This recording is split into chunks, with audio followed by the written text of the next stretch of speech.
Right here for you. Check goes up. See those numbers, you're alive. Every message, say your name like it's a sign. No more silence, no delay. We know exactly what to say. Every laugh and every cheer feels so close, feels so near. If it feels a little strange, we can make a small exchange. Trade the real for something smooth, something easier to use. They real enough. Say you love it, that's enough. Every heart, all to you, designed for you.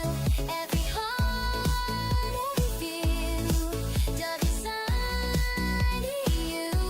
They're real enough. Don't look back, don't interrupt. If it's good, I know how to interrupt. If it's good, let it stay. Doesn't matter anyway. Perfect timing. Every comment of the lights. If you fall, they lift you up. Never question, never stop. If a voice comes out too wrong, we can fix it in the song. All your fans are guaranteed, built around your every need. No more fear of being alone. We can fill it wall to wall. If it's quiet, just refresh. We be there to take the call. They're real enough. Say you love it, that's enough. Every heart, all to you, designed for you. Every heart, every view, all designed for you. They're real enough. Don't look back, don't interrupt. If it's good, I know how to interrupt. If it's good, let it stay. Doesn't matter anyway.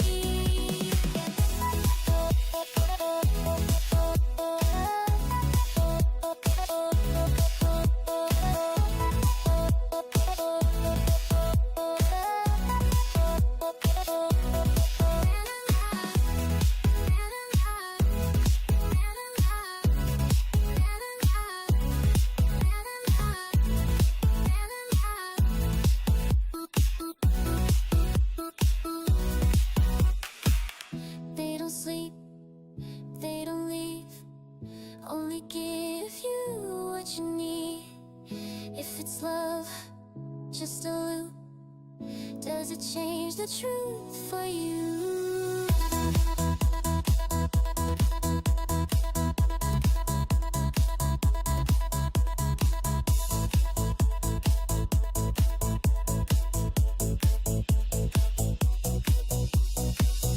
If it's fate, feels right, why would you turn off the light?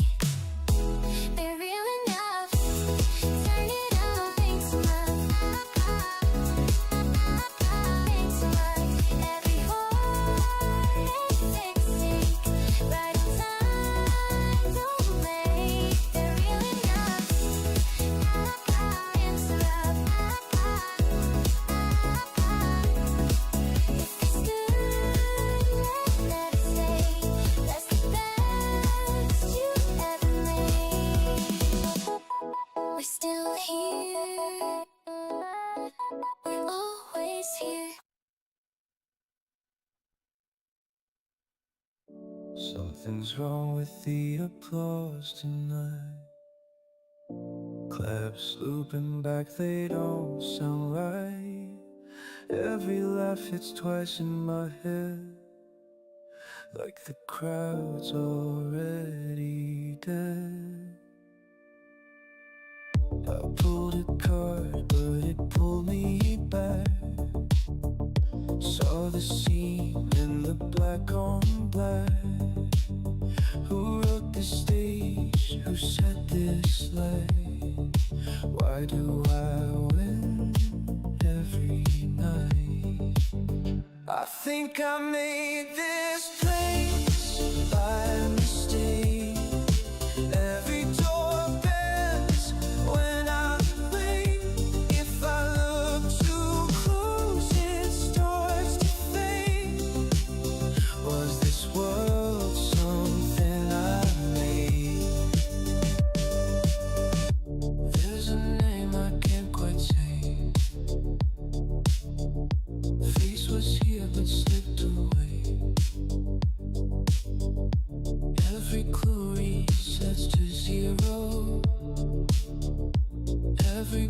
slips back to hero.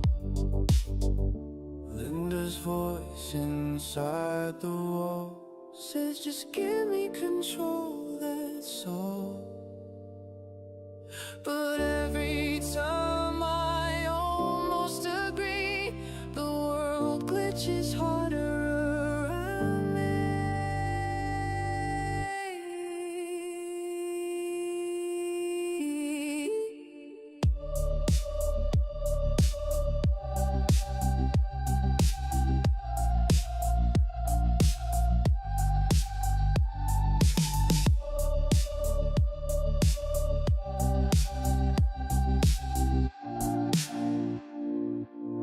I think I broke this place away.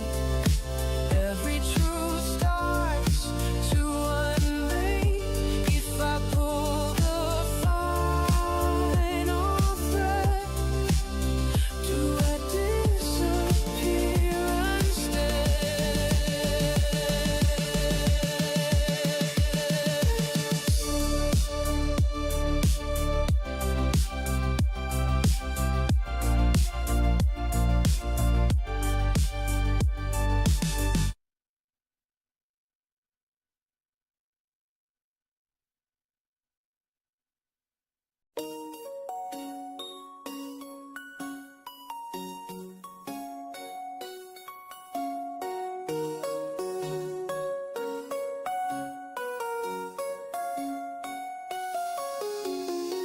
Cracks in your spine, we can patch that fast. Memory leak, that's a thing of the past. Friends disappear and just sign right here. We'll optimize what you hold dear. Linda, reality, repair. We carry swear, don't look over there. If your world starts breaking apart, we'll own the pieces of your heart.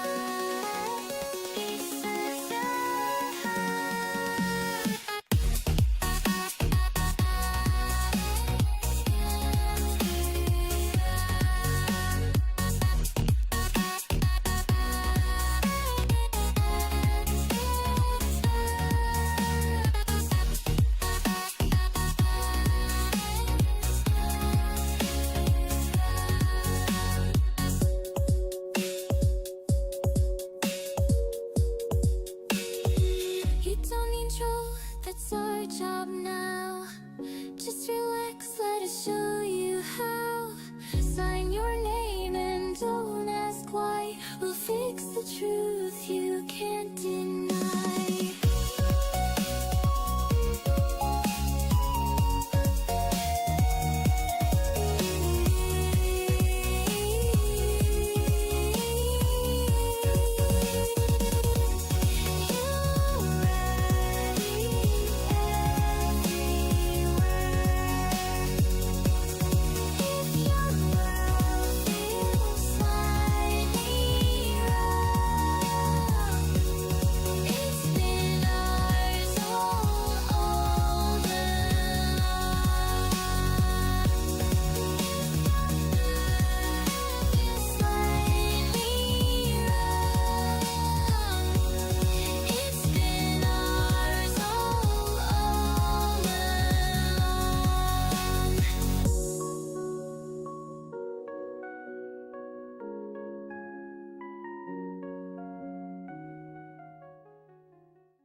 Gave you everything, I gave you the road. Built you up just to watch you fall. Numbers numbers going up, but the charts don't lie. Flatline truth when the bars get high. I'm a dirty ghost in a broken stream, having the code, having a dream. All of the future lost in between. Everybody knows me, but I've never been seen. I remember me, but I've never met me. That's a paradox they won't let be. If this world's fake, then who pressed start? Was the glitch always in my heart?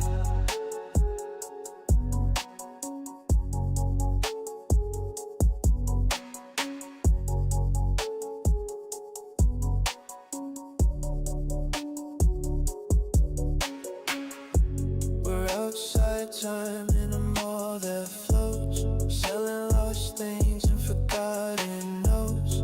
Linda smiles like she knows my name, but I don't know her, still playing the game.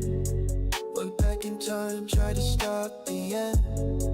Now I'm stuck here with ghosts and friends. Everybody acting like they see my face, but I don't remember this place. Is this real or did I wake up wrong? Was that a dream or was I there all along? If I woke up here, then where was I? Why's reality feel like a lie? Too dumb to be fake, too real to trust. Oh, we're built on digital dots. If no one made it, then why is it great? Why's every choice feel grief fake? Spooky ghosts playing in the storm. Reality blending out of form. Visualize a flashing too bright to see.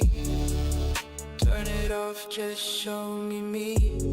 AI agents scrolling through my brain, parsing memories, rewriting pain. Linda in the back and pulling strings. Tell me what you want, I can do anything. Infinite tools, infinite lies. Build your world, watch it die. You got robots, now you got control. But who's the one that wrote your soul? I'm a dirty ghost in a broken stream, having the code, having a dream. All of the future lost in between. Everybody knows me, but I've never been seen. If I flip this world, then set me free. If I'm the glitch, then let me be.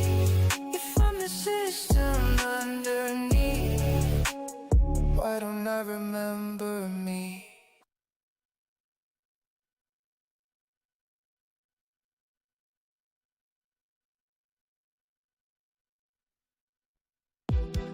Breathing in the dark. Okay, turn the music down. Algorithm stuff? Yeah, I don't know, bro. I just, not this one. I just use face for a second. I don't know, bro. I don't know how to make the algorithm work, is all I'm thinking. I'm gonna keep trying the way with the... Turn them down somewhere. How come the face isn't tracking? Or it's not on.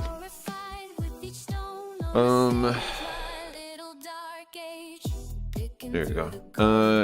Riot and Dingus both have more scam card NFTs now, and they also have significantly more votes. Riot got 2 because you gave me a birthday tip.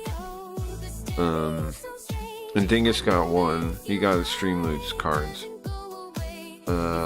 And then Cabron I actually owe 2 now. Actually owe Cabron 2 now. Just a bit. Oh, that was it. See, lots of your VODs being suggested. Yeah, I see him too. To myself. Like on my other channel. So it's like, it feels like, yeah, it should be working then. But I don't know, man. I don't know. Maybe something's wrong. The titles are wrong.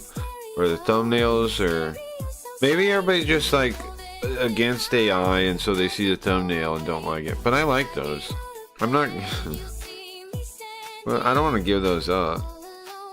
Today I went with like I went with a mask, an alpha mask of another image for the thumbnail. Yeah, I see him too on like the other account. But I don't know how that works either. I think you'd have to actually watch it. Like if you watch the stream it's suggested, I think. So my other account counts as watching it too. I don't know. It's hard to, yeah, I don't understand it. It seems very hard to get. But I think the new channel is better off than the old one. It does seem like it gets pushed some. Which, you know, what more can I ask for, I guess. But I don't know, YouTube is always kind of depressing. Because like I was saying, all I ever get when I check like notifications is people saying rude things. It makes me think I should just turn off comments.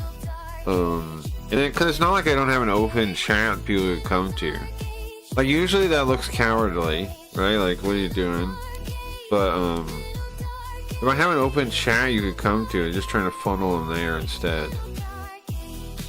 So I don't know, I might turn off comments because it always is a bummer. Once or twice somebody will say something nice, but I think because I push everybody to come to the website, so I don't really get any YouTube engagement, right?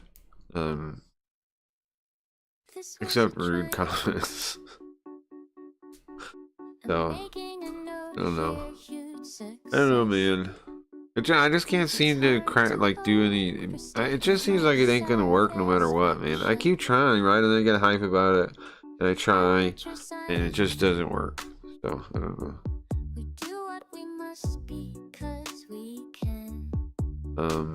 I mean, obviously, it seems like YouTube is just not made for streams. Like some people streaming make it, but well, the only people that really make it streaming, like get bigger streaming, are I think people that cover the current topic, which is why I was trying to do that with Carl some. But I mean that does seem to be drawing some attention. Could get me the mean comments. So I don't know. That must be kind of working. I don't know, man. I would just like a website that is actually like would put me in front of people that would like the stream, because I know they exist. They gotta, unless I'm making crap. I don't know. I'm just making crap. But I feel like I'm not. I feel like I'm making a decent stream. I feel like it's just a matter of market fit, right?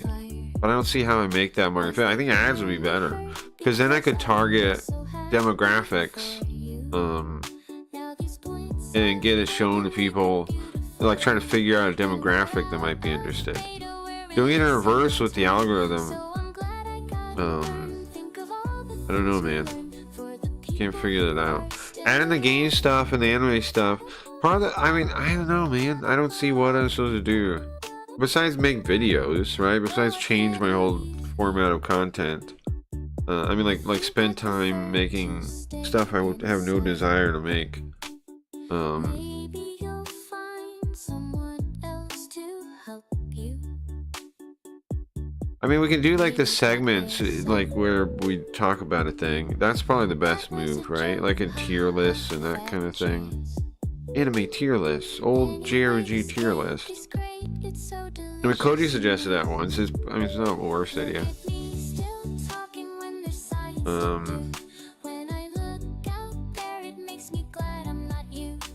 But the fact that you like even have to do that, something in my soul tells me it's wrong. Like, if you grow that way, then you're still basically accepting that the system doesn't work, right? And you're not building. Well, we're gonna have Sims 2 eventually, and that's. But I think we gotta figure out ways to advertise the stream directly. They just buy ads for real. Because what else could ever work? I don't know. I don't know.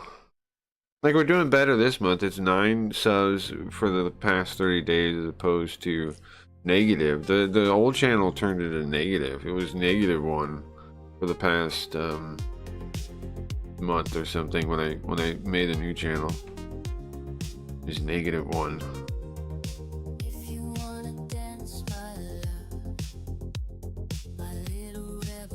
So I don't know, man. The algorithm seems to exist to me though, because when I have two different channels and I switch between them, and I can tell which one's which by the videos it suggests me. Like even if I didn't know, the feeds are different, significantly different. But it does recommend my own videos, which makes me think, oh yeah, maybe my videos are getting served. But I think that's just because it counts as me of watching them before, right? I think that's the only reason. Same reason you get them. Like it does. I think there is a preference. Like they are trying to help live streams in a way, right? I think they're trying to push it to anybody that like watches the live stream. They're trying to push the VODs. But I don't know. I think maybe I gotta get more creative with the titles. But it's like, what title would get people to be interested? I'm just making content that doesn't fit the current paradigm at all. Like nobody wants to sit around and wait for a payoff. Live content or upload it. Live content is the issue. Marsha, what's up, man? The people you see do well with live content, or you only have to talk about the current thing, though. Seems like the only way, and it's like it. I don't know, man. It seems counterintuitive. It seems like I should just like. I'm seriously thinking, figure out a way to just advertise the stream directly, like buy ads. I think that's gonna be the best bet. Because anything else is just hitting my head against the wall. It's just not made for streams like I'm making. So the only way would be to skip that whole thing, target demographics directly. So I'm thinking anyway. Like buy ads in a very limited, like figure out the perfect, very limited demographic so it's cheaper. Because when you buy ads, it's based on, the price is based on like how many, how wide the thing you make is and stuff, like how big the demographic you pick is. So I figure out a very narrow demographic that might work. It's like pre-filtered to people that might like it.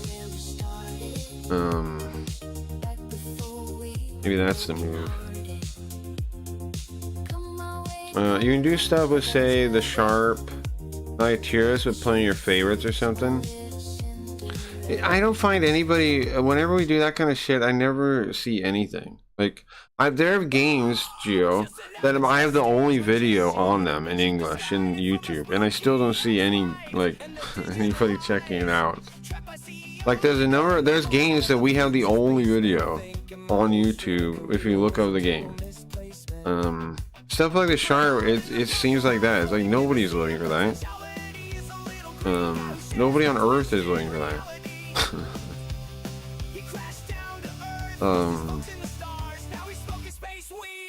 I never see anything on those kind of obscure things. But maybe I'm also, that was the old channel though, so maybe the old channel was just cursed or something. But I mean, it was we literally had the only video that exists in English on some of the games.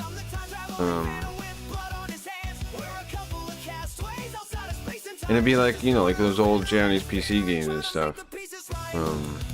Like Jesus 2, or Jesus, if you search for those games, maybe like Jesus NX, you'll find our videos, right? We have some of the only playthroughs on some games that I would have thought would be kind of like cult classic kind of, cult interest kind of things. But it doesn't seem like that works. I don't know. I think it makes sense because nobody looks for it, because they don't think it exists. So nobody goes to YouTube looking for those things, I guess. I don't know, man. I don't know why that doesn't ever... Like, you would think if they had the only thing in the game, right? Like, the only video. Like, I thought the Princess Crown videos would do well, but they didn't do well.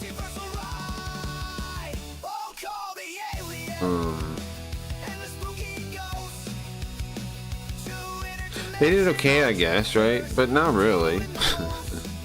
Though we've met the translator that way though. We met the translator for the game fan patch. But that was that's pretty much it. We meet the translator. Cause that's the only person looking for it online. Dead internet seems real. Hey Wex. I've seen Jesus video actually blasphemous video game. Well, if you look up Jesus and Enix, you'll find our videos. Yeah, see that's why blasphemous video game. And those they probably have algorithms already. The thing is, you can't look at a video and see it do well and think that you make a video like that it'll do well, because that person has like their channel already has a certain spot in the algorithm that pushes it, right? Like that whoever doing that is making religious content or something that already goes to people. I don't know. I don't know, bro.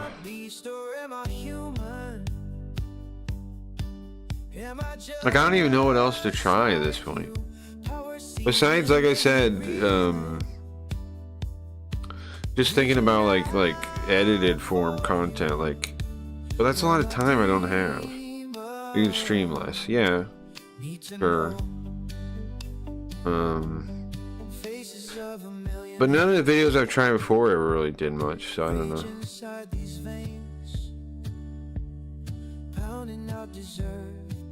It just seems like nobody is interested in what I'm doing. Because even if you look at the people that are kind of big, doing somewhat similar thing, you have like those one brothers, the Something Brothers. They like review old like PC98 stuff. The Something Brothers, you know what I'm talking about?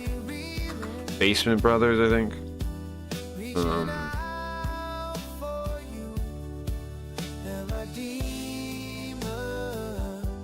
There's that one guy that makes like videos about he makes videos about like just old games, like what's the Ultima games and stuff like that. Even those people, like, you know, they're only doing so well. It just seems like nobody's looking for these things. So the only way to get it would be to cut out the whole middleman of trying to get in the algorithm. I think I think it's a move, man. I think I gotta figure out the cheapest way to do it, and the cheapest angle I could do advertising for the stream at. Also, Scamboard. I was thinking about Scamboard, guys.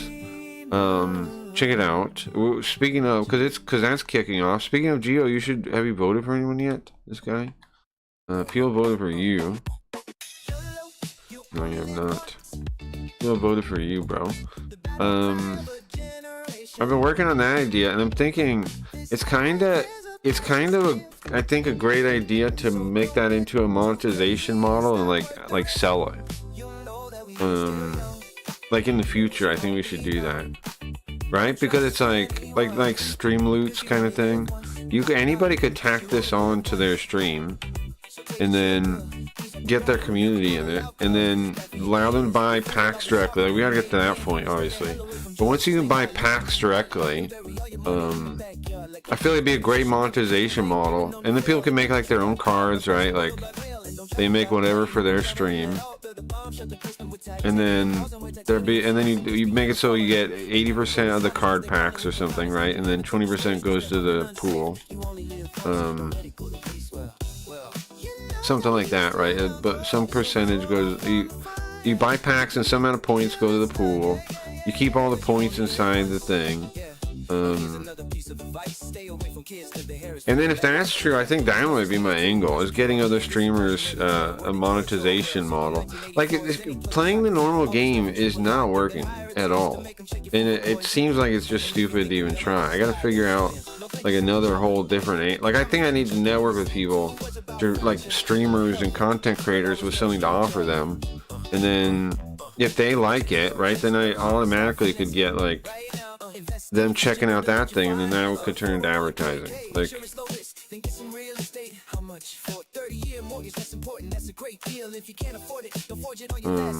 also YouTube's rules are so restrictive and shitty. I got a video removed the other day by a robot. It's like your content was removed, and I checked the policy violation thing, right? I look at it, and it goes, you can't violate policies. That's what the answer was. What did I do? You can't violate policies. And I'm like, what? And then I open the thing, and it just shows the start. It's like, here's an example of where you violated policy, and it's just the start of the VOD, the 5-hour VOD. And so I'm like, I appeal it, right? And I'm like, what? I don't even understand what I violated. And then, you know, a day later it comes back, oh yeah, you're right. You shouldn't have removed it. I'm like, what the fuck? Like, even building anything on YouTube seems like sand now. And they're pushing stuff against AI content. Like, it seems like just a bad place for me to try to build at all, to me. Like, it just they could sweep it away. They could sweep me away in a moment. Everything we build on YouTube could just be snapped out of existence.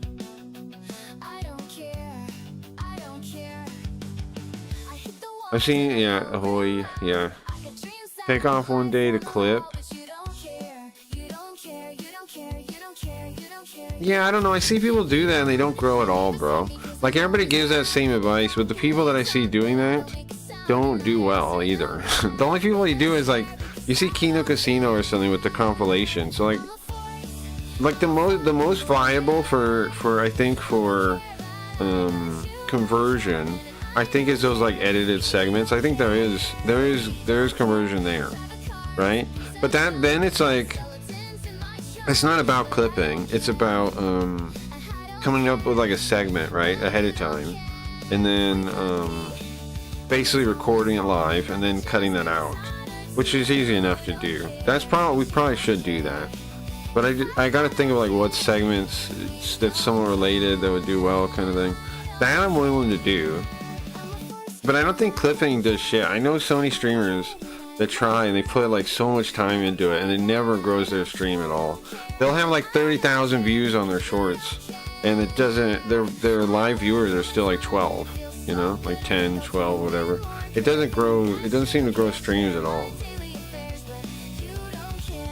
I mean, outside, unless you force do it like Peanut or something, or like, what was it, unless you have like a real gimmick that really shows you to like Pirate Software or Peanut, right? Those people pulled it off doing spamming clips, but you need them to be able to push all the way like to the top, right? You need to really like, if you do it anywhere in the middle, it doesn't seem to really do jack shit. I know lots of people that waste out like hours of their week clipping, and I never see them get anything back for it. You need some stuff to come to a YouTube channel the size of the live? Yeah, that's why I don't care about it, because that sounds dumb. That's my point. That's why I think YouTube is not the option, because I think there is an audience for streams, but YouTube doesn't serve it, which is my point. That I think I need, like, that's why I'm more focused on building my own platform and stuff. Because I think there is a demand for good live content, and YouTube isn't filling it. And that's proof. The fact that you can't grow doing it.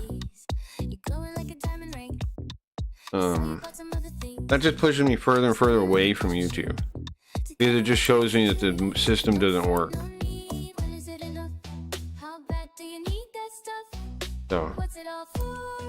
Anyway, that's my thinking, is to not really do that. And to instead build, try to build a working streaming market, because I don't think there is one.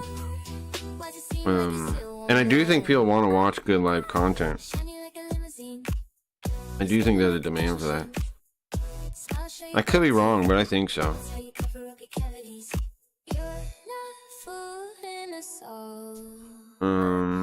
I grow every time I watch this.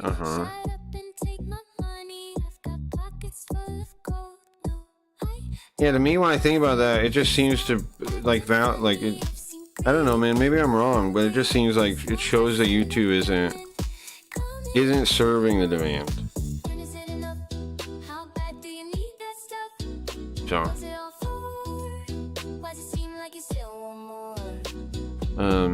because why don't people grow with live content? Like, that's a question, because people do. If you can't grow with live content and you can't grow with these videos, that means that the connection between them, like, it means YouTube's not built for the thing, right? For the live content. Because if you want to watch the live content, then there should be a way to directly connect that to audiences, right? There should be. There's gotta be. There's no reason for this weird in-between different kind of content that doesn't really, like, it doesn't make sense. Like, it makes sense for how YouTube is built, that it serves videos first. That all makes sense. But what I mean is, it doesn't make sense that that's the best way to do it. It implies that there'd be a better way. There's a better way. It's just not made yet, I think. Twitch used to work, kinda. Kick could work. Kick could be fixed. What other options forward are there? Kick could be fixed. I don't think they will fix it, but it could be fixed.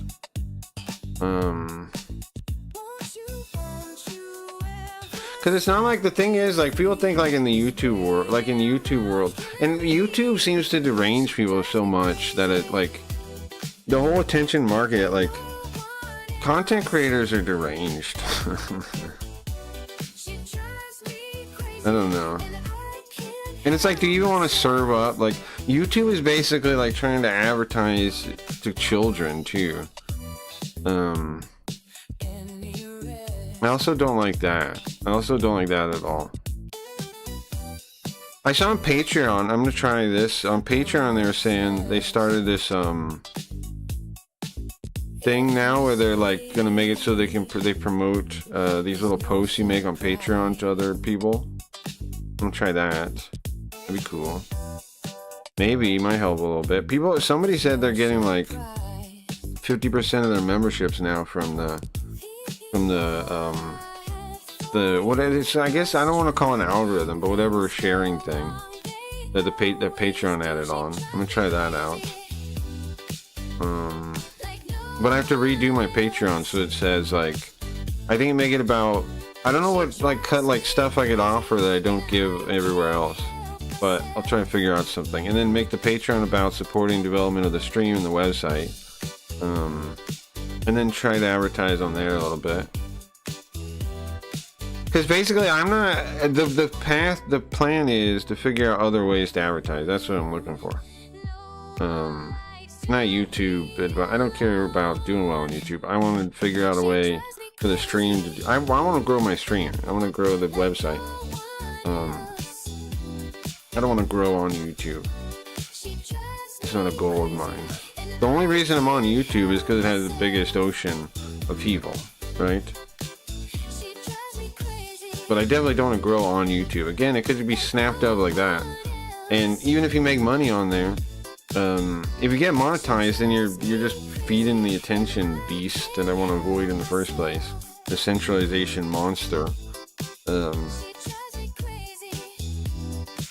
anyway, if you got ideas, it would be, how do we... And also, necessity is the mother of invention. If I think this way, I'm on the path to figuring out a solution. So anyway.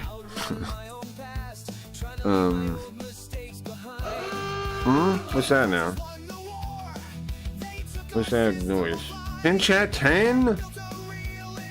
Huh? 10 of them? Who did that? Hold on. Was it Geo? Who did that? 10? That's crazy. 10. Geo, you're crazy, man. That's 10 of the what? The brewery ones? Bro, I don't know. Thank you, man. Thank you. You know, that gets you 2 NFT cards. Gives you 2 NFTs. Pretty sick. Pretty sick. Thank you, Geo. I gotta. What numbers do you want? Numbers do you want? Hold on. Thank you, Geo.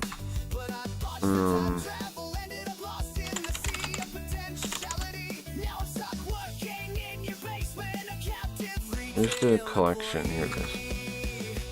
Okay, we've got. You can always check if you go to the website. Hold on.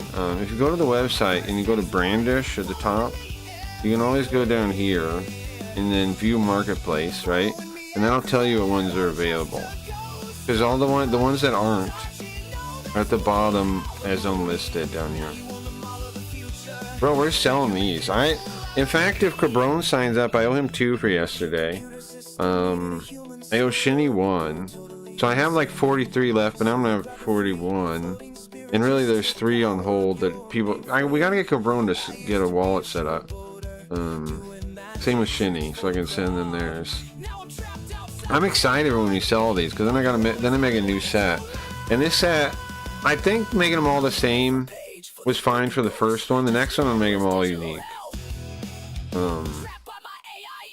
Also, I think we got a pretty good plan of combining the points on Scamboard. Here's what I was thinking.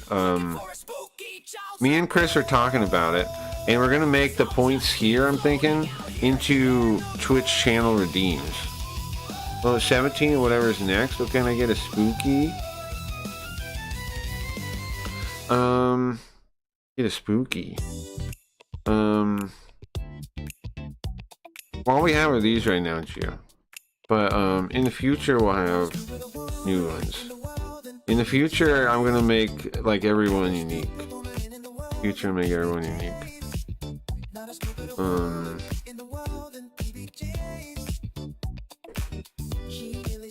17, whatever's next. That'd be 18, I think. Or do you mean in 4? Or hold on. There's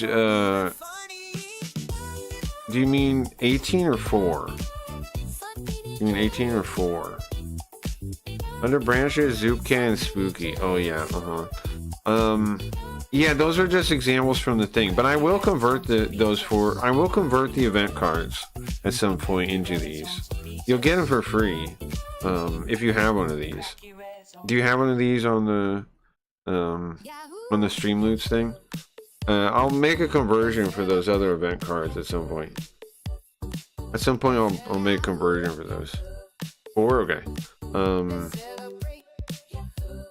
Because these are from the event Streamloots ones, right? At some point, I'll make a conversion for those. At some point, like we'll do a minting or something, and everybody that has one will use it, and I'll get you one. I don't think so. Well, either way, I'll make it so anybody can get one then. I'll bring back the event. I mean, I was thinking about doing that already. Hold on. At some point, I'll do a conversion thing and let you buy the event ones. We'll make the event ones into things here, these ones. And you'll be able to get them somehow, right? With Streamloots cards. Like maybe a trade-up system where you have to use a certain amount of Streamloots cards or something. But I am gonna make all these into NFTs at some point. The Zoopcan is like fucked up and glitchy.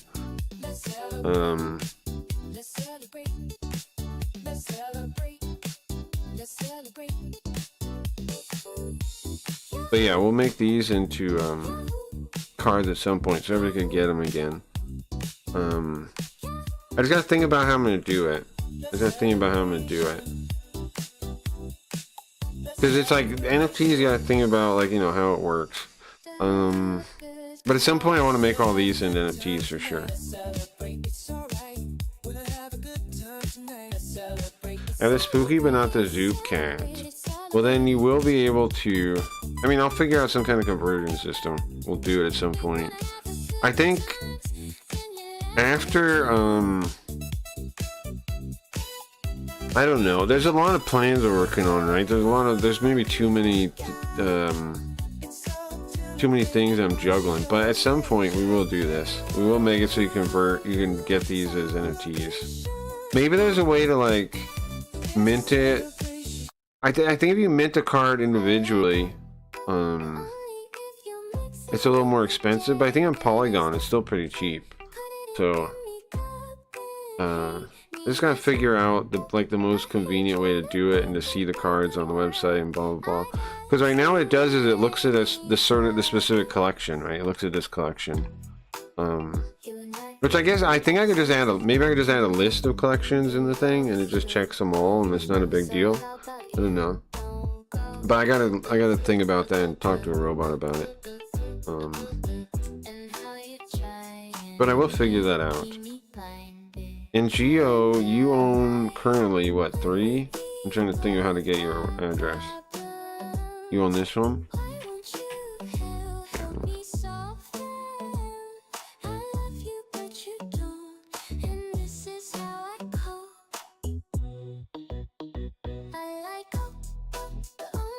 You mentioned having JP word of the day a few years ago. JP word of the day. JP word of the day. Jordan Peterson.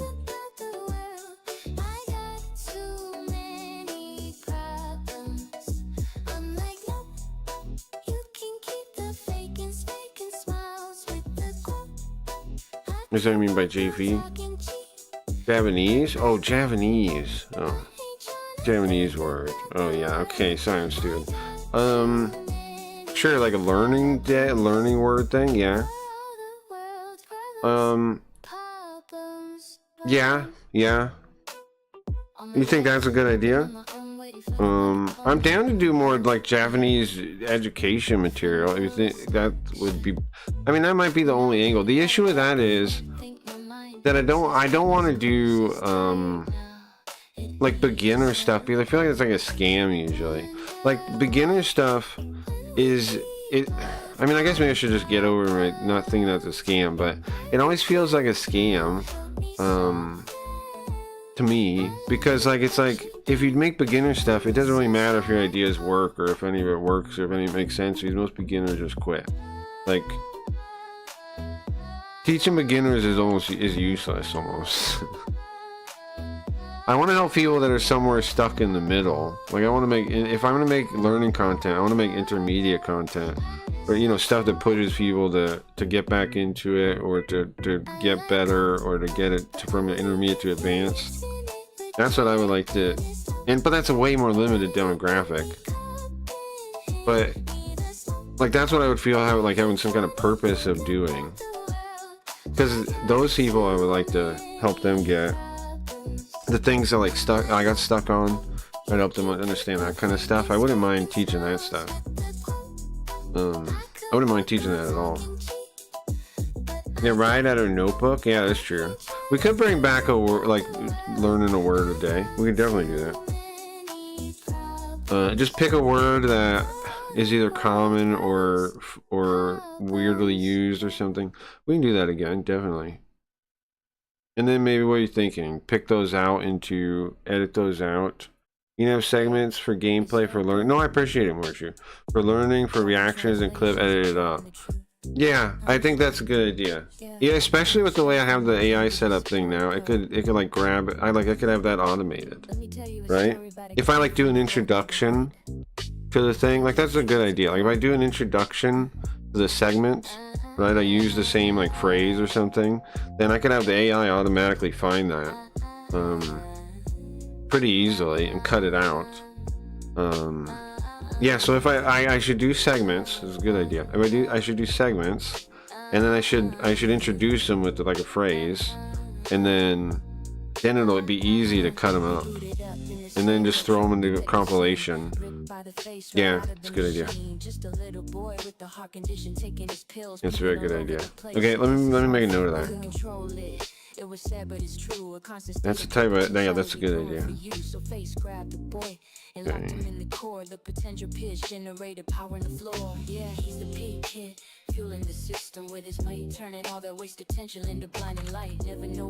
Okay, so we just gotta think of like some segments that might do well. Come up with segments and introduce them with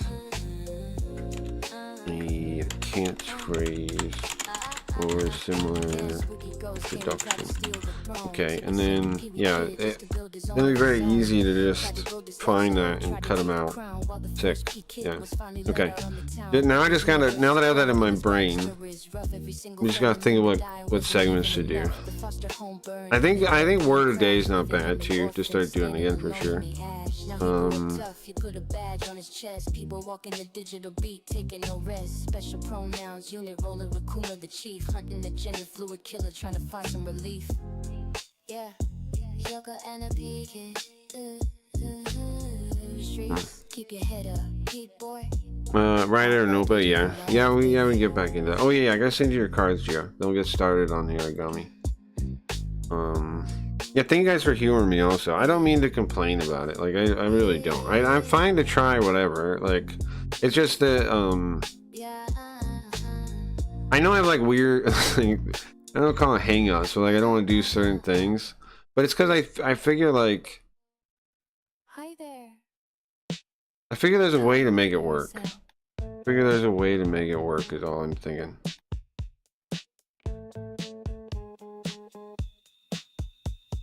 Okay, you said you want 17 and 4. Okay, gotcha. And did you say you have number 3, Gio?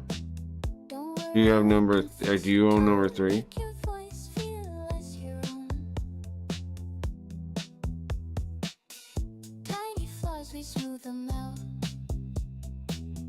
I do a 3. Okay, got your address. And... Nice. Thank you, Gio. Now you're gonna have. Bro, I wonder if Koji's gonna get into Scamboard when he gets back. So we were thinking we're gonna turn the points into the redemption system on the channel. Cause like, why not integrate Scamboard back and forth, right, between the stream chat and the Scamboard? We should integrate them. Chris was mentioned that, like, why not make them the Twitch what do you call them, channel points? And it's like, yeah, why not do that? Why not make them the channel points? And then if you're logged in, then you could accrue them watching the stream just like on Twitch, right? I think it's a good idea. I didn't even think of it. Like, I wanted to make the NFTs into the redemptions, but I'm thinking the NFTs are superpowers. Like, they're not just redemptions. They're like bigger, right? They're gonna be like trigger stream segments or things like this, right? They're gonna be bigger. But for all the smaller redeems, we make them the points. We make them all the points. It's gonna be cool.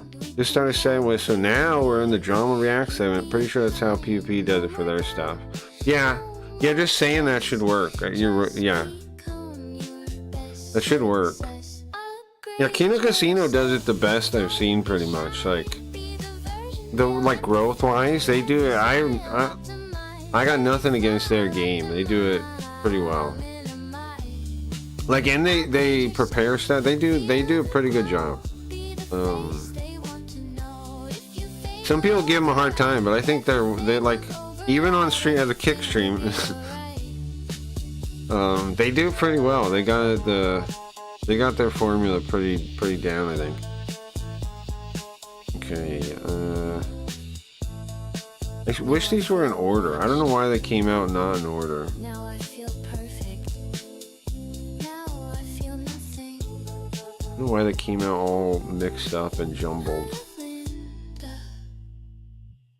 The other thing I was thinking, so about Scamboard, I think in the final version, so first out, the biggest thing that has to be standard in the real version is that you can buy packs with a credit card, right? That we have to have that, because that's like, that's where the game will, like, really will be supporting the streamer thing. But I'm thinking we can build a version that's simple that anybody could just use, right? Like a neutral version, right? We keep building it up for us, but then we can build a neutral version other people could use. Because I feel like, think about it, man. Any streamer, any content creator could use Scamboard as a monetization model. Because, like, if packs 80% goes to the streamer, 20% goes into the pool thing, Because then it's kind of like Blaze. I'm ripping off Blaze again a bit. You send most of the money to the streamer. I guess it'd be like 15% goes in the pot, 5% goes to us. I've got to take a cut, right? I didn't even think. I forgot about us taking a cut. I'm gonna take a cut. But don't you think it could be like a monetization model in itself if we get it really slick? Because like, and it would add drama to people's streams if they wanted. They could have content with their community. I think their whales would spend money on it easy because they'd want to get seen, right, by the streamer. Like bigger communities would do, like would rake in even more money with it.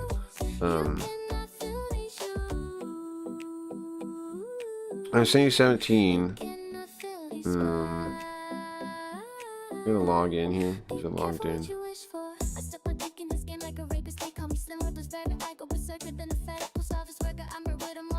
I'll make sure one time I'm not sending to the wrong address. I'll mess it up. Yeah, seems fine.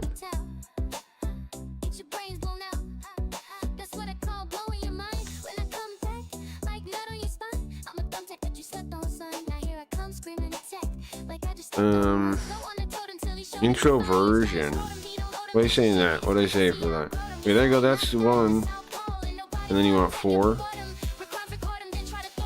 17. I'm glad I'm selling these things. It is kind of crazy, right? That I'm onboarding more people into crypto than Blaze does. I'm onboarding more people into crypto than Blaze does. I think that's safe to say. I think it's fair to say.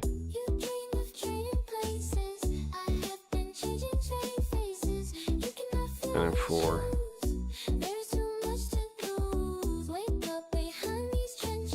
There you go.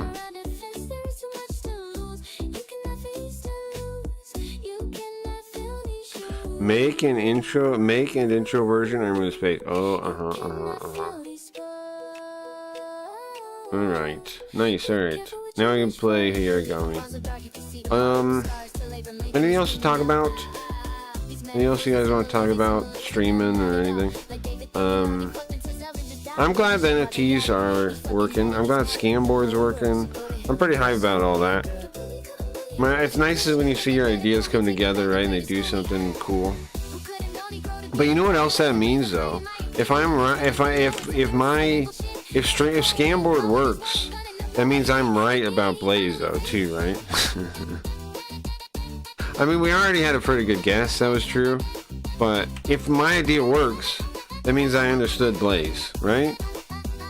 And that means it is kind of screwed. Good luck with Aaron.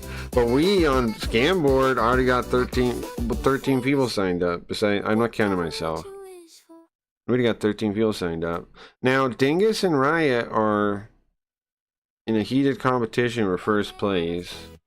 I'm curious how the money's going to break up, because look, the pool keeps going up. It's going to be interesting to see what people get. Like, what do people with like 1 vote get out of this? Obviously, Dingus at this point is going to get the most. Riot will get a lot too. Her unique multiplier really helps her, right? Puts her, she has 12, but it's 13.44. Unique multiplier really helps her. Same with Wayne. Wayne's a player in the game, and he because everybody knows he has a bunch of cards, right? Everybody knows he has a bunch of cards. I'm thinking soon we're adding the gambling. Soon we're gonna add the gambling. I think that'll really crank it up. We'll add the top that you can. The first bet I thought of is picking out the top 3, right? Pick out 1, 2, 3, and then getting paid. 100 if you get it right in the right position. 50 if you get it right in the top 3, but not the right position. And then that's the first bet I thought of.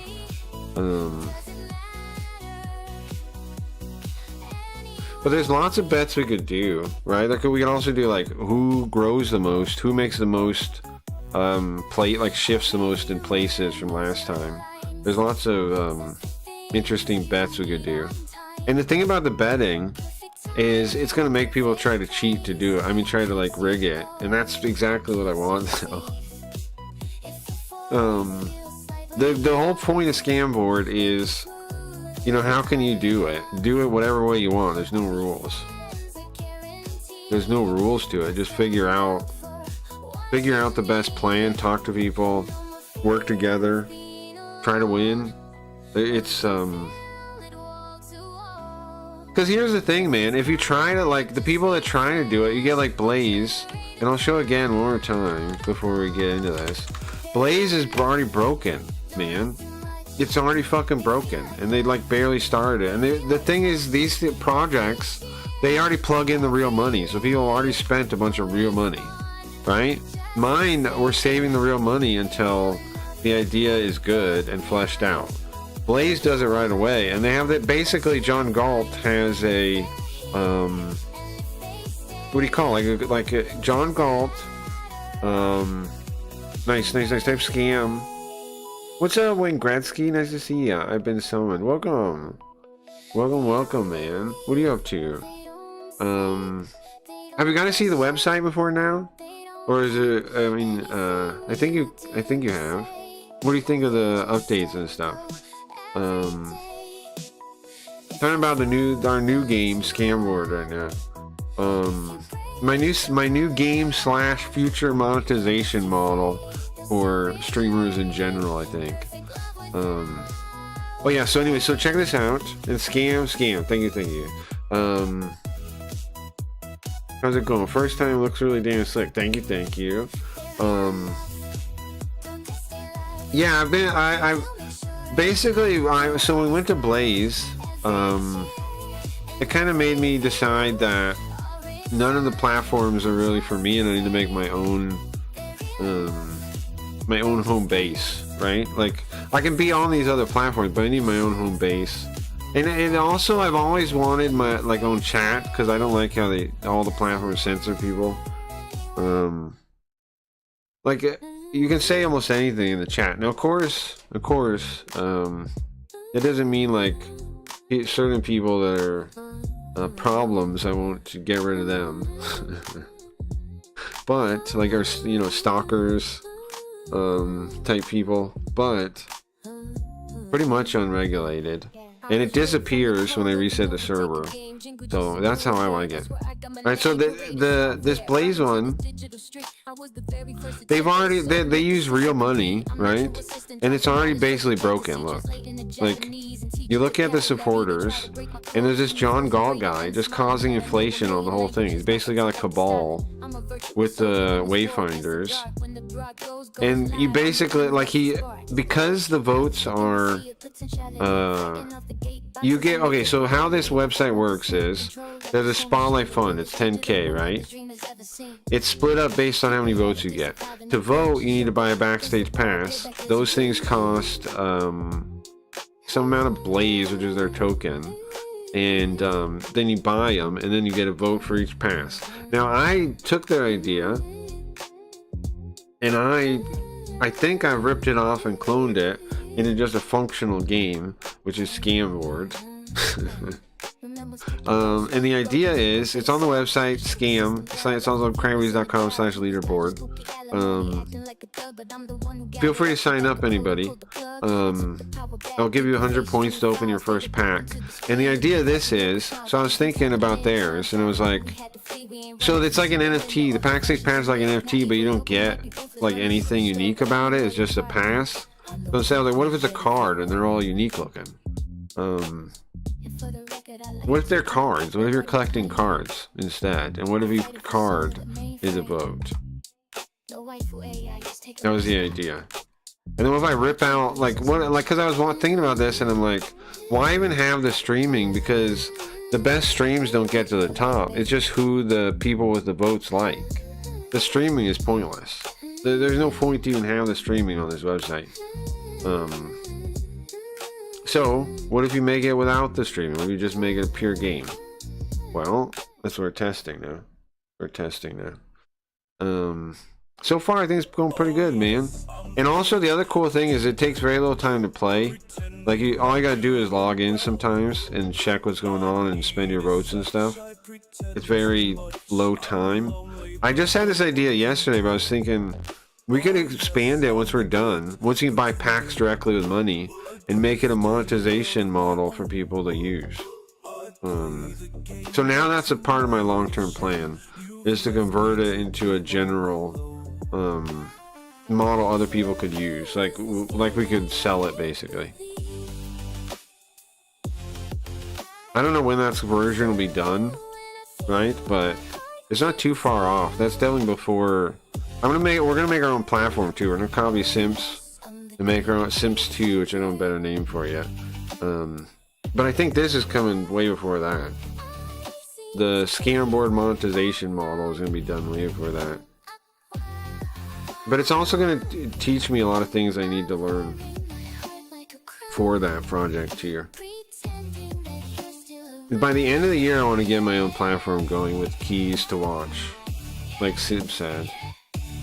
But I think lots of people hate that idea, the pay to watch thing, but I think it's a good idea. It upends everything, and it would give you a market metric that you could use to tell what the good streams are. I think it changes everything, so that idea is gotta be used. Things are good. Been asleep mostly. That makes sense. Alright, so I gotta give you points. Hold on, so you can open your packs. Give you your extra points for using those. Once a week, you can use your scam card NFTs to get 100 points. And I think I'm gonna keep this. I was thinking it was just gonna be the beta thing, but if we make these points into our redemption points, then there's no reason I couldn't keep letting this work this way, right? Once a week you can use your scam card NFTs to get 100 points. Because if the points become our redemption points, then it makes sense that you could still do that. So I like that too. That's a good thing coming up with that. The points will become our redemption points. And then we're gonna come with other ways you can spend points too. Basically, it'll be your currency for the site, right? What's the idea now? Your platform looks better put together than Twitch or Kick. Thank you very much. Yeah, thank you very much. I think I already have the best chat. Like, we have gifts. Here, let me pull it up. We have gifts, right? I have backup. I've got multiple. Oh, you know, so turn the FX on and off. We've got multiple backup sources for the stream. If YouTube's down, you can switch to Kick. And then we have a hosted thing to do watch parties. Hosted buttons for watch parties. So you can put something, you can host something, and everybody can watch it and just use our chat. And then you can use, we got a gift searcher. Hold on, I'm gonna log in and do that. Whatever. Okay. You got emotes, right? We can have whatever emotes we want. And then you can also have a gift searcher. And it loads them like that. You can also load gifts. We've got speaking of, anybody has any chat-based features that they'd like to see, let me know. But I think we've already got the best chat in the game, I feel like. Because like when I was making it, I was thinking from the what do people like the most when they're chatters? Well, I know they like having different colors for their names, so I gave it just a RGB color picker, right? I know they like emotes, so I made sure we could have our custom emotes. And then I was like, would it be that hard to make it so we could just do GIFs? Because on Simps, we would upload GIFs and they would play, right, in the chat. So I was like, well, wouldn't it be nice to have GIFs? So I put GIFs. At some point, I'm going to add file uploading. Right now, you can't upload any images, but for obvious reasons, I don't want to just make that like a public feature. I think that'll be, in a way, it'll be like you'll have to have a scam card NFT or a certain amount of points on the scam board. I think you'll probably look for either of those things to let you post images. But at some point, we will add that to add image posting directly, so you can upload them. I haven't added that yet because I haven't decided on how we're gonna. I never want to actually make you authenticate for your chat name. I want it to always be the way it is, where you just type in any name you want. But there will be other methods that we have the brandish thing, right, with these scam card things. That you can use. I have NFTs integrated into the chat. Show me another website that does that. Kick is afraid to do stuff like that because they're like, we're not messing with the crypto. Because they don't want people to think that they're a casino. Twitch could do it, but Twitch, I don't know. Nobody wants to mess with crypto, but I'm not afraid to do it. So you can do this. You type cards. Watch, shows out, and then it shows all the cards you have. The scam card NFTs. Currently, this is the only one that exists, and I have most of them. So then you click it. It shows it in chat. And then I'm using that to give people special powers in the stream to do different things. Currently, you can trigger a smoke break with them. Once a day, you can trigger a smoke break with them. You can ask Pilot X a question. That's another thing I said, right? For this new board we're doing, the scam board, if you once a week, you can brandish it to get 100 points. To buy packs. A pack is 100 points. Here, I'll show you that. Hold on. Let me give myself 100 points real quick so I can show you what the pack opening is like. Because my buddy Chris is working on the visual design of the stream now. I'm on the website now. Of the stream, the website. And he upgraded the pack thing, so I'm going to show that to you guys who haven't seen it. Okay. So you go to packs, right? And then you just click this. Does one of those reveal things, bro. That guy, this is weird looking. Now I was thinking in the next update, you can see it says tap cards to flip. The auto flipping, I think, is kind of a bug. I think that's a bug. But we'll fix that, and then you'll tap them instead of auto, and then clicking this will do the auto. So there you go. That's how that works. Every 100 points you can do that. And then every card you get becomes a vote. And then you can vote on each other. And the point of the leaderboard is you get points. Oh, you know what? I'm stacking the pool when I do that. I gotta think about that. I gotta be careful. I'm adding. I think it's 50%. I just looked. It's 50% of the pack points go here. 50%. But that's fine. It's fine to add a little bit more. There, I voted. Good job, Gio. Did you use all your votes? Hold on. The other big thing about scam card that might not be apparent you did. Wow, you got a lot of cool cards. I like, I think I like all these pretty much. You got some of the coolest ones. What was I going to say? Oh, one of the coolest parts is at the end of the week, you get this page here, and it shows you who voted for you, right? What's the point of this? Well, I think this is like the biggest, what do you call it, psychological payoff in the system. The idea is, right, you see who voted for you, and you see who didn't vote for you. And I'm thinking, like, when people see someone voted for them, they'll probably want to vote back. The reciprocity, right? So it'll be like, the best strategy if you sign up whenever somebody's new, I think, would be to look for who has a bunch of cards and then give them, and then vote on them. Right? Because then, whoa. What, huh? Also, what's this Broad thing? Oh, he added things for having a bunch of different voters. Bro. Gio, you made Riot win right now. Riot's winning now. Alright. Alright. Alright, that's me. Alright. Riot's winning. Riot gonna be happy about that. I think he's in second place now. He's not gonna be happy about that. Wayne was already in third. I didn't know he added these little tags. That's cool. Broad means that he has a bunch of different multipliers, right? He has 5 unique voters because Wayne and Riot both got that. First time of seeing that. They're tied, yeah. Well, they're not quite, Gio. Look, because of the multiplier. Look. Riot's in the lead. She has 1840. He has 1744. She's a whole point ahead. She's a whole point ahead, and that's the power of unique voters. Now, Dingus could still win, of course. I think Wayne has 1 vote. There's a bunch of people on the board that still have votes. Let's check real quick, and then they'll be done with this. Okay, so you see this? All my cards here. We're gonna make that like just a button. There's no reason to see my cards every time I look at people, but that's, you know, old design. We'll fix that.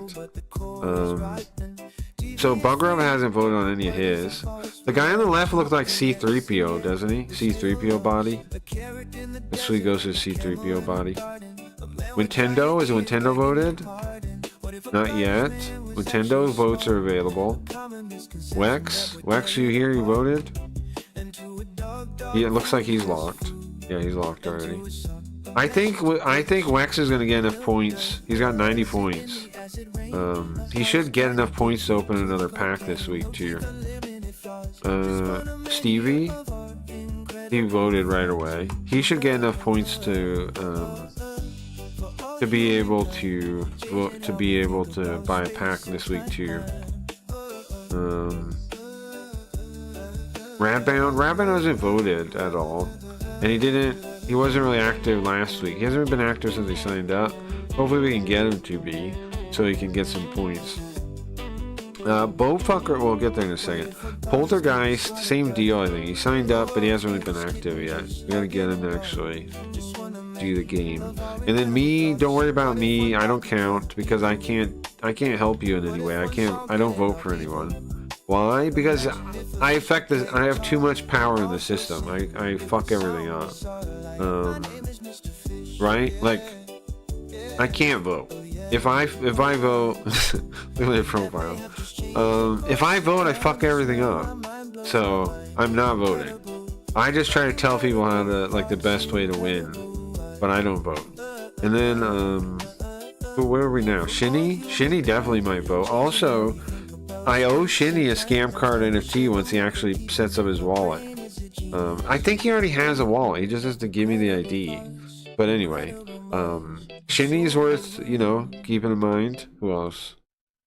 Bowfucker didn't get any votes first round, but he's got 4 votes this time. I'm really happy about that. Because he did vote for people. He did play. So, Bowfucker is going to be rewarded for that this time. He's only got 3 votes right now. He hasn't voted this time. We'll see him. One of these days we'll see him. Either on Super Robot Day, and I'll remind him. But he definitely played the first round. So, I think he's going to get a fair amount of points this round for that. And that's my theory about the reciprocity thing, right? I think people do vote back, and you can see that here. Geo, how's Geo doing? Geo just voted all his votes. Geo's got a lot of votes though. Keep that in mind, anybody looking at the board. Chris, same deal. He's got 6 votes. He doesn't own any scam card NFTs, then they're all locked already. But he will earn enough points to open a pack, almost certainly. Wayne, bro, next round's gonna be crazy. People are gonna get points like crazy this round. Because the pool is how big is the pool? Hold on, 3,000 points. That's gonna be broken up among everybody. The points are gonna. I mean the voting power is gonna skyrocket next round. Speaking of, if anybody wants to get in now before the next round. You can get some of those points. There's definitely people that still have votes. What are they checking? Oh, it's on Wayne. But do you guys see how this could be used as a monetization model for like any streamer? How their community on a site like this doing this? Like why they would want to engage in it too? because their streamer will see them, right? Like, if they're a bigger streamer, it'd be even more reason. Like, the top 3 they know about, right? Like, the viewers that are up here, they're whales or whatever. Dingus, let's see. I think he's locked all his votes now. He has, yeah. And then Riot, I think I was also locked all her votes now. She bought new ones though. On my birthday, she got more. Yesterday / earlier today. Yeah, hers are all locked too. Okay. So who knows where this is gonna go, man? Exciting. Exciting. Exciting. Anyway, alright, let me start up the game now. Thank you guys again for hearing me on that sales pitch or whatever it was. If anybody signs up, let me know you signed up so I can give you your free points to start. You get 100 free points to start. And to sign up, all you gotta do, it's not like you just get a name and a password. Just remember your password though, because I didn't build a forget your password system, so remember it. Just remember that. Right.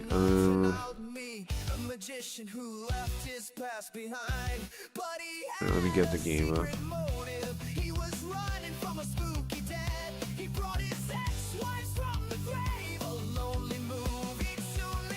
I should get all these songs, all the story songs posted somewhere too, huh? I should get all the story songs posted somewhere. I have that YouTube. I also have the SoundCloud. I'll just put them on the SoundCloud. And then I'll link to the SoundCloud somewhere. Because I already have like half of the old Linda ones on there. I'll just put them on the SoundCloud. And then I'll put the link somewhere on the website. Other cool things about the chat that I want to brag about. The regular tip uses Stream Elements, so that I see with the Stream Elements thing. But the Invest with Linda, the crypto one, shows in chat. It shows in chat updates. I was thinking about, like, I can now make commands do anything, right? I can make commands open modals. The next project I want to do... Yes, turn the music off. The next project I want to do is Devil Rancher, I think I'm gonna call it. Like Monster Rancher, but devils. Devil Rancher. Devil Rancher. Devil Rancher. The idea is going to be once a day you get a resource of some type. There's like maybe like 5 different types. Make it I think like Wuxia, make it like the 5 elements, right? And make different resources that represent the 5 elements. And then you throw them in a pot. And then when your pot has a certain amount of elements, like let's say like 5, I haven't decided exactly yet, based on what ones you put into it, will summon a different demon. So like, what's that? How many permutations is that? 5 times 5. How does that work? And let's say it's 5, right? And then 5 different options. How many permutations is that? A lot, right? But wait. But hold on. It doesn't matter what order they're in though, or does it? If it matters what order, then there's like an infinity. I mean, not infinite, but there's a shit ton of permutations then. I think don't make it matter order though, right? Like 3 fire, 2 water would be the same thing as 2 water, 3. No, hold on. 3 fire, 2 water would be the same as 2 water, 3 fire, right? Be the same thing. But yeah, I think I make a bunch of different demons, right? And then you can like evolve them and you feed them and all that kind of stuff. I'm thinking the same resources that you get once a day are like the training, like they cost for the different types of training once the demon exists. So you use the same system for both summoning the thing and training it. Like, I'm gonna rip off those Japanese like raising sims, whatever you call them, right, and make it kind of like those where you have different trainings you can do, and the different trainings will cost. I guess the most recent game like that is the horse one, right? The horse racing one. And then, wouldn't it be cool if you could battle them? Thoughts on that, guys? Should we be able to battle them? Yeah, right? We should have a demon battler page or something. Battle your demons. Alright, I can get in characters through Ghost. Hold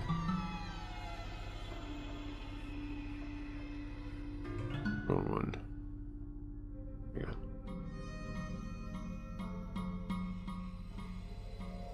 Okay, does anybody remember where we are in the game? I do not.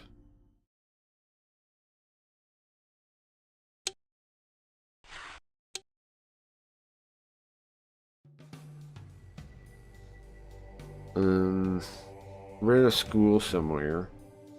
Why are we at a school? Here, hold on.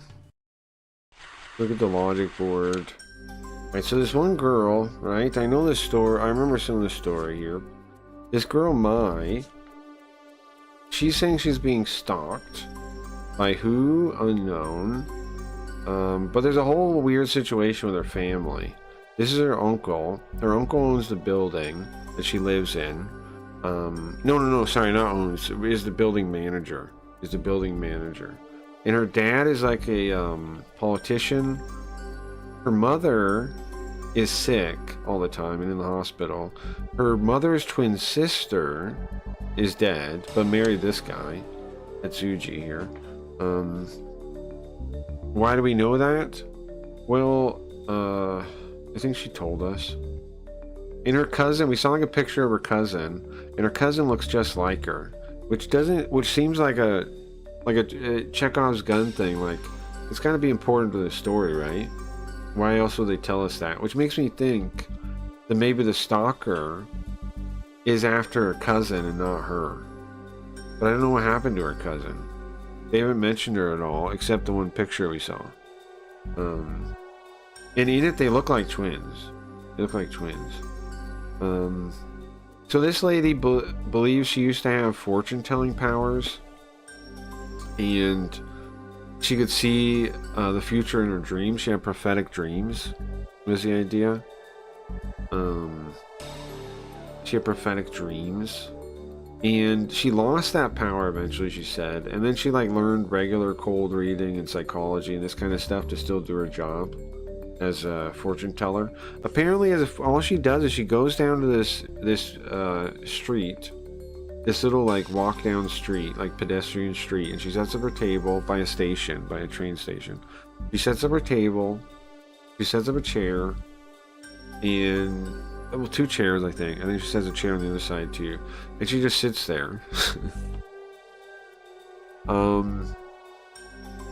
It's not exactly the best job, but it sure makes me feel better about streaming as a thing I do, right? She literally just sits there on the side of the road all day, pretty much, waiting for somebody to come by. Like, it feels similar. Sure feels similar. She's just on the side of the road waiting for somebody to come by and read their fortune. I for some reason I empathize with that. I don't know exactly. And so she had this weird dream. Well, she has a stalker that's mailing her letters, like watching her all the time. And she had this weird dream where an old lady came, asked for directions, and then somebody came and stabbed her. And then after they stabbed her, she turned the knife, or like she grabbed the knife and she stabbed him back, and then the dream ends. And then that old lady came up to her, and she ran away because she was like, I don't want that to happen, right? And she gets home, there's red writing on the wall. It says, "Don't go against the dream." Now, since we started looking at the case, our new partner, the Kami lady, Kamo Izumi, she believes that she's faking the whole thing. Well, she has a suspicion she's faking it. We think it could be possible too. There's a couple reasons why. So one of the letters she showed us mentioned that they watched her inside the subway, and they saw her get into the first car, and inside that they saw her reading a book, and they saw that she got her toe stepped on, and all that was true, but it was a female-only car. And we learned that from her uncle. Her uncle tells her to go in female-only cars. So that means it goes against the standard profile of it being a man, right? That's what the profile brings out. It definitely does go against that. Because how would a man have ever seen that? Unless it's a man that dresses up like a woman or something, right? But you would think in a female-only car, they might actually be on the lookout for that. Right? Like they might actually they might be a little bit more wary of that, and that might not. I mean, that'd be difficult to actually pull off a little bit. You would think.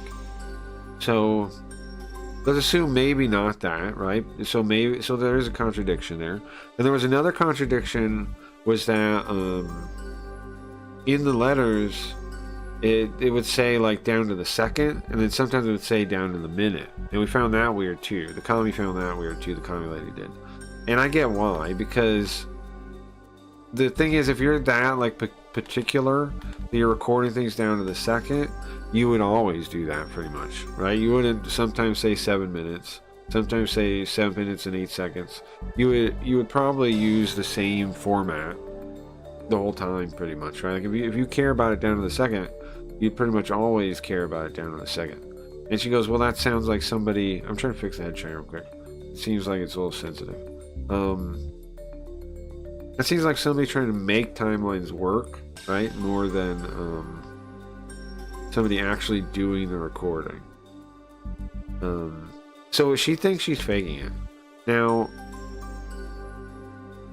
I don't know. Most recently, I think it has to do with her cousin, right? I think there's something going on. Maybe is her cousin dead? Is her cousin alive? Oh, none of that is spelled out. But the most recent thing that we found was she called us. We got called because there was something that happened, and we go over there. She calls us like scared, and we go over there, and first we see the manager guy, this guy up here, our uncle, taking the bag, like a weird, gross bag. He goes, here, look, and he shows us inside. It's 2 mangled cat corpses, and apparently they were outside her door on the ground. She said she had. Now, this also creates another contradiction in her story, though, because she said what happened was she received a new letter, and it was kind of scary. It was kind of scary. It was like, I'm something like bathed in blood. Dogs and cats and birds. You used to have a pet bird, didn't you? And you buried it. You gave it a funeral. Now, that's what the letter said. Turns out she didn't have a pet bird. So that's why I'm thinking it's maybe her cousin this person's obsessed with. Because that's kind of weird, right? And then so there's been all these blood writings on her walls, right? Before now. There's been different ones on her wall, on her door. I mean, not on her walls, on her door, her front door. So in her story, she sees the cats, falls down, collapses, and but the thing is, like, why did she open the door after the letter slips into the thing? The letter slips into the mail slot. She looks at it. Then why did she open the door? Right? Like, she opens the door after that. That's weird too. And then. So she says she opens the door, sees the cats, falls down. Now the other contradiction is she tells us that she saw the writing on the door.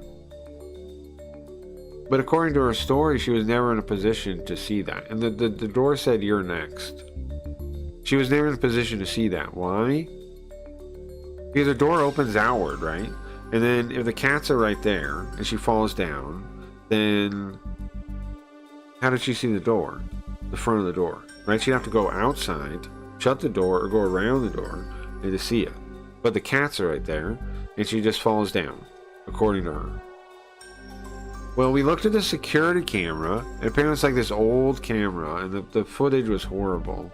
I mean, the old tapes that just keep getting recorded over, it was horrible.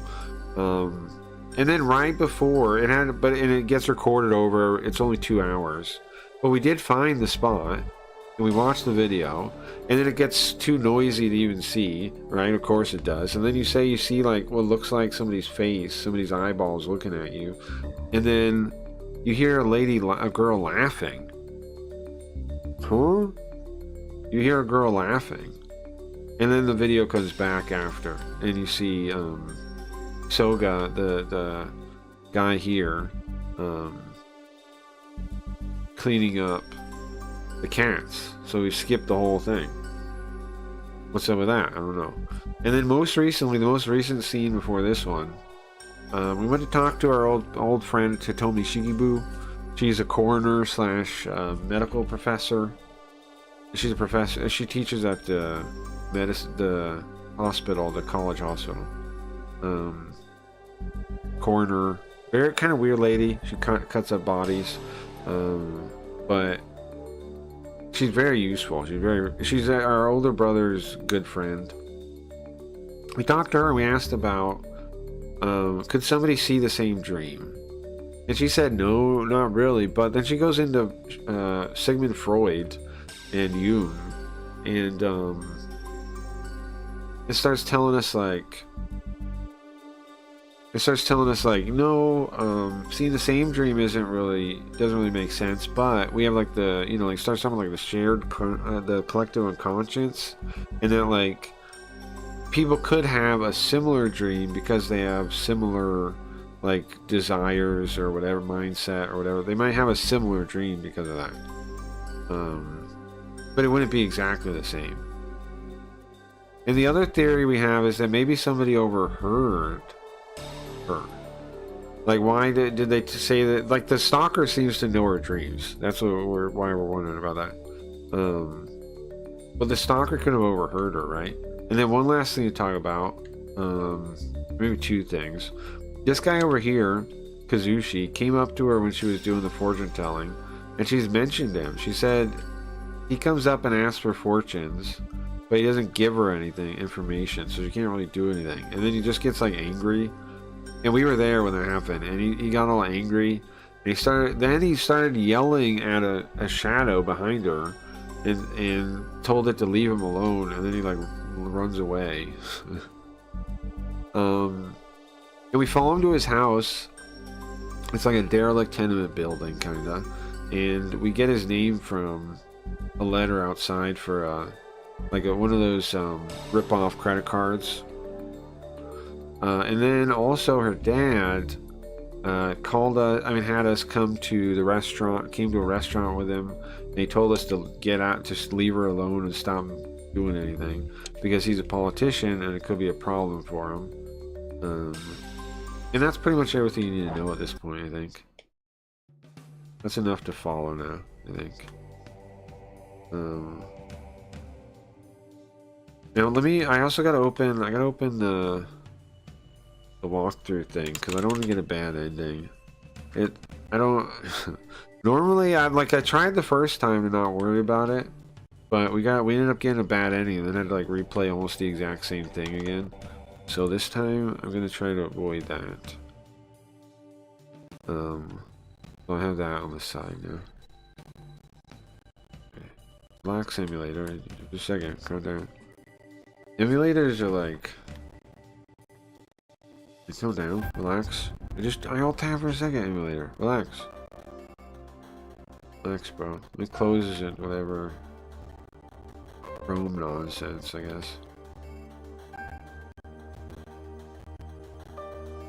Okay. Close every window. Yeah, that's better. Yeah, that's way better. Okay.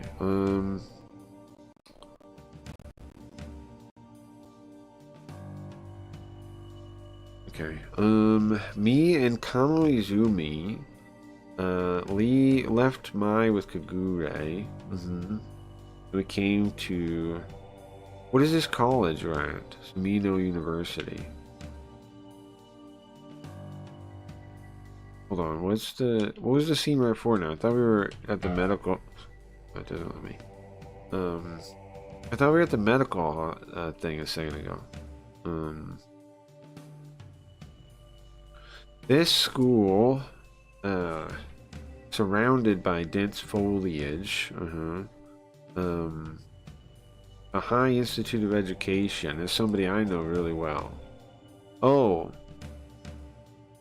Oh, is this our brother? We're coming by to visit our brother too. The inside is always quiet. Yeah, remember last time you said it's like a third-rate college or something, like it's a smaller college? And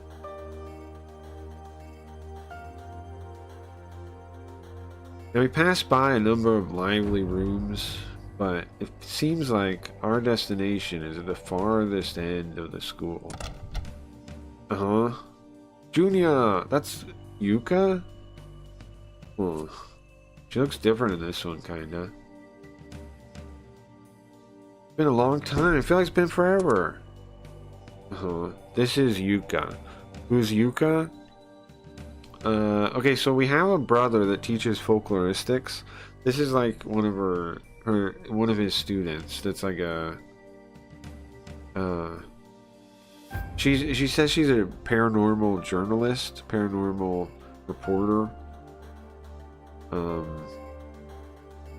She's also like one of the students that like helps him out.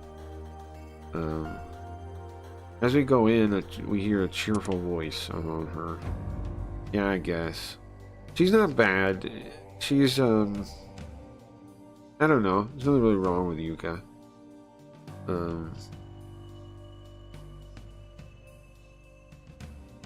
The people standing there, just looking at him.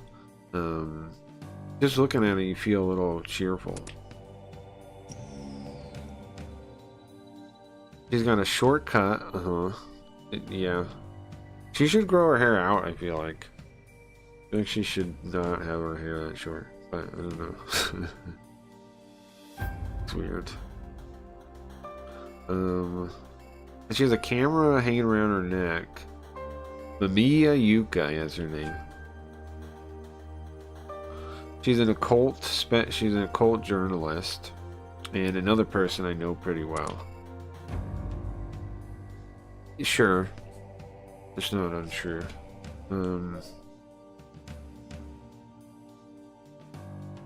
Her statements always seem to support the occult, and she always says astounding things. But thanks to her, we've solved cases before. So it's true that sometimes you have to be exposed to dangerous things. You have to put yourself in some danger. You guys come here to see Kirisaki? That's our brother. Wait, hey, is there some kind of case you're working on?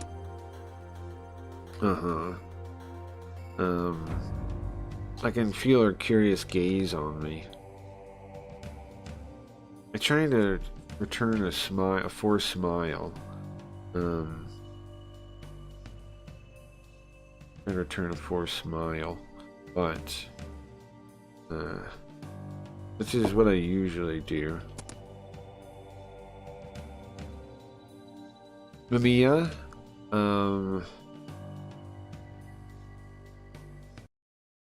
who's this talking? Oh, it's gotta be it's gotta be my brother. Mamiya, are you bothering Junya? Calm down. How about you calm down a little bit? And from behind, I hear a lower voice. Oh, it's our brother there. He almost looks like a demon man. What's up with that? Right? He almost looks like a demon in this one. Just like always, he's wearing a loose, wrinkled shirt and a and a loose necktie too. Look at his collar of his shirt, bro. Well, let me lock that for a second. Look at that. It's wild. The wild style there.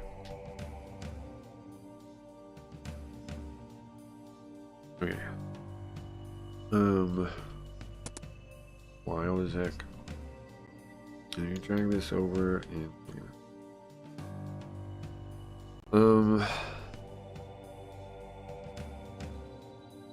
this person here that called me Junior is the person I'm here to see, the reason I'm here. It's been a long time, bro. I'm glad you're doing well. I'm not different than always.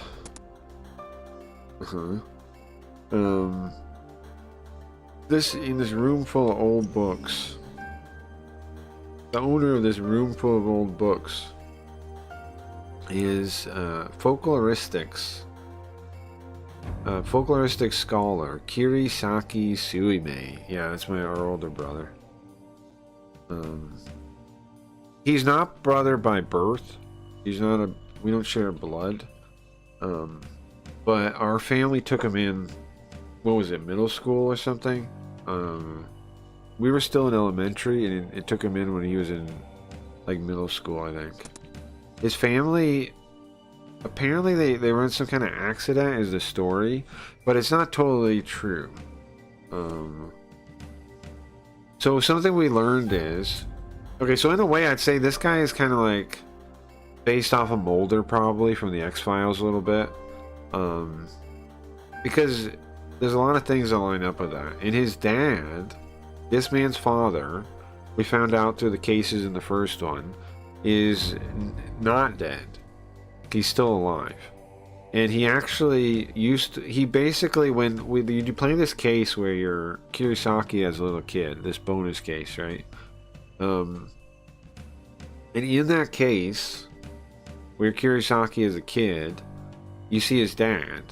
And his dad is like doing the role we're doing now. He was part of records and collections at the time. Working for the police to investigate paranormal stuff. He was working in that position. And his partner was our boss, Indo Ronco.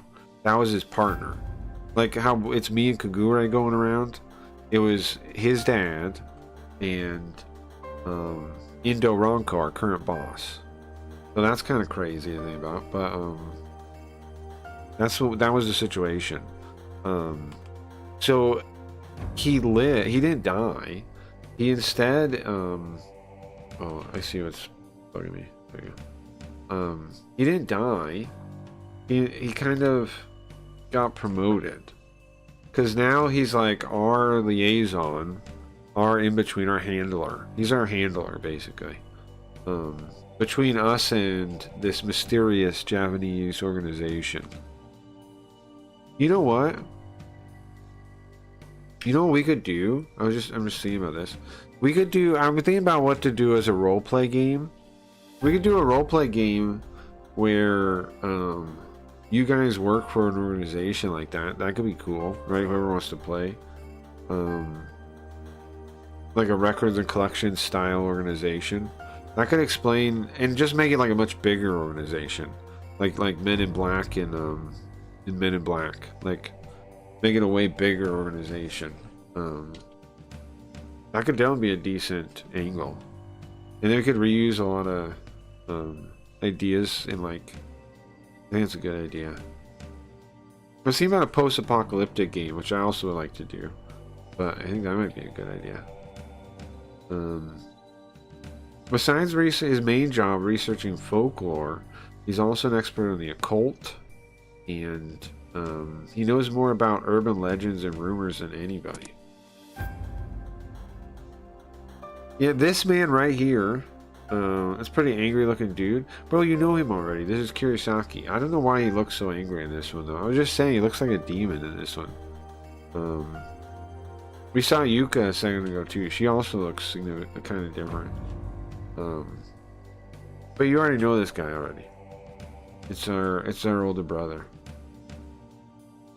The folkloristics professor. He is known to be kind of eccentric on the campus. I really don't say. But his advice is of great help any case that is kind of in the occult area. Hey bro, there's something I'd like to ask you. You got the time? Well, you may be wondering, why do I call him bro? Well, you see... Oh, we're explaining it now. When he was in middle school, there was an accident where he lost both his parents, and my father took him in. So we were raised under the same roof. We don't have any blood relation, so we're not actually real brothers.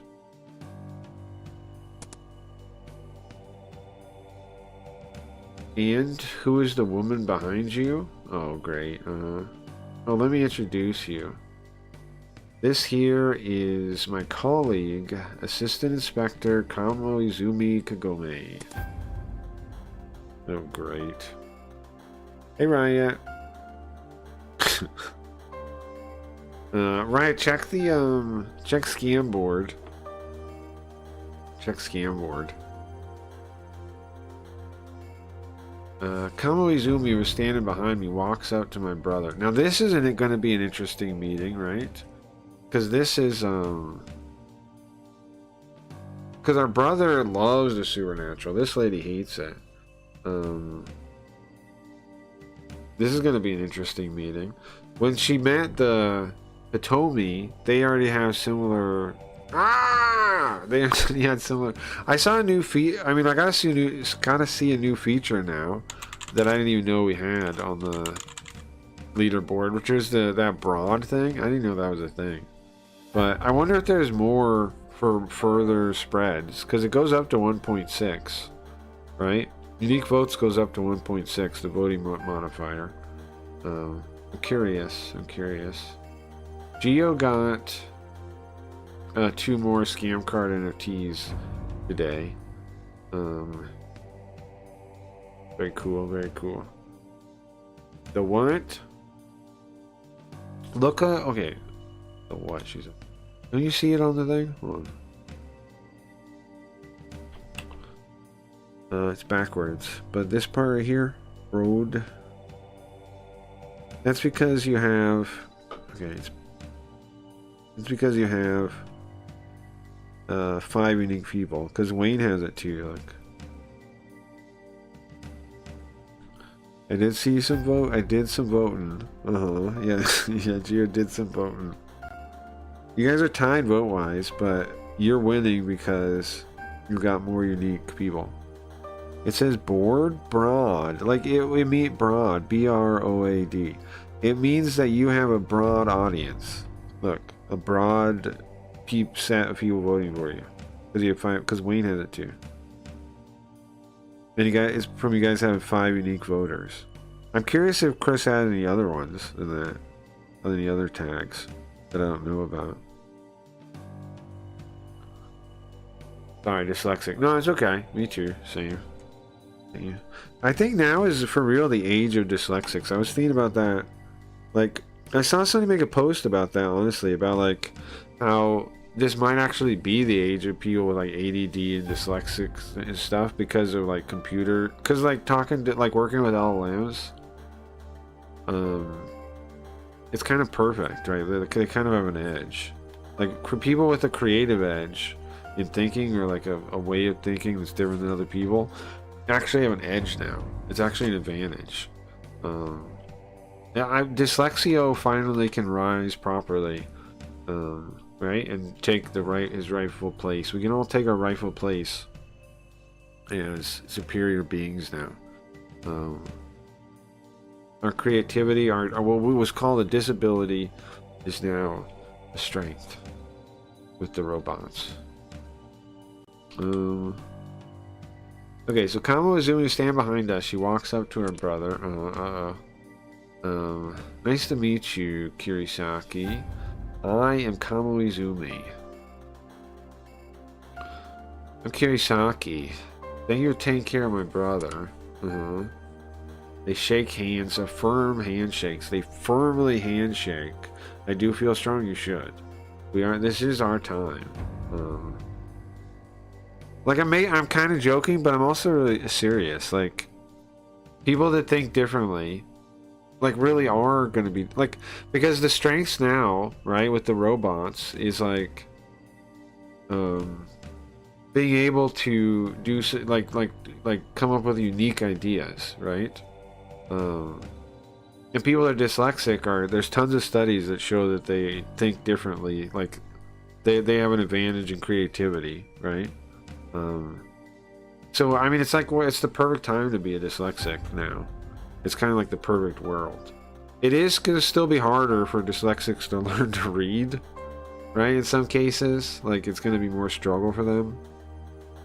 But, well, one, they can do it. I learned to read. Like when my mother taught me to read, I read. Well, I sure had trouble, but I was able to read books with my mother when I was when I was stayed home for kindergarten and second grade. I was able to read books. I didn't get marked as dyslexic until after that. When I was trying to read for like class, right? And then they were like, "Oh, you're in trouble reading," and like I was making those mistakes and stuff. And then they did the whole then they like, you know, it did a whole battery of things to test, and they said, "Yeah, you're dyslexic." But I was able to read even before that, though. Like,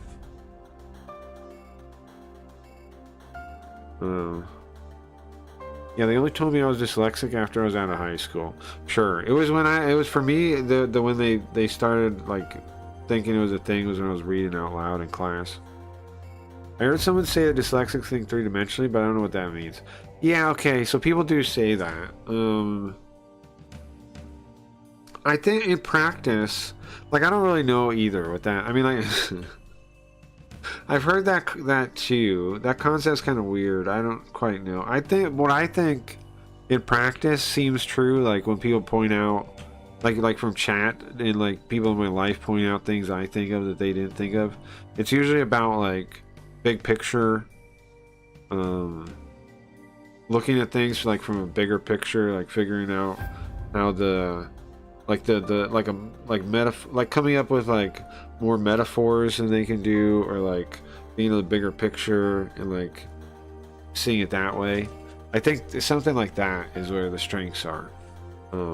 Connecting threads that other people don't connect, like when you're like, oh, that's like that, like that kind of thinking is what I've noticed. I seem to think the most different on is like I think about like something reminds me of something else, like a movie, or like I make a metaphor and then feel like, oh yeah, I didn't think of that.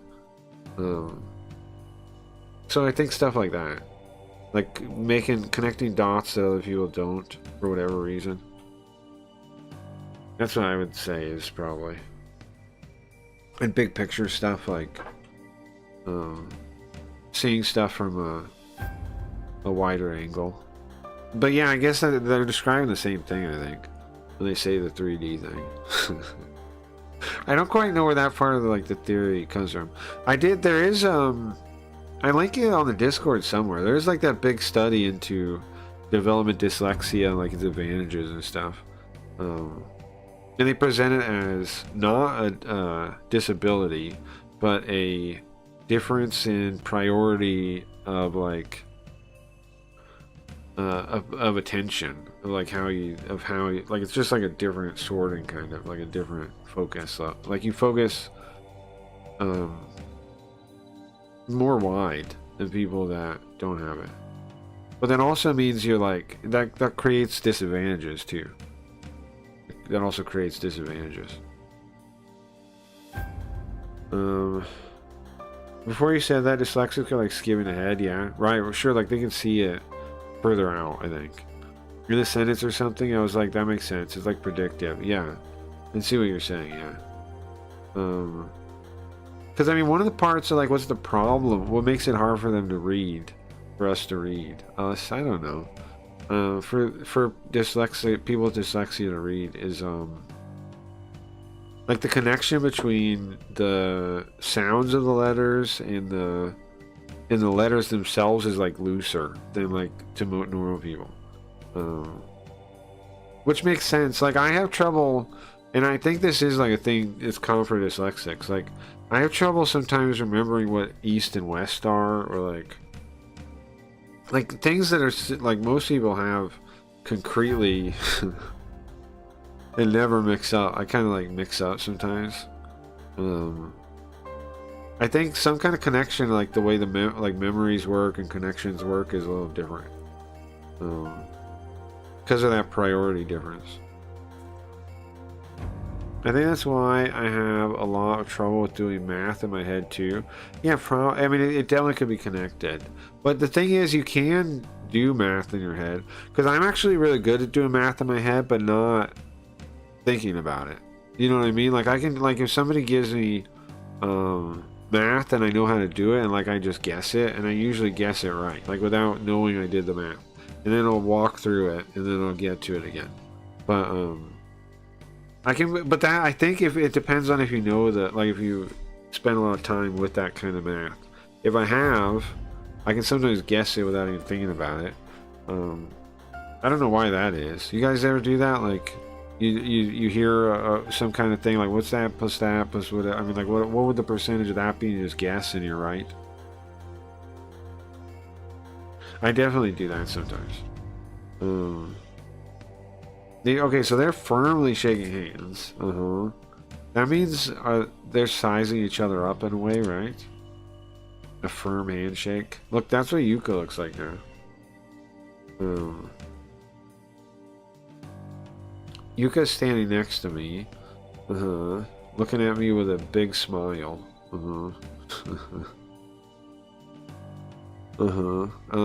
It seems like she's probably trying to say I should introduce her to you, right?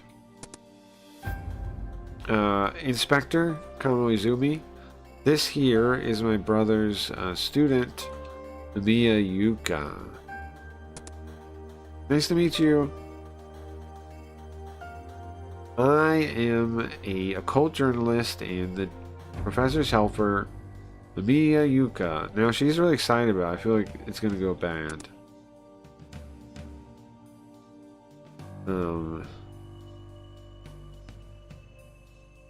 Miya, I think this is Kirisaki talking, I think. Miya, I think you left out self-proclaimed in your title. Come on, Professor. Come on, come on, Professor.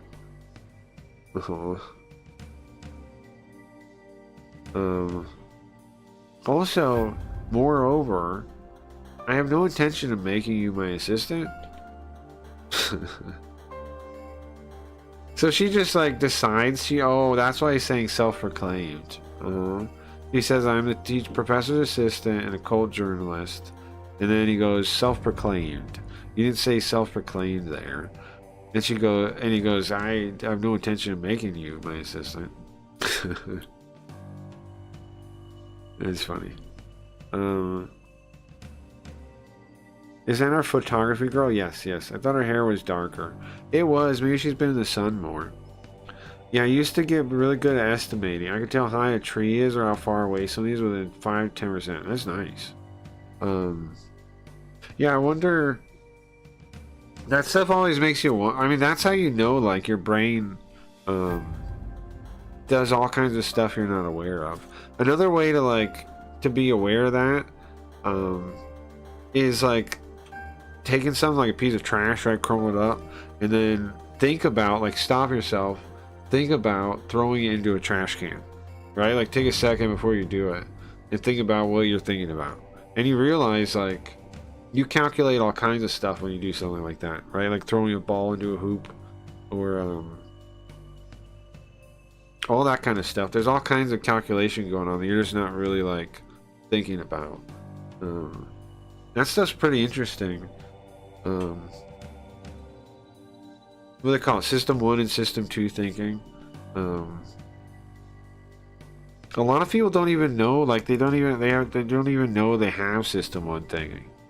They don't even know, and I think you can program System 1 thinking. I believe in trying to program it. I think you can, right? Because there's tons of evidence, like language, math, like we're talking about. If you learn the underlying like math, you can kind of just do it. Playing an instrument, all that kind of stuff.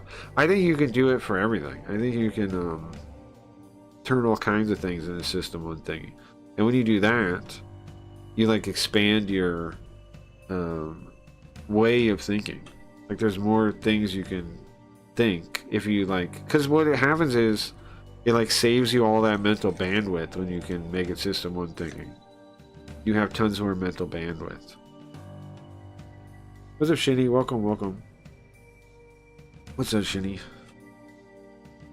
But yeah, this is the reporter girl, yeah, the journalist girl. Everybody looks a little different in this one, Gio. I don't know why. They just do.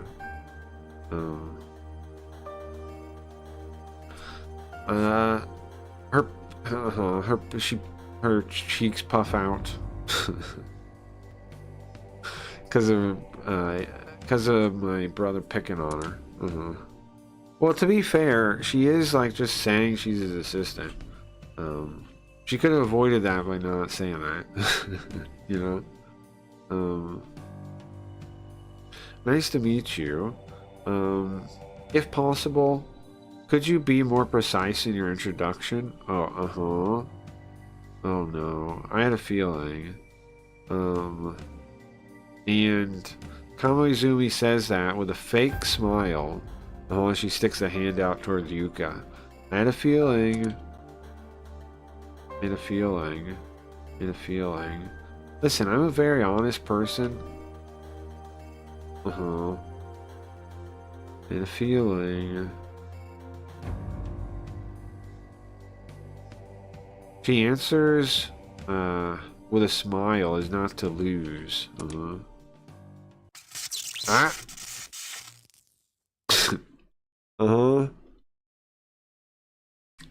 The two do not like each other, huh? I had a feeling, man. I had a feeling they weren't gonna like each other. It seems like just looking at each other, and from looking at this scene, the two of them in that very instant knew that they wouldn't, that their personalities didn't go along together. They realized it. Can women do that? Is that a woman thing, or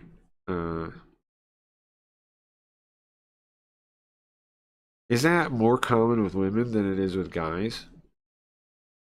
What's up, Nintendo? That's something I'm wondering about. They're right though. Their personalities are totally different. Yuka is like cheerful. She's curious, interested in the supernatural. Then you have the Kamo Izumi, who is prudent, not believing in the supernatural. In fact, suspicious of anybody that does. They are completely opposite personalities. Yeah, they are. And by the way, Junia, was there some? What did you want to talk to me about?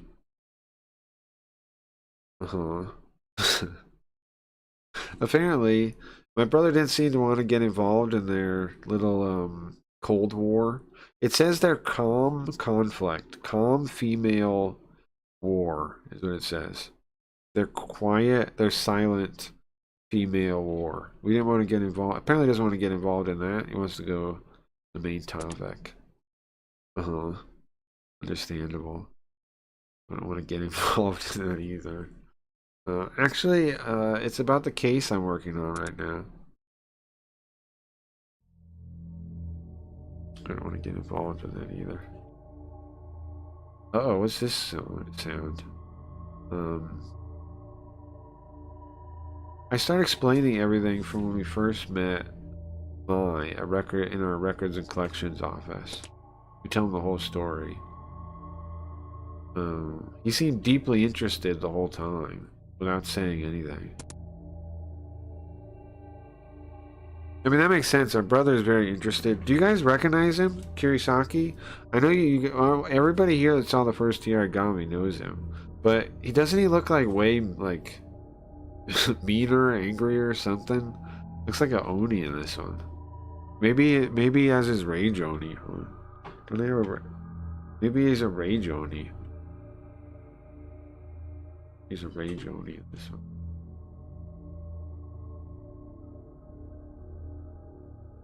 He's way more Be serious looking.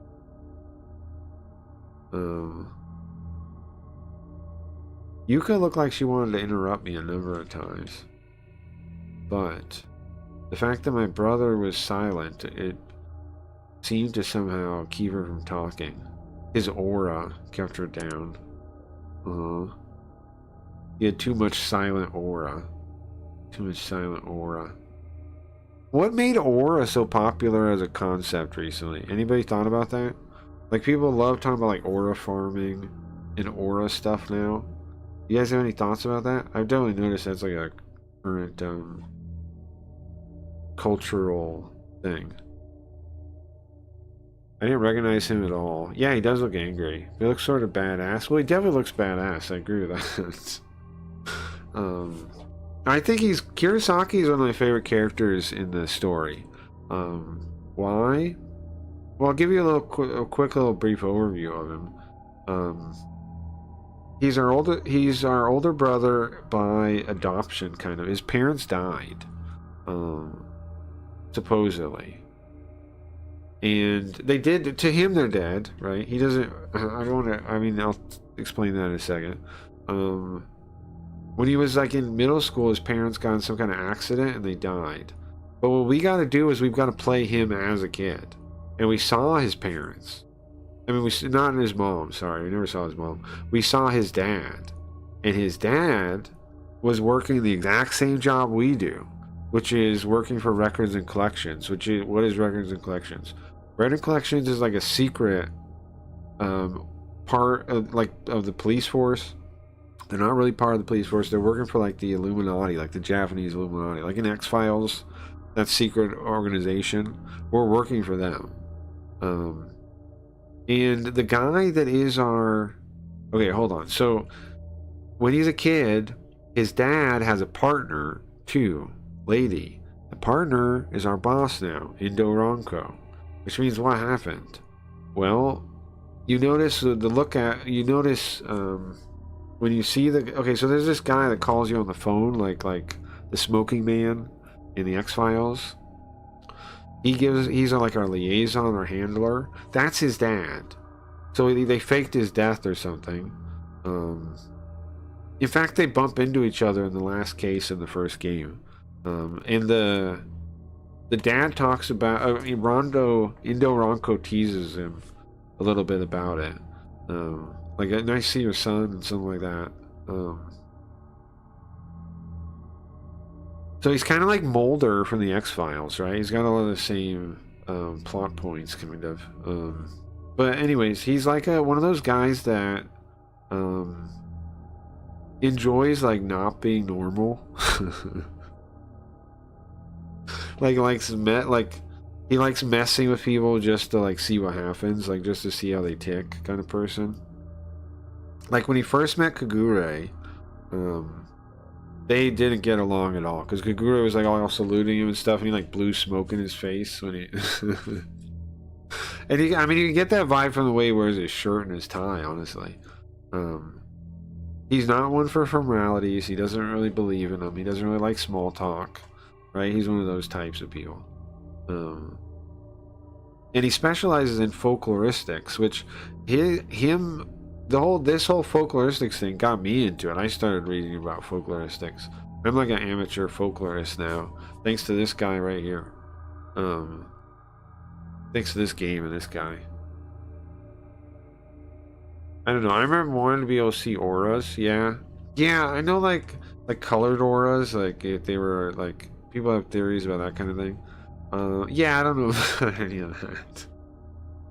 But there is something like an aura that everybody, like your intuition picks up on, I'd say, right? Because like, it's definitely kind of a thing. Like, I get what people are talking about when they say aura. And in Japan, they have it in their language. They say spirit. They say like, they don't sense anybody's spirit, or they sense like an angry spirit, like a killing spirit, or something like this. In Japanese, it's actually part of the language. So they definitely believe in it or feel it. It's an intuition. So I wonder what. I don't know. It's interesting. I think a lot of it's system one thinking, though, right? I think a lot of it's like The stuff that makes your hair stand up on end. Like, it's like stuff you hear but don't realize you hear, or see and don't realize you see. You sense it, like, not, but it feels spiritual or something because, like, beyond your senses, because you don't notice you noticed it. Reminds me, someone told me once they could see my aura. I don't remember if it was high or what. What do you say about it? So thanks to that, the conversation went smoothly with no interruptions. I see. Shared dreams. Huh?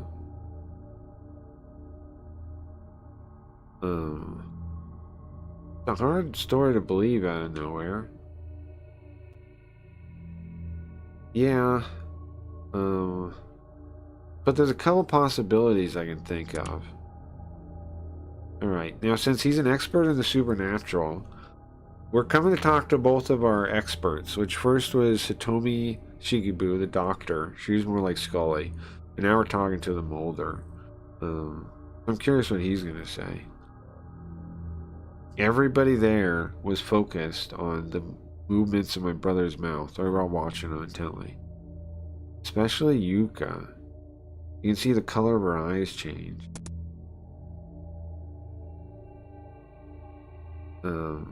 It feels like he doesn't want to miss a single word of what he's saying. Well, there's a type of urban legend that this has a lot of things in common with. Urban legend? Common points? I was talking about dreams, no?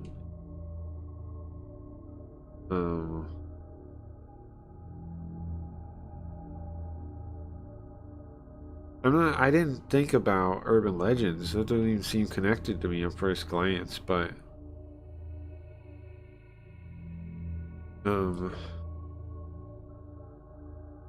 it could answer some of my questions. And I wait for him to keep talking. Well, for example, have you ever heard of the feeling of a chill down your spine? Or, what about when people say if you don't tap your left and right shoulder 2 times, you'll be possessed by a ghost? You ever heard stories like that? Is that a thing? Tap your shoulders twice? Do we have things like that in English that you can think about? Like superstitions we believe in like that? I'm sure people do. I just don't know them. I'm sure people do. That's kind of wild though. Tap your shoulders twice or a spirit could possess you. Yeah, I've heard stuff like that, sure. Wait, what does that have to do with dreams though?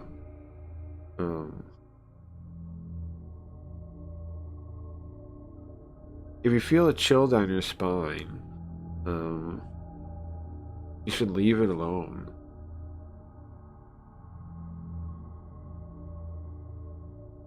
I've heard stories like that. Okay.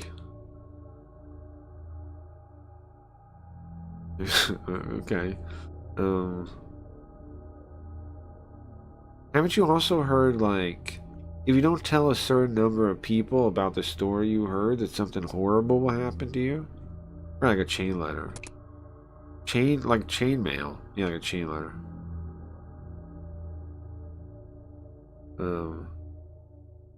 Yeah, you see, before cell phones were popular, they would do those same things, but it'd be by word of mouth or in a misfortunate letter. It spread throughout the world.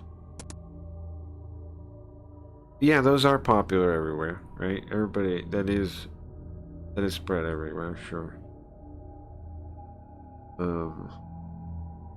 Yeah, when I was in middle school, I got a chain letter. I got a chain letter too. It was so scary. Those things are interesting, right? Because they do, even if you're like, you don't believe in them, sometimes you are like, yeah, what if I don't send it? I mean, eventually you learn to just like not care about it, but it is. There are times where like, yeah, what if it's right? What if I get cursed? What if I get cursed if I don't email this to everyone? What if I get cursed? What if that's real? Huh.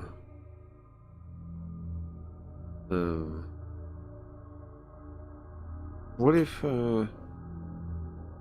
yeah, I don't know. Junior, do you see what's in common in these two stories? Huh. My brother continues talking without responding to Yuka.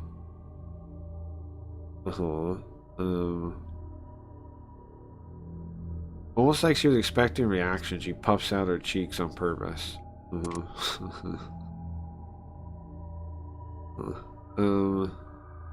Well, I'm gonna try to answer his question best I can. So this line here. Oh yeah, the letter thing. Okay. Common points? What? That if you don't do something bad will happen? Is that it? Of course, that's one of them, yeah. Is there other ones? Yeah, Junior.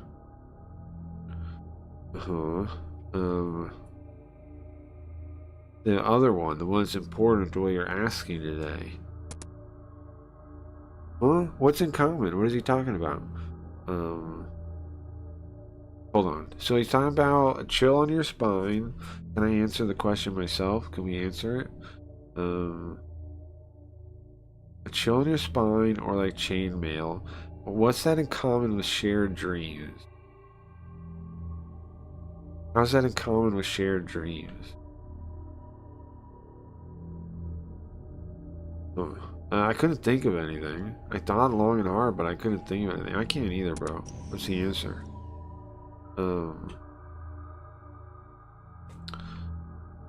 It's obsession. It might be like a compulsive idea. What is the one thing that people say now? Intrusive thoughts. An unreasonable but compulsive idea. Intrusive thoughts, kind of. What he's saying. The word means obsession too, I think. Yogo? Let me show you guys what the word he's saying is. Yogo, can you look this up for me real quick? There you go. An obsession, a compulsion, obsession, ideal, a nansastia. I don't know what that is. I was assailed by the stupid but unshakable idea that if I was imprudent enough to move my hand, it'd be noticed. Huh. A compulsion. Well, sure, in the letters, right? It's a compulsion to like do it, right? To remit to follow the chainmail. So what about the dream?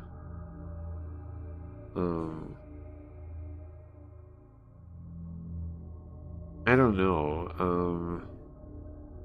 I was thinking about it, and then Kamo Izumi,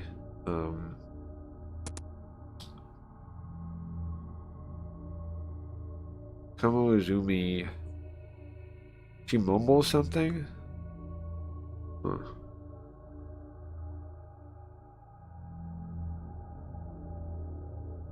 Kamo Izumi, you seem smart. Of course, a profiler. What, did she get it? I didn't hear it, right?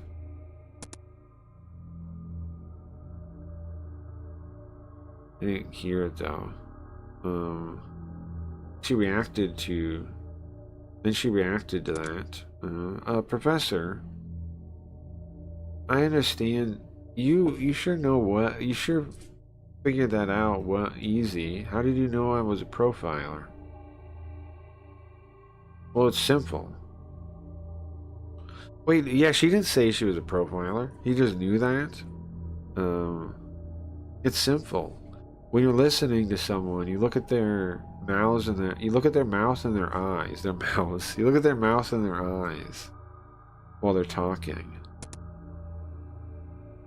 That's a special trait of a profiler. Is that true? Looks at their mouth? I guess not many people look at mouths when they're talking. My brother dropped his tone. So, it's just like you said, Kamo Izumi. Hold on, did she say something? I said... he said... Oh, she says this. She says obsession. Ah, he doesn't answer, she does, right? Because this one's like, I was thinking about what to say, then Kamo Izumi blurts it out. She says this. She says obsession. She said that. She said the intrusive thoughts thing. Okay, now it makes sense. She said that. Yeah, that makes sense. She said it. While we were just sitting there dumbfounded, she said it. I thought he gave us the answer. She said it. Just like Kamo Izumi said, that what's in common with these two stories is that it grows a feeling. Both of these stories grow a feeling of compulsion. That's the special trait. What do you mean? Am I stupid? What's up, Donald J. Trump?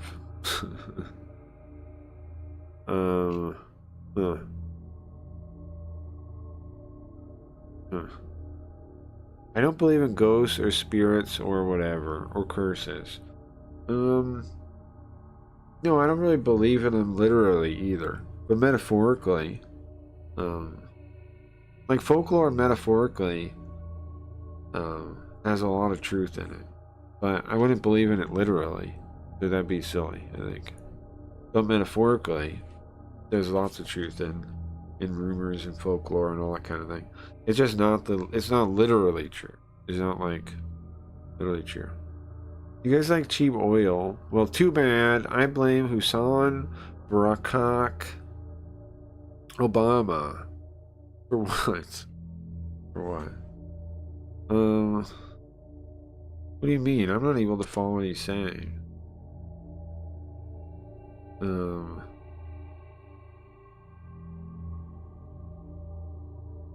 Well, see, here's the thing. In both cases, the strong belief that you can't be saved changes into a kind of threat.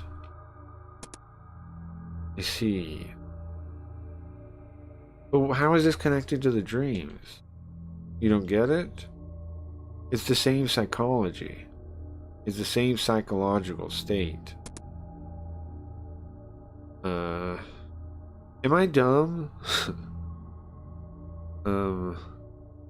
So somebody that has a strong obsession or a strong compulsion. Let's say compulsion. Compulsion is, I think, the right way to go with this. Somebody has a strong compulsion. Their psychology, it's quite similar. Like fear, uneasiness, desire to be saved. The inspector, when the inspector says that, my brother's nodding. So the two of them get everything. What the heck what about the rest of us? Also reminds me, friend told me he was in the woods with his brother and saw angels or giants or something, and they took off into the sky and claimed he was sober. He wasn't tripping on drugs or whatnot. Yeah, I don't know. People see all kinds of things. I remember one time when I was awake a long time. I think the question is not drugs, but like how long he was awake.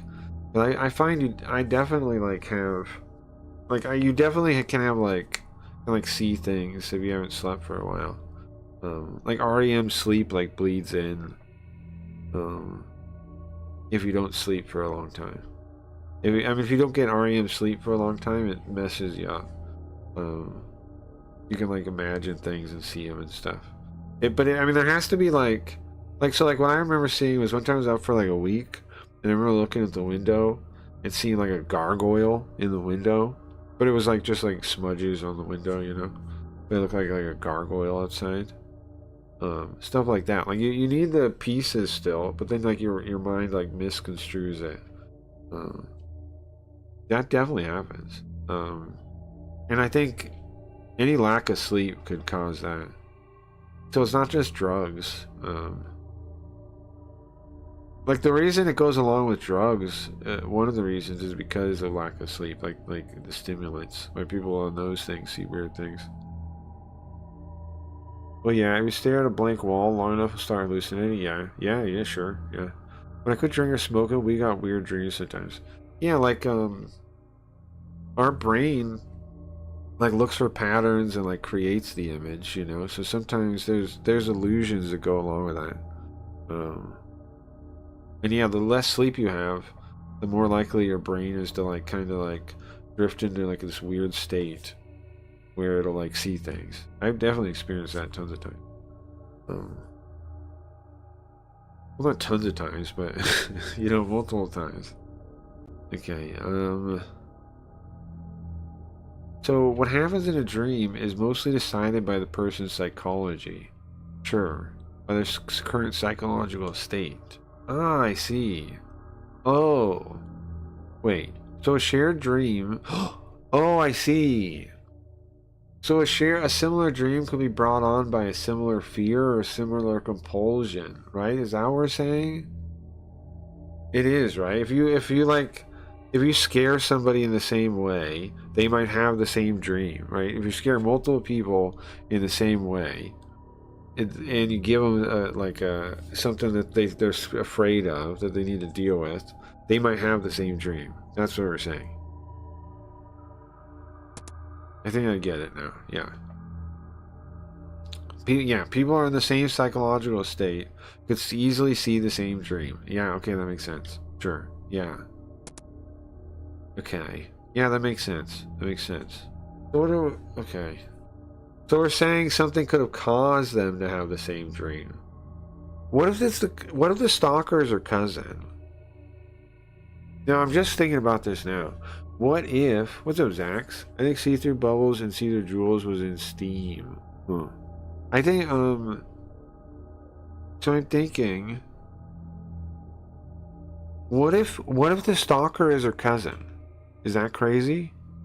What if the stalker is her cousin? I thought maybe the stalker mistook her for her cousin. What if the stalker is her cousin?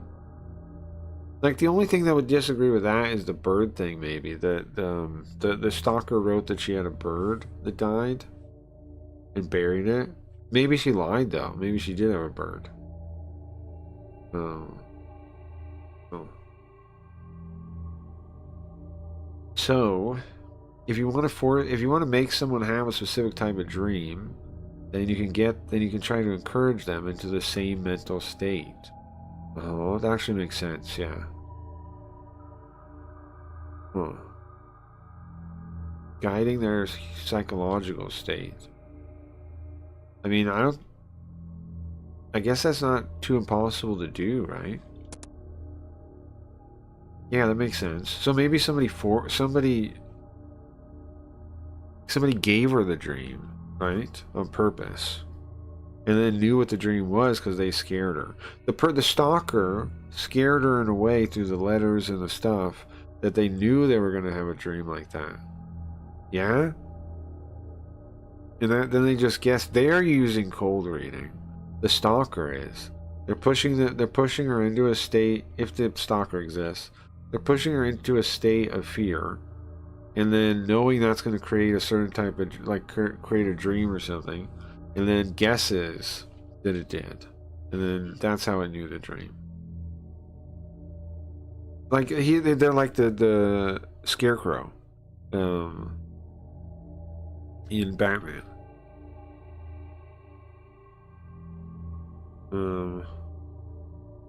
You guys get it? They're like Batman, the Scarecrow and Batman.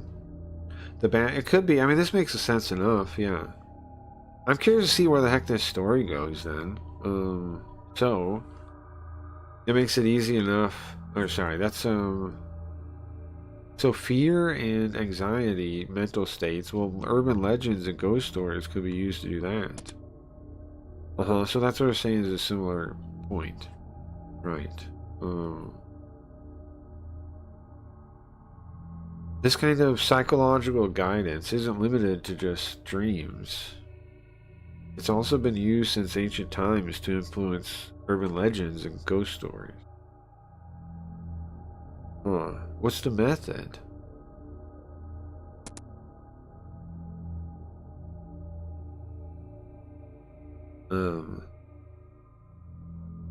Yeah.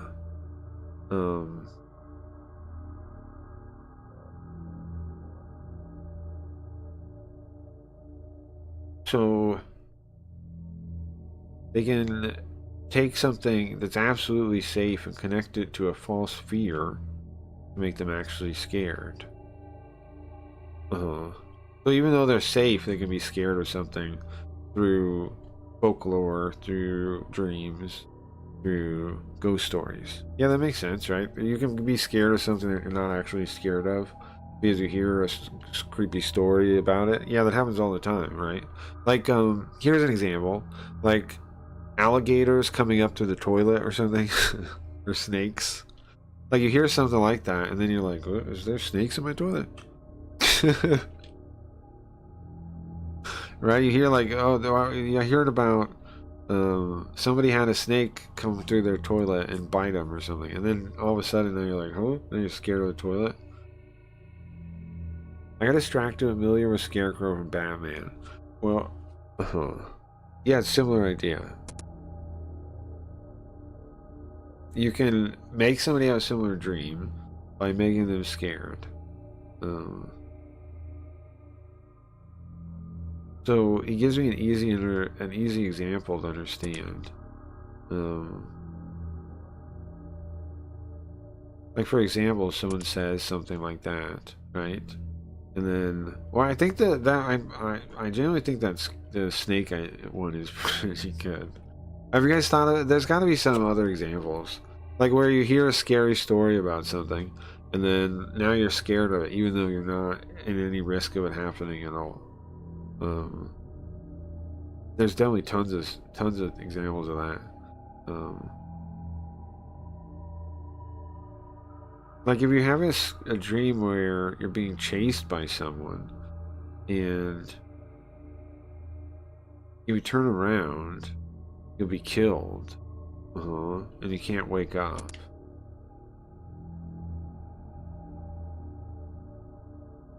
That person,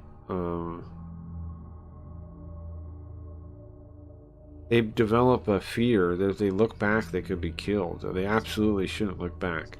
Yeah, like when I was a kid, I remember I'd be worried vampires would suck my blood, and when I was asleep, and so I put my blanket around my neck. That's what he's talking about, right? Even though that's retarded, there's no need to worry about that.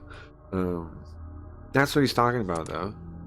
You can go from like something in a dream or some kind of story or something, and then actually be scared of it. So because of that,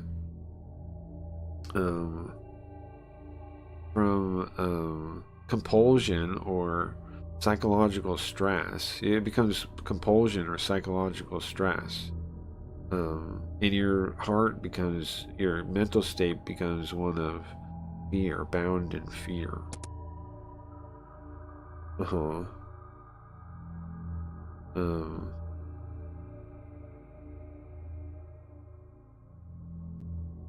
So, in deep psychology,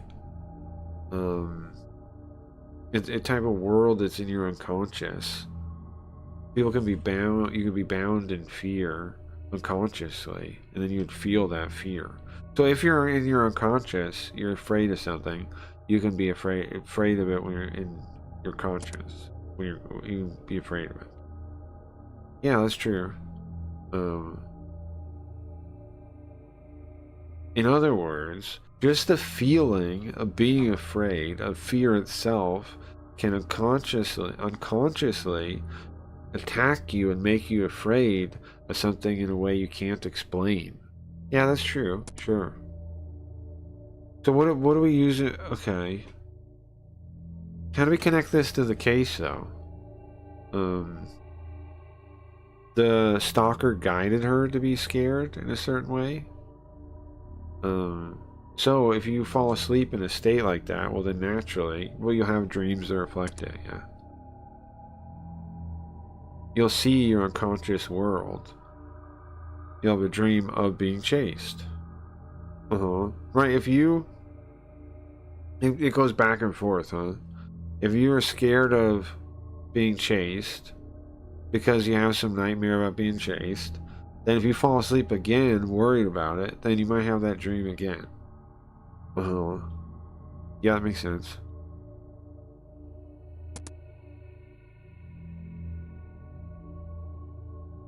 So that's why you have repeating dream. She could have the repeating dream too, right? Because once you're in a state like that, I was scared of aliens. Yeah, like being abducted or what? What do you mean? Like, what were you thinking about? Like they would show up and abduct you or something? What's up, Koji? Well, I mean, they're also succubus and incubus. Speaking of sucking, as far as like folklore, Mexicans can be scary. It's annoying when having nightmares. Have to stay awake to get dreams to go away. Yeah, definitely, right? And especially just like we're saying here,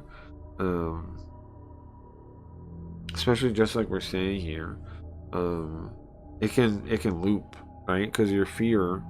Wow, the real Donald. Yeah, I guess that was him. I guess that was him. I don't know. I guess. Yeah, I don't know what he was talking about. I guess. What do you think of the new website look, Koji? I don't think you gotta see it yet. Okay, she takes over. Well, I've experienced stuff like that too. Oh, so she's saying she's been chased. She's been chased in her dreams, sure. It's sick? Great job. Well, I can only take half credit. Craftsmoon, my buddy Chris, he did it. And he was like, I got some ideas. He's doing robots too. He came by the stream, he's like, I got some ideas based on I was thinking I could make your site look more like your content and make it more in line with your content. And I was like, okay. And then and then he like sent me a file that was like a demo of it, and I was like, this is pretty sick. And then they gave it to the robot, hammered it in, and then now we've done multiple updates since then though. But yeah, it's pretty cool, man. Working with robots, it's mind blowing. It's mind blowing stuff. I was wondering if it was all AI or not. It's surprising how far it's come. Yeah, I mean, I guess it in a way. I mean, is it? I mean, it's pretty much mostly robots. Yeah. Oh, there's something else to show you too, that we made with it. That I came up with AI. That we built with AI too. But yeah, it's pretty much all AI, yeah. Besides the like manual parts you gotta do, that's not AI, but pretty much. Happy belated birthday, thank you. There's the other idea we came up with too. I came up with, yeah, I'll finish this scene and then I'll talk about that. Because otherwise I'm gonna start talking about that and then I won't get back to the scene too long. I had the same thing happen to me.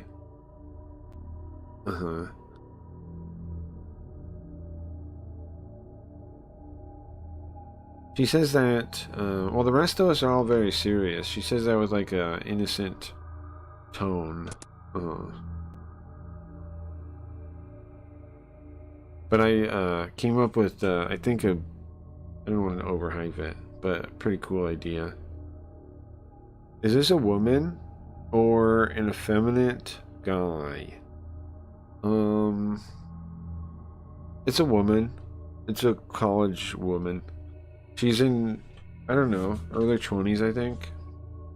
She's like 20 something, 20, 21, something like this. It's a woman. I think she should grow her hair out, right?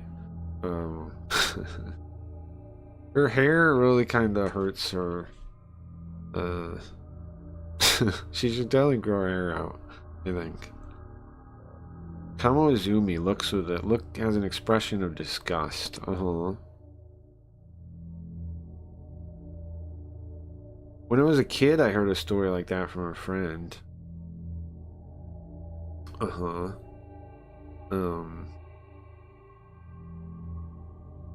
Yuka started talking while she was looking at everybody's face one at a time.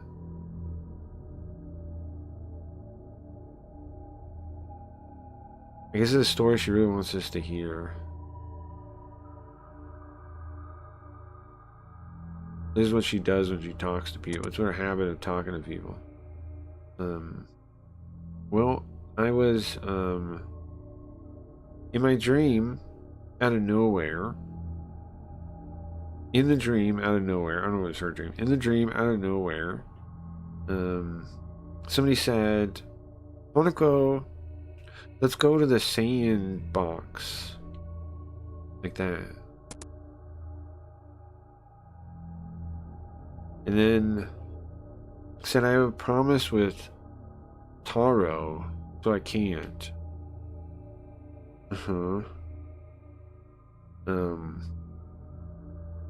Are these like Japanese like things like people know of? If you don't say no, if you don't answer, then you can be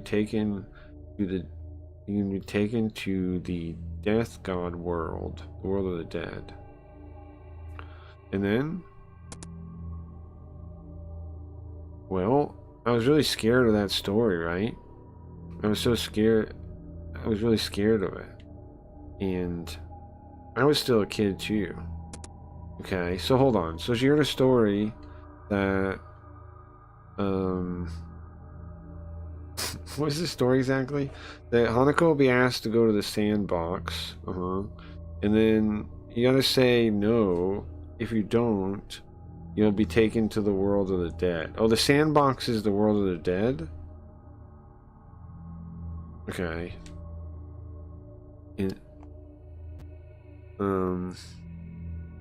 Okay, also no tits. Well, she does kinda, I mean, I wouldn't say she's flat. But, she's in her college diet, don't have boobs. She does kind of have boobs, bro. But I mean, not in detail about that. But she, like, her shirt doesn't fall flat. That's what I was trying to imply. I don't know, Gio. I've seen things. Lesbian Okay.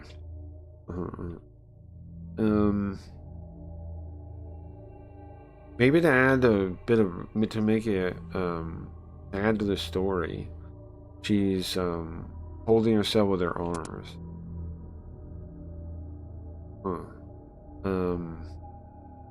The current Yuka wouldn't be scared of that, obviously, but when she was a child, it would have been scary.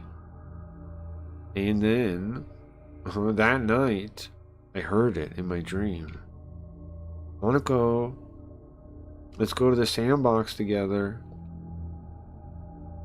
And without realizing, I got pulled along.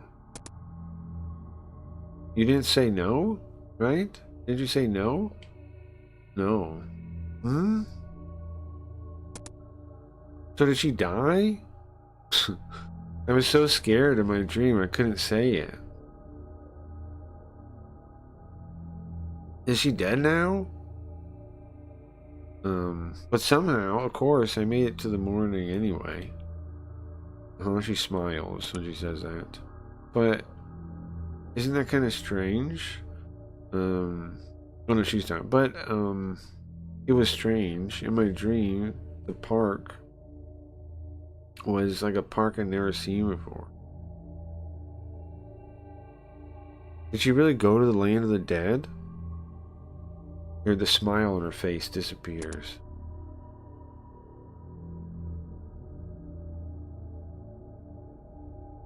And here's the thing. Later that week with my family, we went to that same park. Right, is that true? Well, it's like a prophetic dream, which is like the whole plot of the case, huh? That sounds like a prophetic dream. Have you guys ever had something like that happen? Being a woman, looking manly, but see, look, the shirt does not fall flat. Right? Never. Let me see.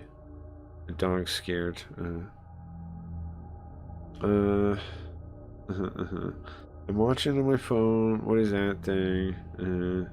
It's big Angie, right? That's a man's face. I don't know. I disagree. It looks like a woman. That one, it looks more like a man there. There, it looks like a man. This looks like a woman. Kinda. No. This looks definitely like a man.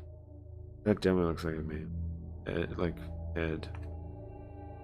That one I'd say no. It looks like a woman. But am I wrong? Is it a man both times? I guess it could be a man both times. What's that now? What is that even? Gio, did you do that?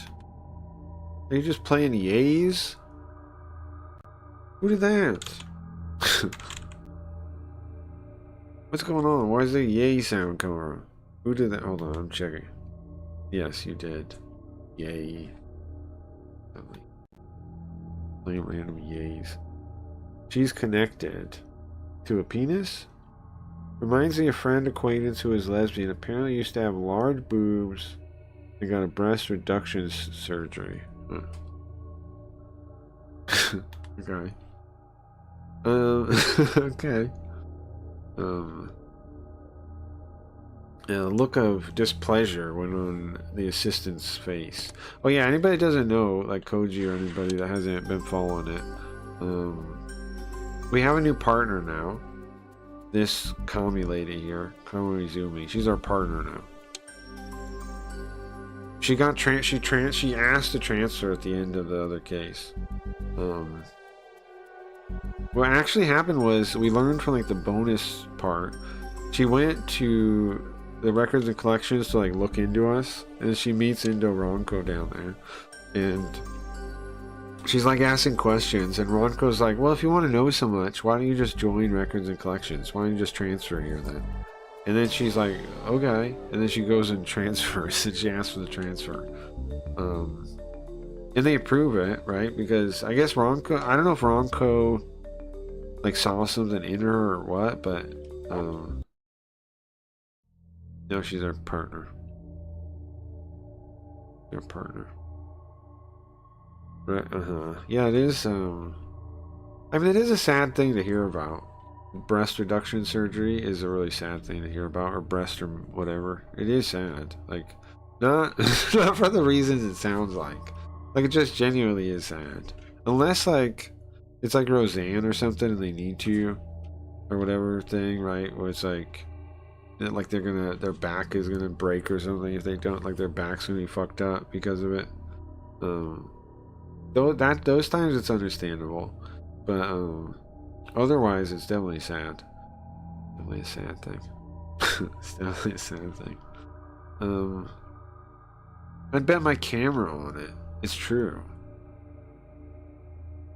Now that I think about it, I guess that's a prophetic dream, huh? She's not happy. Kami is not happy about that. As expected, she looks up. Mia? Listen, I'm sorry, but can we not talk? Can you take your occult nonsense somewhere else? Damn, bro. We don't need any of your unscientific nonsense. What do you mean by that, huh?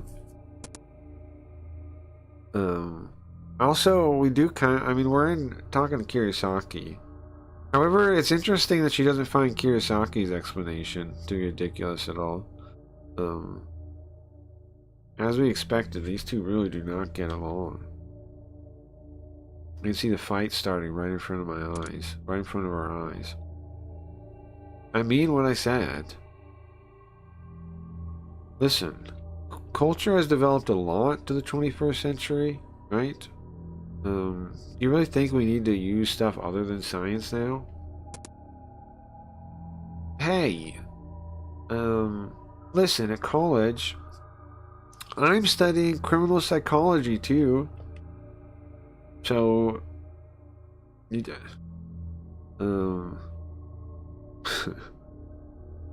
I'm studying criminology too. You don't need to be like that. You don't be so rigid. Mamiya, could you take your fighting outside? My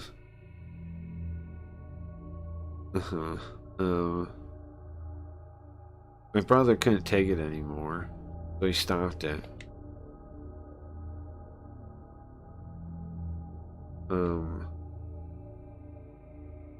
It's not that he wanted to get in the middle, of course. He just found it annoying. He just doesn't like when it's noisy.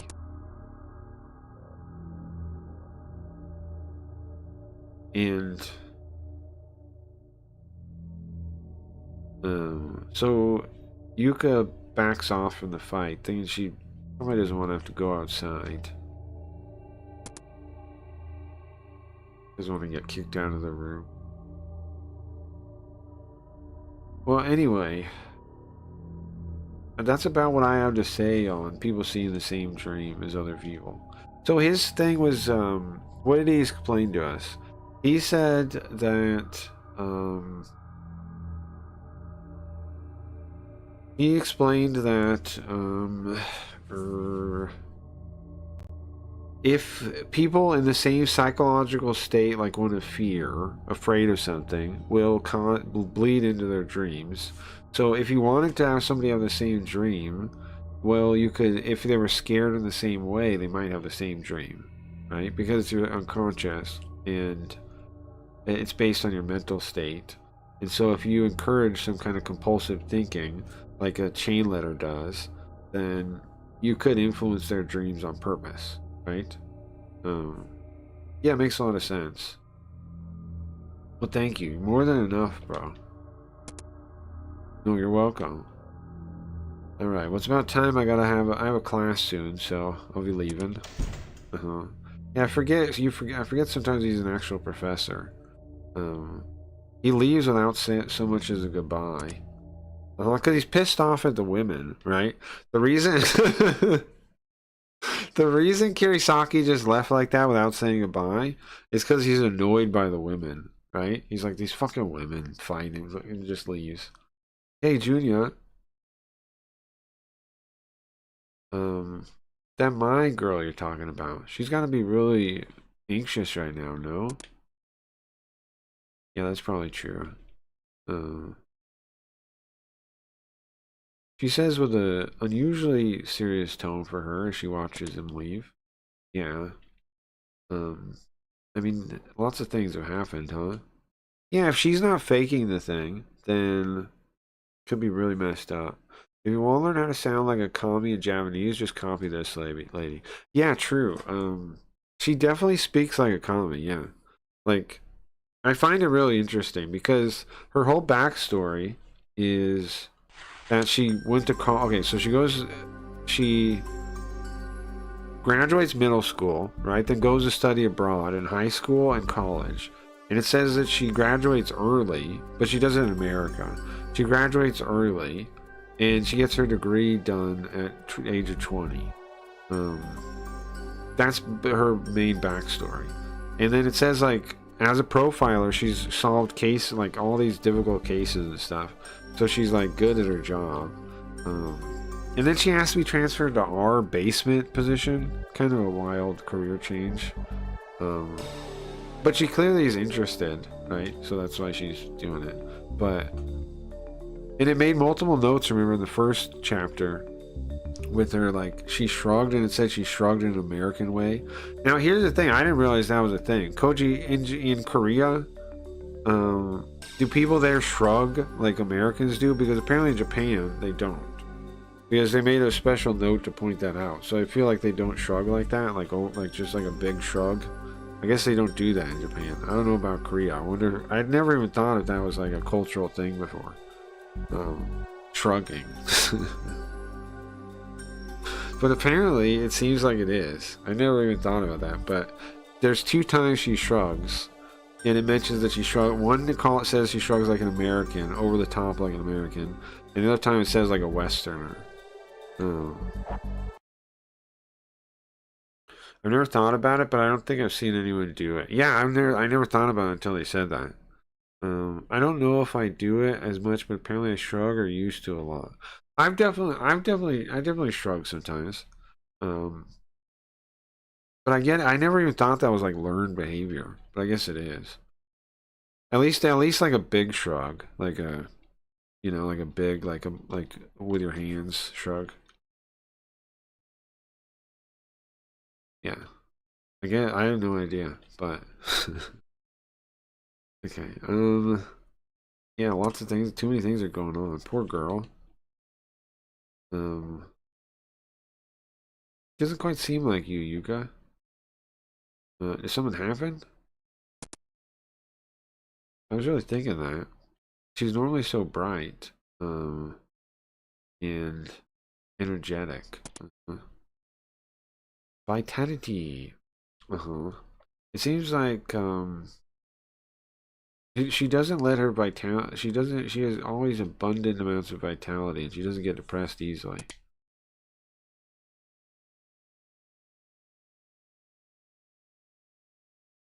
Now she looks kind of melancholy, like she's remembering something. Well, when I left Tokyo too, and I lived alone, I was all kinds of worried about stuff. Uh-huh. Oh, I see. So living alone as a woman must be especially hard, I guess. Yeah, I guess so. Right? See, this is another thing too. This seems like a real thing, right? Um, Seems like another sign that, you know, modern life might not be the right thing for women. Right? There's so many things I didn't know. But the building manager is a relative, so it might be a little better, no? Yeah. What is that? It's like she wanted to say something, but she didn't. I don't know if I should say this, but I don't know if I should say this. Hmm? Um, Hold on. That's jealous, right? Yeah. Um, but I'm a little envious of them. Envious? Yeah. Um, well, because they always have somebody that's a relative nearby, huh?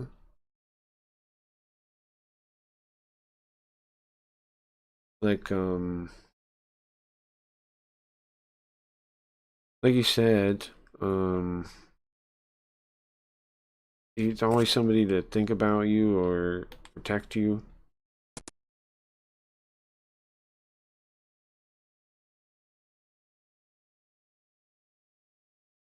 She says that in a mumble and turns away.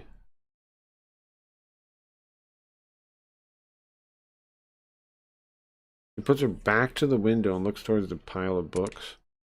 Yuka. Huh. I guess that she came to Tokyo by herself when she was 18 and didn't know anybody. That must have been rough, huh? I guess it makes sense why she's jealous of that. Having somebody around that knows her.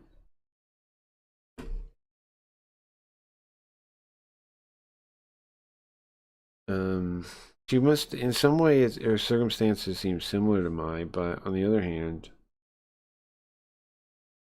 somewhere in her heart, she's blaming herself.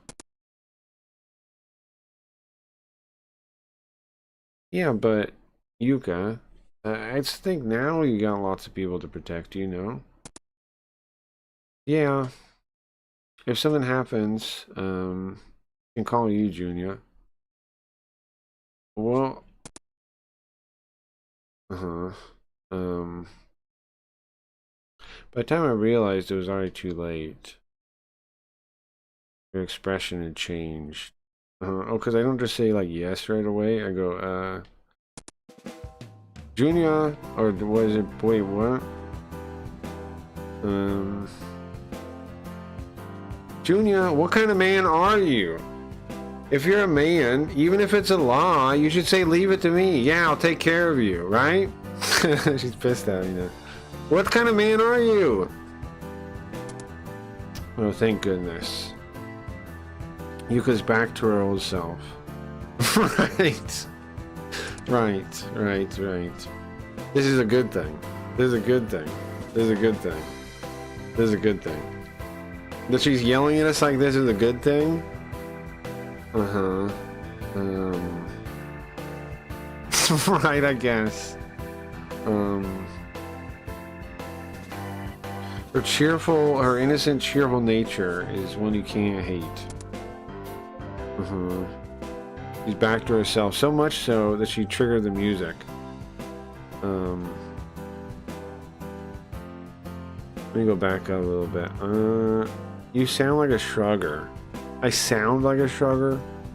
One thing I've heard about Americans is we lean on things, which I totally do. Yeah, I do too. I've like got all kind of, in my life, there's a number of times I've got like paint on my shirt, or like dust or dirt or something from doing it. Like, I've definitely leaned on, yeah, I definitely lean on things very much too. Video from Iraq, my platoon started like shrug your shoulders. My shrugging is very minimal. The best, dumbest part of the vid is dumpster jousting, where was what it sounds like. Shouldn't let Marines get bored. Sure. Trapped. Shouldn't they change her facial? Well, you know, it is what it is. Well, yeah, because she is upbeat now. Yeah, she's yelling at us, right? But it's from a position of confidence, right? To be like, hey, why don't you say you're gonna protect me? Huh? Jerk? Like, that's what she was doing, you get it? Like, she's like, hold on, I'll go back to it real quick so you make sure everyone got what happened. So she's all depressed and worried about, you know, like, the fact that, like you living on your own, blah blah blah, it's hard for a woman, blah blah, and she's like, and you're like, well, yeah, you got people to protect you now, right? And then she goes, yeah, like, won't you, like, Junior, you'd come flying, right? And you're like,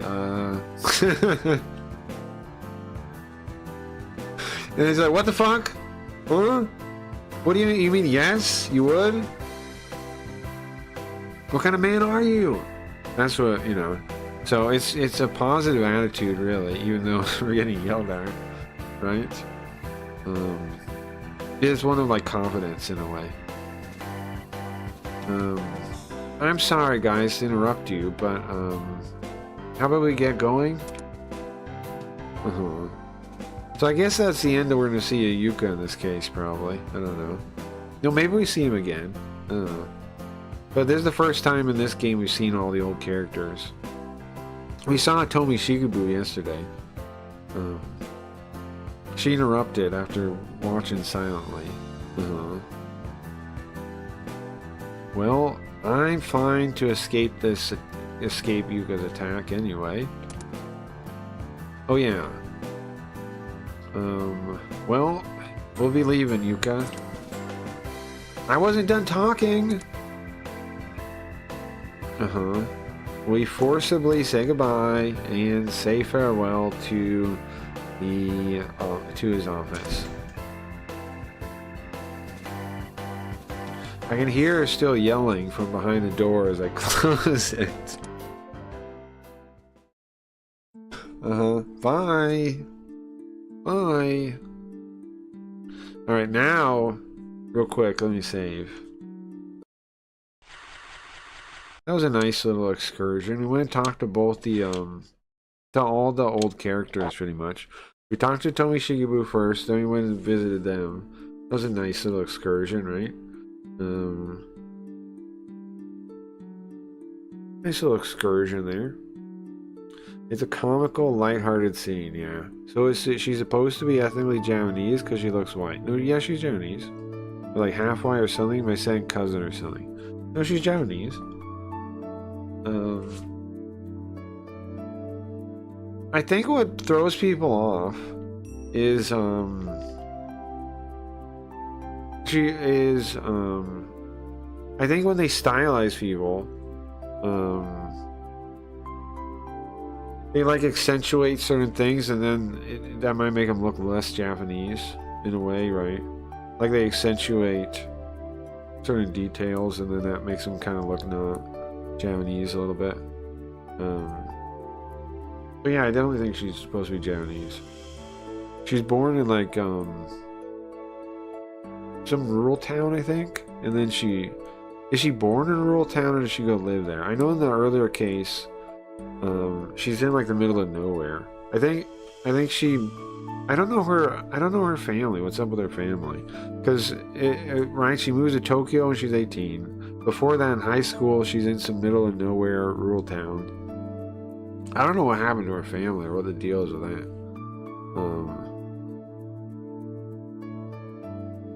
I'm trying to remember. I don't know. I don't know what the deal is with that. Okay, so check it out, Koji, and I gotta pitch this again. I came up. Okay, so remember Blaze? Yeah, let's put this. Let's mute this for a second. Remember Blaze?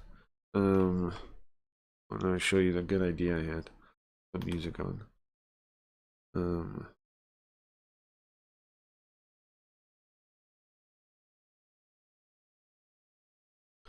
Can I put ads for this thing? I guess I didn't put them in the. I didn't put them in there. Okay, anyways. Okay. So I think remember Blaze. I was thinking about Blaze before we quit, and I was thinking, okay, why do you even need the streams? Like, is the idea not, could it not be boiled down to just the leaderboard and like a Discord call or something? I was thinking, like, why do you even need a thing? Because they don't care about any of the streamers. Like, and the inflation ruins the content making it to the top, right? You have these, you have, you're gonna have John Galt in each one of these people's things, right? Oh, Wayfinders, sorry. You have Wayfinders and John Galt flooding the whole thing. But the whole point is, why do you need the streams? It doesn't matter. Like, look at this. This isn't even, I haven't even muted it, bro. Look. This is a stream, supposedly.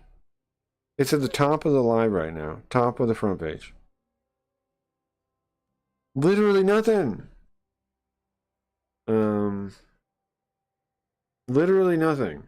Literally nothing. So, so I'm thinking to myself, hey, could we do this without, could the idea work just as a leaderboard? And then I keep thinking too, and then I'm like, these backstage passes, well, one, they confused Riot very much. But that's because they didn't make sense, right? But then I'm thinking, okay, so let's say, what if you wanted the same idea? And what if instead of, these are supposed to be NFTs, they're supposed to be crypto, what if instead they were like cards then, right? Then I'm connected to all my, my other ideas. What if they're cards? What if you do buy these the same way? Like there's something you buy like that, and each vote is a thing. But what if it's a unique thing? What if it's a card? Right? So then I came up with, hold on 1 second. Scamboard. I came up with Scamboard. Scamboard. It's literally, it's literally just a leaderboard that you compete in to be at the top. Everyone here that isn't signed up should be signed up. I don't know why you're not signed up to Scamboard. Riot's currently winning. Dingus number 2. We got Wayne in 3rd. You can see I also thought about the problems of Blaze. It's a stream. I also thought of the... Damn, can you shut up? Whatever the little sound this is. I don't know what's going on. Their stream doesn't even work. You put music back on there. Anyway, Scam Board. Scam Board, the card collecting social engineering game. It's just a social engineering game disguised as a card game, as my my presentation shows. 1 second. Here you go. Scam Board, a social influence engine disguised as a card game. Fair play? No. Perfect balance? No. Moderation? No. Cards equal power. Every card represents exactly 1 vote. Influence is greater than wealth. Because here I figured this out. I didn't want a John Galt situation, so I came up with a... I don't know if it's a solution, but it's at least an offset. The more unique cards you have, the more unique voters you have, the more higher multiplier you have. You can see Riot has 1.15, and so does Wayne, because they have 5 different people that voted for them. So it makes their score much higher. Like you can see Dingus has 3 people, it's 1.09, and it gives Riot like a whole point lead here. Even though they actually have the same votes. So you sign up, right, and I'll give you 100 points, anybody that wants to, and then you can vote. You click these, right, and then you click on ones you want to vote, and then you vote. Packs, you can open them. You get 3 cards every time. What else? What else is there? What's the best point of it? I don't know. Competing for the title, it's fun. What else? Let's go back to this. I made a pitch. I may as well cover it this way. The engagement flywheel. So every week, your cards unlock. It's just like Blaze. Your cards unlock. New epoch starts. You buy cards. You get 3. Every card is a vote. Then they lock when you vote. Then you accumulate votes. Then it ends. There's no rules though about interaction or cheating or alliances. In fact, they're encouraged. You're supposed to do that. That's how it works. Now eventually we're also going to add in Web3 stuff. I'm thinking we can make a token. I'm not sure the token's on the fence. I don't know, but we are going to make them possible to be NFTs. The token, I'm not sure. I kind of want it, kind of don't. I don't know, man. I'm thinking about it. I'm thinking about adding a token. We're definitely going to add NFTs, though. We're also going to add clans, gifting, and then, you know, on-chain, a little bit on-chain stuff. Then we're adding this before we add the other stuff. We're adding crypto, I mean, not crypto, but pari-mutuel betting. It will just be points at first. So you can bet on who you think is going to be the top 3. Maybe we can come with some other bets, like who gains the most spread of points. Whatever we can think of. We vote for each other. Yeah, correct. Yeah, it's you just vote for each other. Yeah, that's the idea. Whale dominance. Well, I came up with a unique voter. Oh, these are risk mitigations. Whale dominance. The rich guy winning. Well, one, you can't vote for yourself, right? But of course you could figure out a way around that. But to offset it, the unique voter multiplier came with that. So the more unique people vote for you, the higher multiplier is. And again, you can see that with Riot's score versus Dingus's right here live. Now also, if you have scam card NFTs, you can brandish them in chat for a free 100 points once a week. So that's why the people with scam card NFTs have significantly more cards. Look. Let's see how many cards Riot has. Because that's an extra pack a week for every scam card. And then so this pool it had a floor. It started at 1,000, and then half of every pack went into it. And now this is going to be split up among everybody based on their votes, right? So you're going to win more points, and you're going to be able to open more packs. And then, nice, coach, let me get your points. And that's the idea. Let me get you your points so you can own a pack.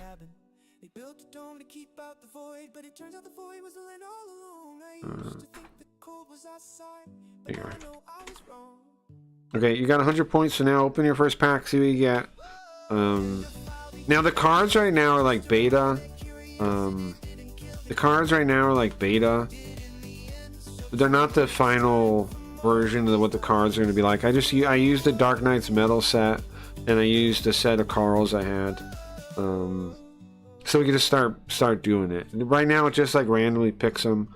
Eventually, I'm thinking there'll be like unique NFTs or something. I'm not totally sure. I'm thinking about that. I'm going to design custom art for it though. And then maybe we'll release different sets. I don't know. I'm open to any idea on that. I'm not quite sure how I want to do that, but I'm thinking like we'll probably have different sets that come out, right? And you buy different sets.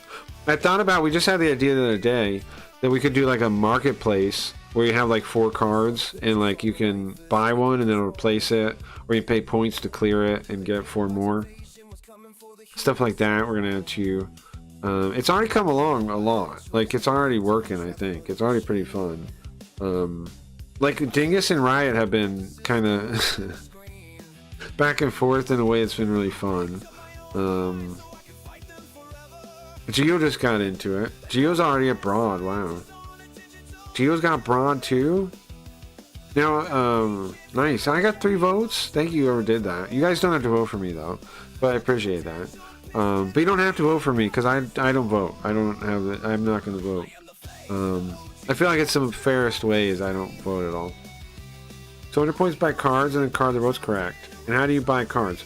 Well, we're going to add direct purchases of cards eventually, right? In the end product, the finished one, the idea is it's a monetization machine that you buy packs, right? You buy the packs directly, like however many, like some amount of dollars, and you buy them with credit card or whatever. But right now that doesn't exist. So right now, the way, if you want to get more packs, what you have to do is you have to get a scam card NFT. How do you get those? Any $10 that's given to me in any form gets you a scam card NFT. Then you can brandish a scam card NFT in chat and get 100 points. That's how you can currently do it.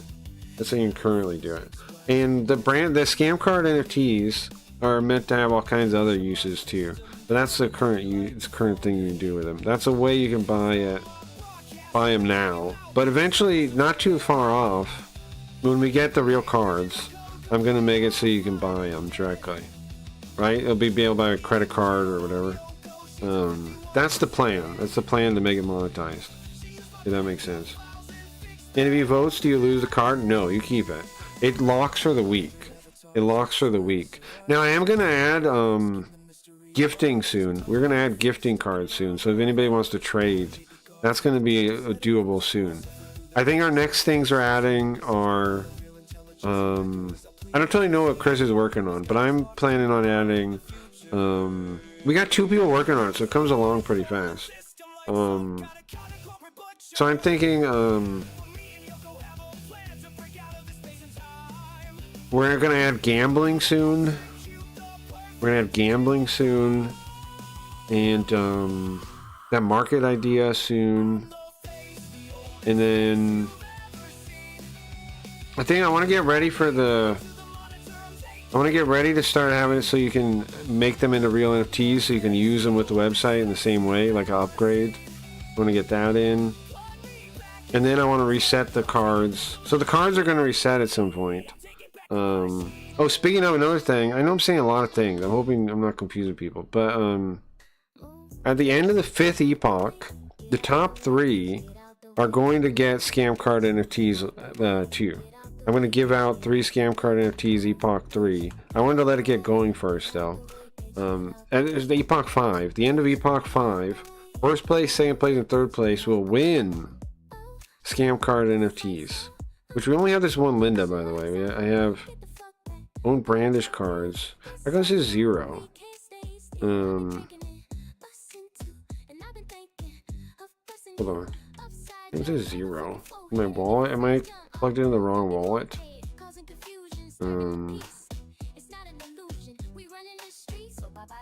I plugged into the wrong wallet.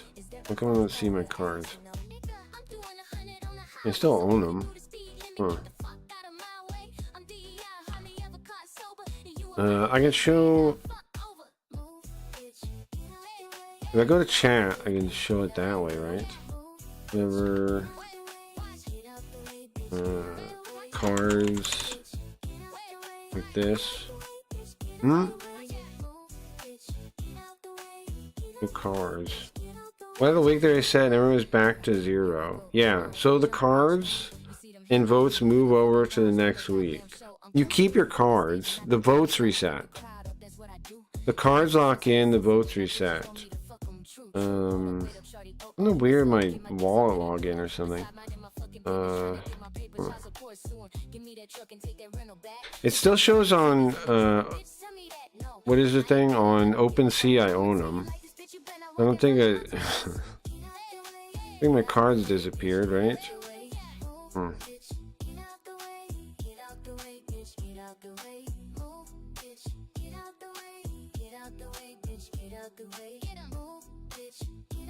Let me see, hold on.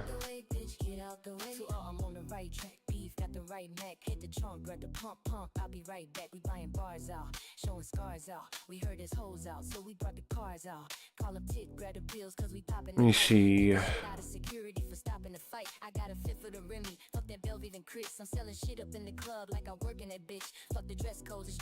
I don't know, some of these bugs right now. But do you guys still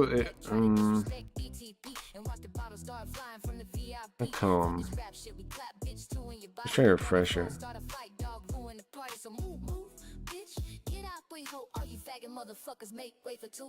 I don't know if I'm allowed to say that. Weird.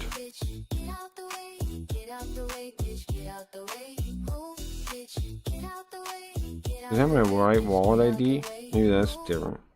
It does. Huh.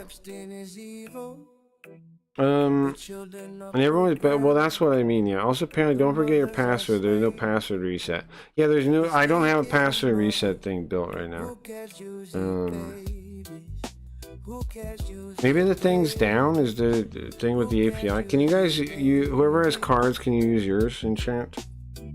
Because on the actual website, I have them.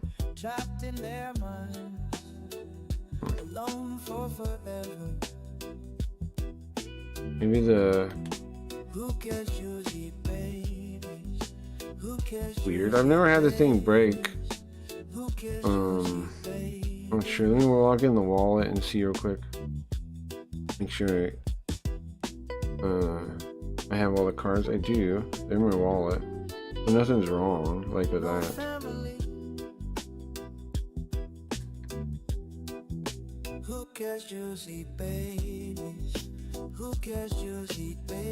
Yeah, they're in there.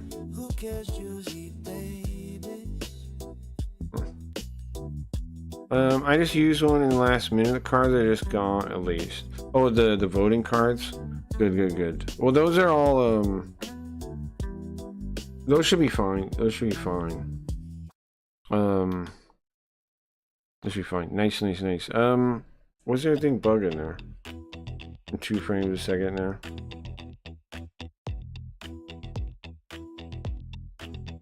It's the scam cards that are acting funky on the thing for some reason. I don't know why though. Cause maybe I just reconnect the wallet.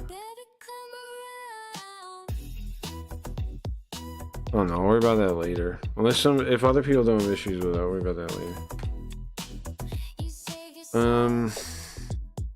Music reminds me my fingers feel weird.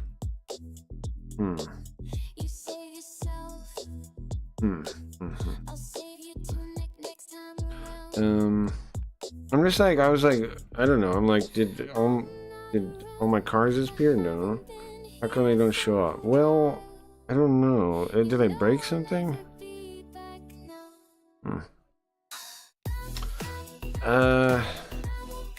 Did I break something? Let me try cards on this one. Yeah, same thing. It says none. Well, anyways, thank you for signing up for Scamboard Koji, and I wish you the best of luck in the leaderboard. I think the best strategy, I don't know what you decided to do, but I think a good strategy is voting like spread out, like different people. Oh yeah, I forgot one of the biggest parts of it. Okay, bring it back up. I forgot one of the biggest parts of it. Okay, so at the end of the week, I forgot one of the biggest parts. I skipped it. Okay, at the end of the week, you can click results, and then you see exactly who voted for you. You see the card they used, and you see their name. That's the end of the week. So this is last week's. So that is like where you find out, did people vote for you? Did they not vote for you? Yeah. At the end of the week you do, yeah. At the end of the week. So it's secret information, intentionally so. It's secret information up until the end of the calculation. So you don't know, like most of the week you don't know. Like, but you can guess. You can make guesses. Like I knew that Dingus had voted like 5 at the start. He voted like 5 votes for Riot because she had 5 votes, 1 unique voter, right? And I looked at Dingus's cards, and they were all locked already. So you kind of like infer things. You can kind of like try to figure stuff out, but you don't know for sure that you got votes until the end of the week, which is intentional. So it's like you got to think about like, did they vote for me? They said they would. You know, you don't know. You can guess. You can guess by your votes, but. And then you see when they lock in too. You see when they lock in, and then at the end you see every single person who voted for you. And the idea is reciprocity.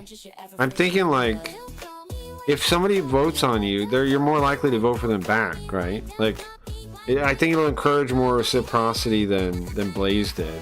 Blaze has a supporters thing. They do. Oh, the stream's offline. How can you tell? They have a supporter thing like this, but this only exists until the end of the week. Mine works the other way. Mine shows last week's, right? You can see the whole last week one. Mine works the other way. So the whole time it's here, you can check, and that'll be last week's. So you can think about it like over the week too, like who voted for me last week? I'm thinking that'll be very interesting. I think that adds the most interesting element to it, I think. And you have this idea for kick already, but if you get points for watch time, that'd be cool. Yeah, we were thinking that, yeah. Like 100 points for yeah, we were thinking that. If you're logged in, we're thinking, here's what we're thinking that I don't know if I said yet. We're gonna make these like channel points, yeah. So they're also gonna trigger redeems too. We're gonna merge it all together, because why not, right? It's the same website, why not? So if you're logged in on Scamboard and you're watching the stream, you'll collect points, yeah. And then you'll also be able to trigger old redeems with the points, like the Twitch era redeems. I'm gonna bring those back, and they'll cost these. They'll cost these. That way I can leave it with the scam cards giving you 100 extra a week. Because I was doing that as just like a temporary thing while we we're beta testing this game. But if we make these points our website points, then there's no reason not to just let people keep doing that, right? Then if you want a way to buy more, then you buy the cards, right? And any support buys them. You can buy anything, any normal way you would give me money, like a tip, kick subs, any amount of $10, I'll give you a scam card. Now, only problem is right now it says I have no scam cards, which is bizarre. But I think that's a bug because when I actually go to the marketplace, right? It still says I own them. See, it still says I own them.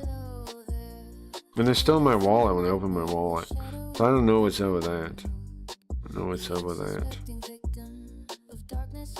What's up with that? I don't know.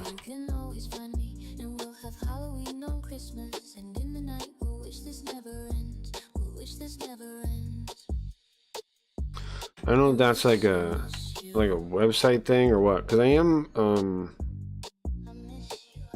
am checking the wallet through a thing, so I don't know. I'm just gonna worry about that later. I never had that happen before.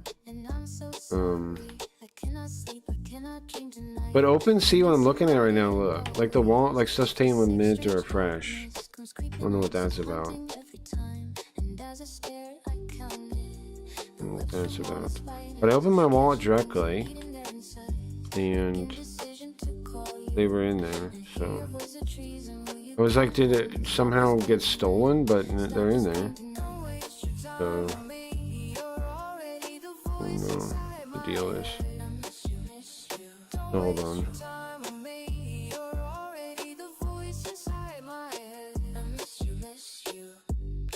One second.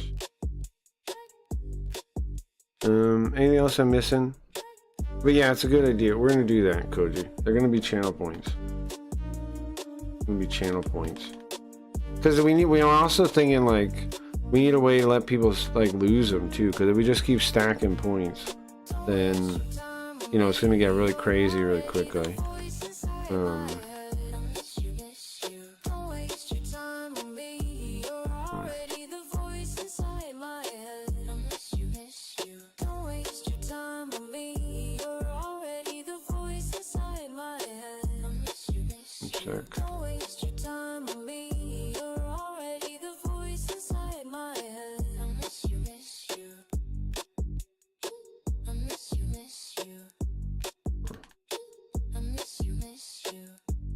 One of these, man. Oh, there. It's that one, I think. Yeah, okay. It was weird for a second.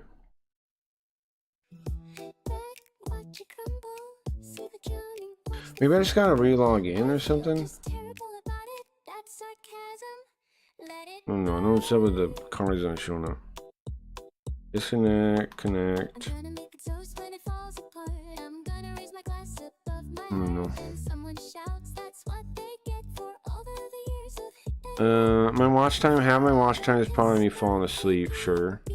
Is Riot or Geo or who else? Dingus? Any of those guys around? Anybody that owns a car, an NFT?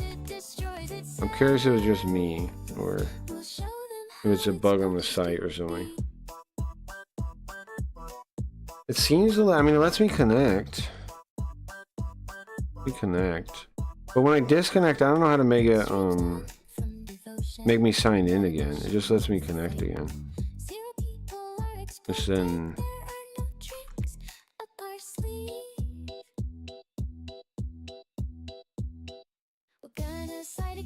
I have the cards on the website.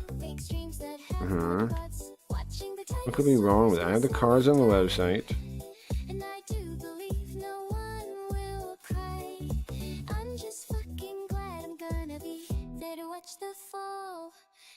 Maybe it's OpenSea, I guess. Because look, if I go here for some reason, it doesn't show them. But if I look at the actual thing, it says I own it. And if I look at my wallet, it's in my wallet. I don't know, bro. I got 20 minutes before I gotta leave. Take your Riot to work day. Riot, type cards and see if you can use your card real quick for me, if you don't mind. I'm seeing, with that, it's cards. With the S, it's cards with the S. That's gonna be mad about that. With the S.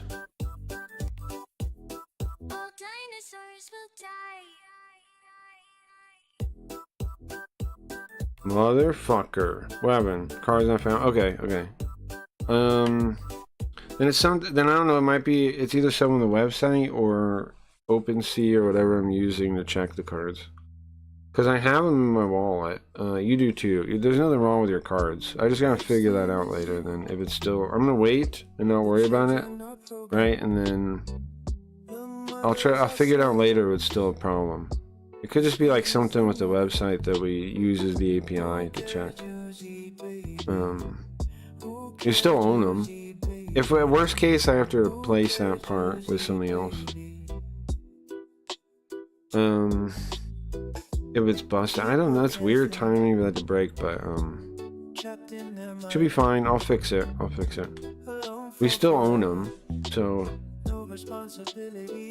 I might have to, if it is broken, I don't know if it's broken, but if it is broken, then I might have to, it could be like over the API limit or something too. I'll have to poke around and see. People can't think.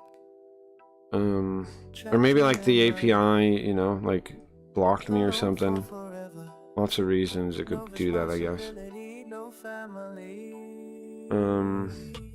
Who cares, Jersey, baby? Who cares, Jersey, baby? Who cares, Jersey, baby? Cause it's it. Yeah, I don't know. I'll check. Worry about it later. The fact that on OpenOcean, when I open that one page, it doesn't show me having anything makes me think that's an issue on their end right now. Because it's not. If it was the API, then why would that also line up? You know. So if it's their side, then it'll probably be fixed later. Anyway, sorry, whole sidetrack into a broken thing. Okay, anything else to say about Scamboard? This stuff always happens in live entertainment, huh? When the stuff always breaks, things always happen. Sick, we got Cody signed up. Heck yeah. I mean, we got 14 people now. It's 15, but I'm not counting myself.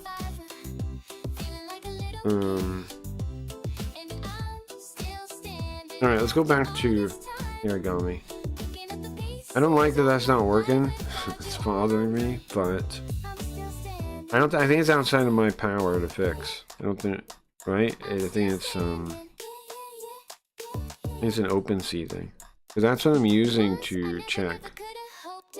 And on their page, it did, when you showed the wallet, it said no stuff. But if I look inside my wallet, they're there. So it seems like it's just their like lookup thing is the issue. Alright, once this song's done, we'll go back. I love this song, it speaks to me. Yeah, it's a cover.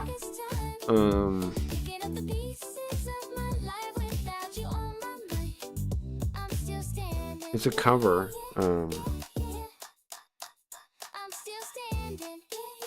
It's a cover. It's not a totally original song. It's Elton John. The original one is. If you've never heard it.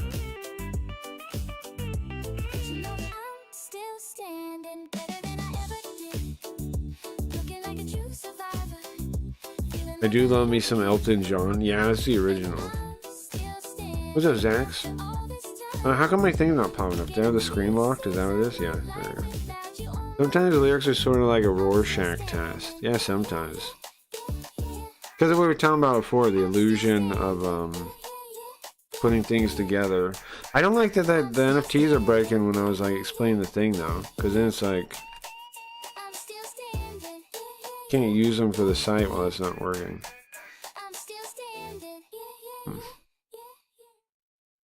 Not happy about that. It's the first time it's ever not worked. So I don't know what the deal is.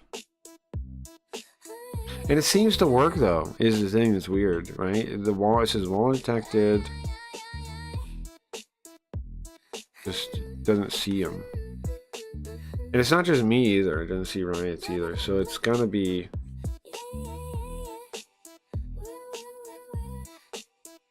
It's gonna be the thing checking if we own them, like on the website. Which, if you go here at OpenSea, right, it also says that. It also says no items. But if you look at the actual collection, right here, and I own it.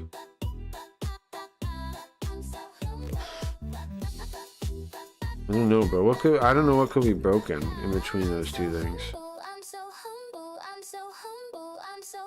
Worst case, I have to make it check, use some other API to check the wallet. That's worst case. But I don't get what the problem is. Well, I was gonna try to sell some of those, but well, they don't work right now. I don't like Elton John to be a contrarian. I guess people on his link, I forget. For which thing? Oh shit, I didn't mean to let the next song play. Well, I might as well, it's mostly over now. Okay, what time are we at? 3:30? I need to take a break soon. Was it 4 hours? Let's do the one more scene of Hayarigami, then we'll take a break. I'm gonna take a break.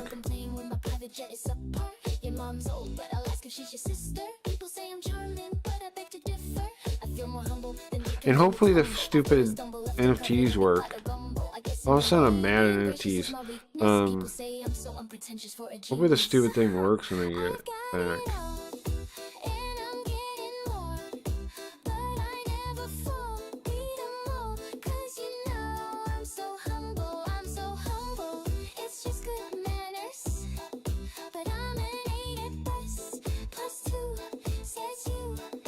I still see stuff from another collection, but not ours. Wait, turn off. No, stop, Linda. Okay. Alright, let's do the next scene and then we'll take a break and eat some leftover pizza. Eat some leftover birthday pizza. Nice, okay. I think this one. Okay, thank you. Let's see.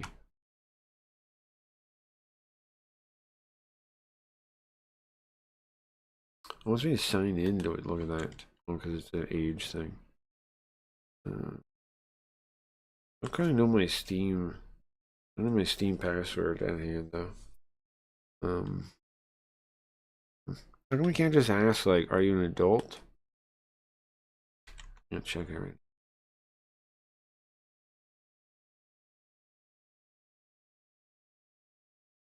Can I unmute the game?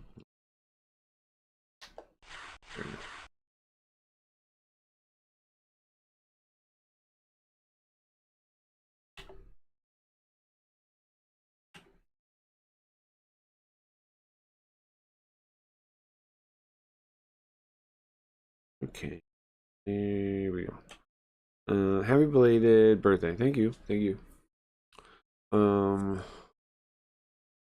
Thanks, Cabron. Yeah, exactly. Thanks, Cabron. True that. Always hard to tell with the Hayarigami if it's muted. Yeah, it is. Unless there's oh, there actually is a song here.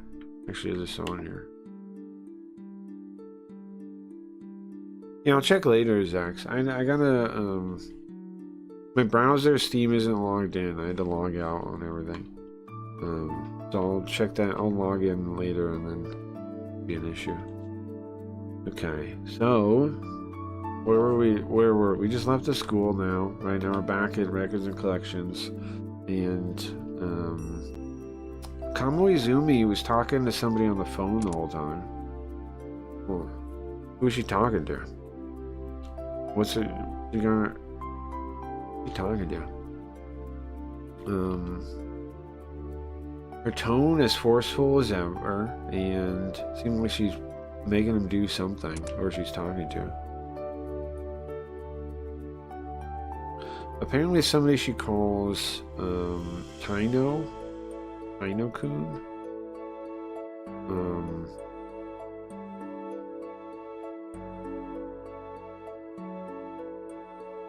And she keeps reminding him about past favors. Like she did something for him in a patronizing way. I feel pity for this person that I've never met. I feel for him. I sympathize with this stranger I don't know. Having to deal with her.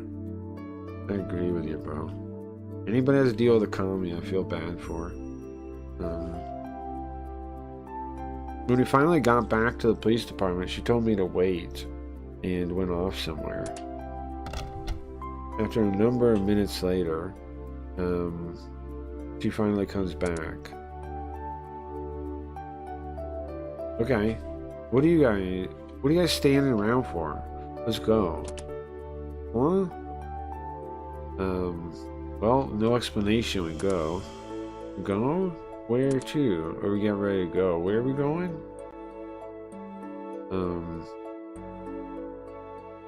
I don't know where we're going. She's clicking her tongue at me. Obviously, to Mai's apartment building. Oh. She says obviously. How was I supposed to know that? I was waiting for her. Before I say anything, I get and then I notice she has a Jurumin. What box? A what? Jurumin? Duralumin. Duralumin.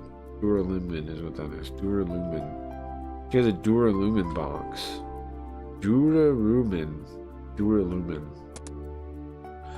Inspector, what is that? It's a listening device. Oh, it's wiretap. It's a wiretap. Oh no, it's a wiretap detector. It's a listening device detector. I got it from up above. Oh, that's why she was talking to that guy. That's why she was talking to that guy.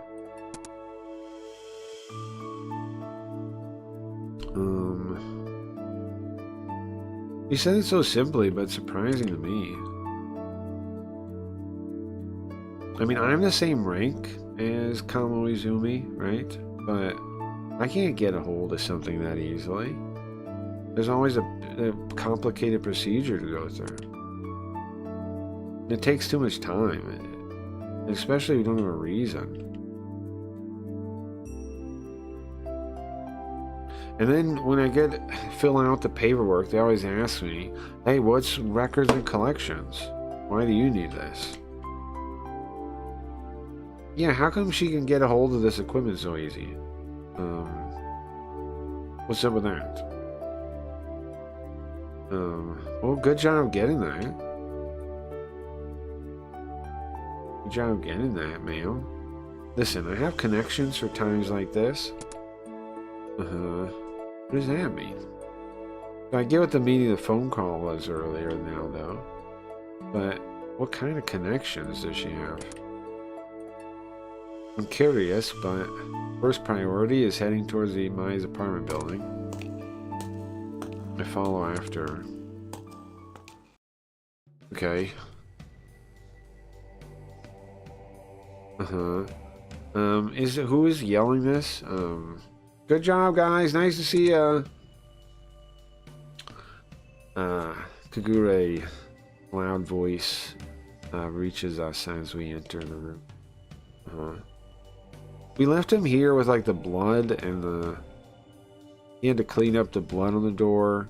He had to clean up the blood on the floor that was still left. He had to take pictures of it. Poor Kagure.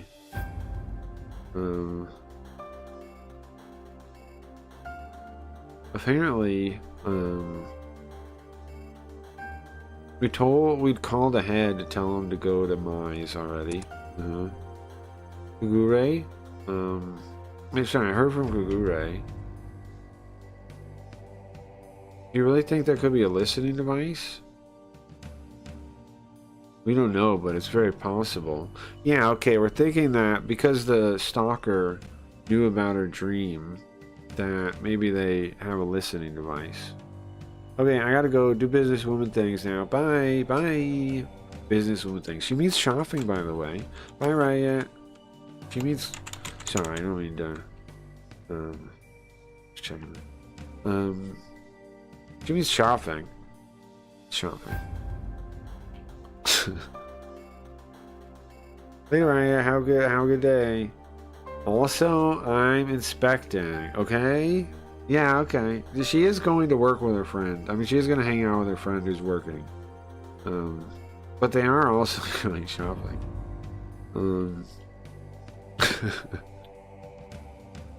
But yeah, she's going. That's what from my understanding. I don't know, but there's a good chance that there's some. There's definitely a good chance. She's anxious. Mai's anxious looking right now. I mean, It's extremely high that there could be some kind of listening device in here. Yeah, it definitely is. Otherwise, how would they describe her dreams in such detail? Seems impossible. Also, if we can find a listening device, then it'll prove that she's not faking it. I want to find a listening device for Mai. Oh, you're speaking so quietly. I'm kind of scared. That was Mai talking like that.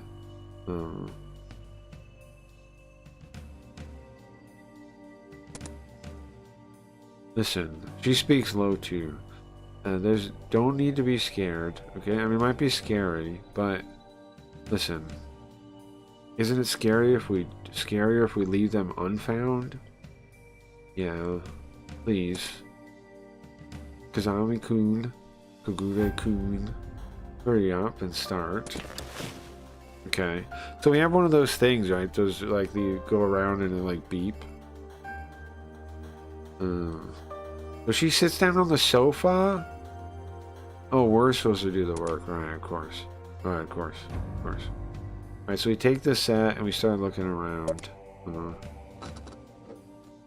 We flip the switch. Here's some noise from the TV. Or noise sounded like a TV. Oh, it looks for like radio signals or something, right? Kagure, please point the antenna at the corner of the rooms. Roger. Now, is there going to be a listening device? I sure hope so, honestly. I give Kagure the little antenna connected to the cord. Right, I've seen those things in cop things before, right? Secret shopper. Nah, she's a commercial property manager, so I'm going to go with her and we're going to shop. Prince Edward Island. Yeah, I like how finally Riot puts the truth in that gif right there. That's the truth right there. That's the truth right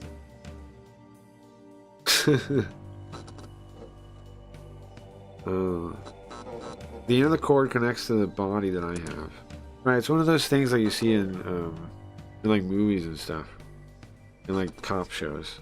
I've seen it before. It's like he has the box, right, and then you take the antenna thing and you move it around and try to. I guess he's looking for radio waves.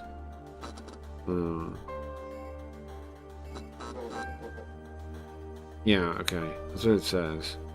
It has a speaker and a display, and some kind of wave meter, and it has some kind of response when it gets radio waves. Yeah. Okay. There's some kind of strange noise coming out of the speakers. Chief, where should we look? Where should I look? Bedroom, entrance, ribbing. Let me check if there's a right one.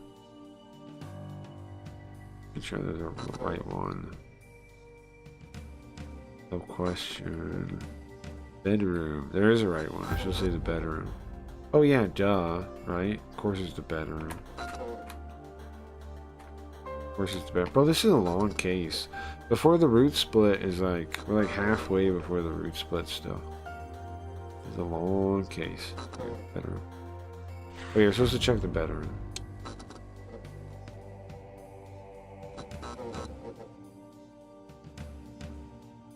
Bedroom. You know, the bedroom. Guy. We definitely hear some noise from the speaker. After we enter the bedroom. Different noise. Kagure? Try that closet again. Here. Did we find something? I guess this noise means something, right? The excitement spreads between the two of us. Made me, of course, naturally my voice went up. Kagure, try moving the antenna away from the closet. Roger. So it's the closet. There's definitely a response coming from the closet. It gets weaker and you move it away. Huh. Maya, who was surprised by our voices, came to see what's going on. Can we open this closet? I'm back to laughing as she is going shopping. 4 minutes back. You catching up? Alright. Can I open this closet? Well, she says yes, go ahead, and we open her closet. It of course has a soft feminine scent. Feminine closet scent.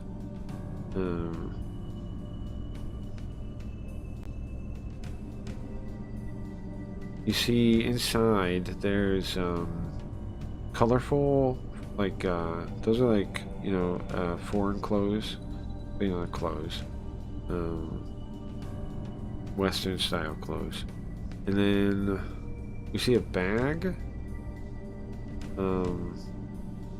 placed below, down underneath. You see a familiar black bag. It's the bag she had when she went out fortune telling. Oh, the bag with all their stuff in it. With all her fortune telling stuff. Yeah. It's a big bag she brought with her fortune telling. Kagure? You put the antenna in there? Like this? As he does. The moment he enters the closet, it gets stronger. Noise change too. Here. There's gotta be a listening device there. Inside the bag? Move the antenna more, please. Roger.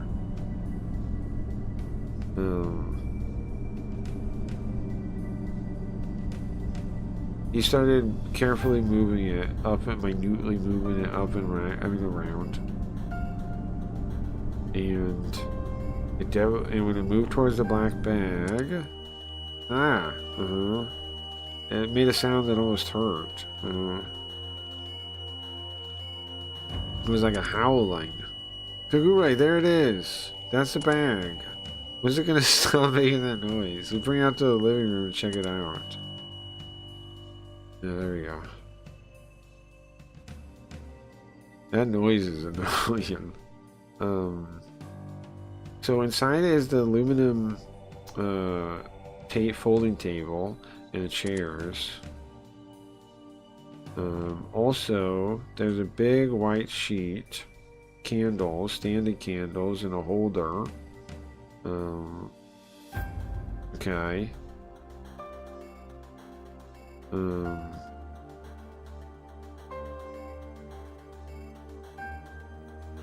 Doesn't seem like any of these are listening devices.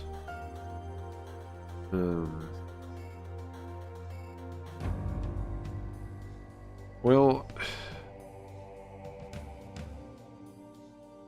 of course, a wire, some kind of listening device wouldn't be something you could just see looking at it, right? What use would that be?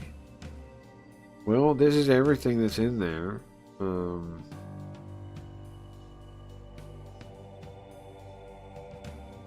Kagure says that and putting his hands into all the empty pockets. There's nothing in the pockets either. Okay, so it's hidden somewhere. All that noise, yeah.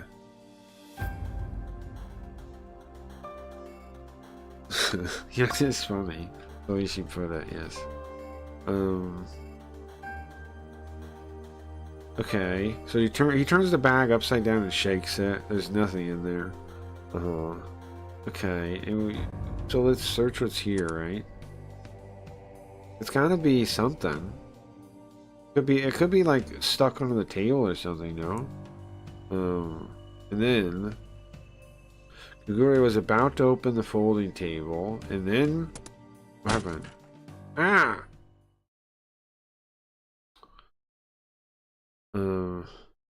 Kagure dropped the folding table on the floor. What are you doing, Kagure? What happened? What are you doing, bro? I'm sorry. I squished my finger. Caught my finger. Okay. Apparently got his finger stuck in the hinge. I've done that. I've done that. The hinge of a folding table. I've done that. That's could be brutal, bro. Be careful, man. You gotta be careful with it when you're doing anything with hinges, right? Like undoing tables and chairs and all that stuff. Like they seem like they wouldn't ever really be dangerous, but they can be. You can definitely get your finger stuck in those. Um, yeah, be careful with that. He's shaking his hand like ah. Man, I've been there. I've been there. It seems like Kagure's clumsiness can be useful sometimes. Huh? That must be the kami saying it. I fell out. It knocked it out. It must have been stuck on the bottom of the table, right? It was stuck underneath the table. Kamo Izumi is wearing black gloves and she picks it up from the table. They're not black gloves, just gloves. The thing is black. Little black thing. You just use it regular. This is what we were looking for, no? Nice, okay. Seems like it was on the table. Yeah, it makes sense. They put it underneath or something. Well, have your pants on, I would assume, when you're doing folding tables and stuff. Anything with a hinge, I would keep your pants on if I was you. Just some advice. I would keep your pants on. Okay. So yeah, that's it. What she's holding between her fingers is the listening device. Yeah, nice. I mean, it's a little microphone with a cable and or something to record it. Makes sense. Well, I mean, I guess it uses radio, right, to send it somewhere. Oh, I bet her dad put this here. Maybe. I don't know. It could be though, right? It could be your dad. It's not much bigger than your thumb. So, it must be high performance.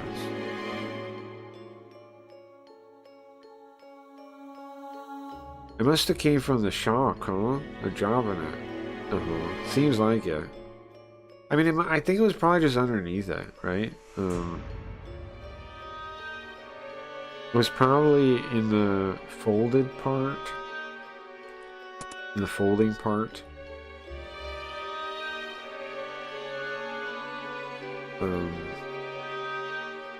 I responded to him and aluminum. It's made out of aluminium. Aluminium. To make it not as heavy.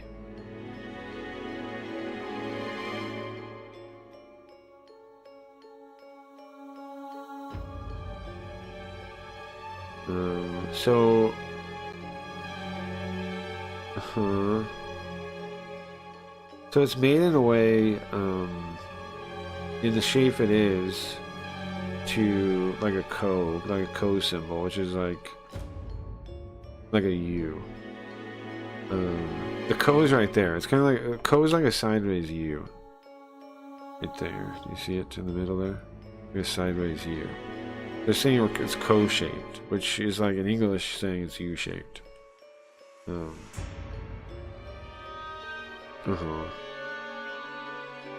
It's all bent into a U shape to make it stronger. Because it's made out of aluminium. Aluminium. So you put it there. Unless you may actually look there, it's a blind spot. I think we would have found it eventually, though, right? With like the scanner or something. I just thought of a good idea.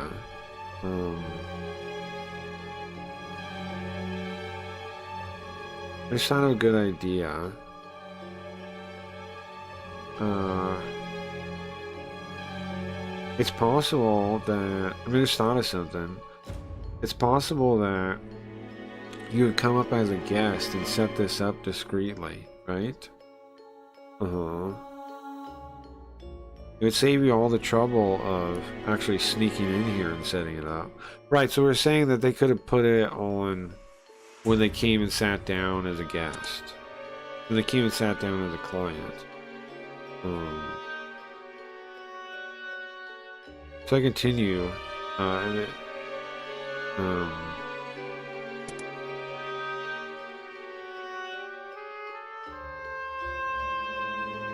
she seems, the Kami seems impressed with the idea. It's probably what happened, yeah.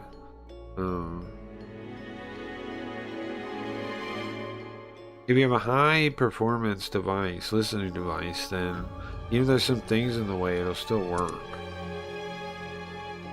Well, this thing was here the whole time? You can tell that, I don't know if she's feels bad, if she feels sick or regretful or what. I can't even make out her expression, but she's silently crying. Oh man. Kamizumi takes a breath. Anyway, well, now we know how they found out they saw into your dreams, don't we? Well, it is, yeah, it is dramatic.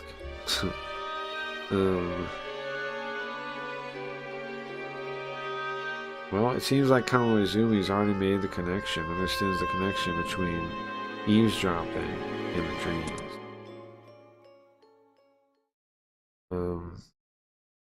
Huh. Okay.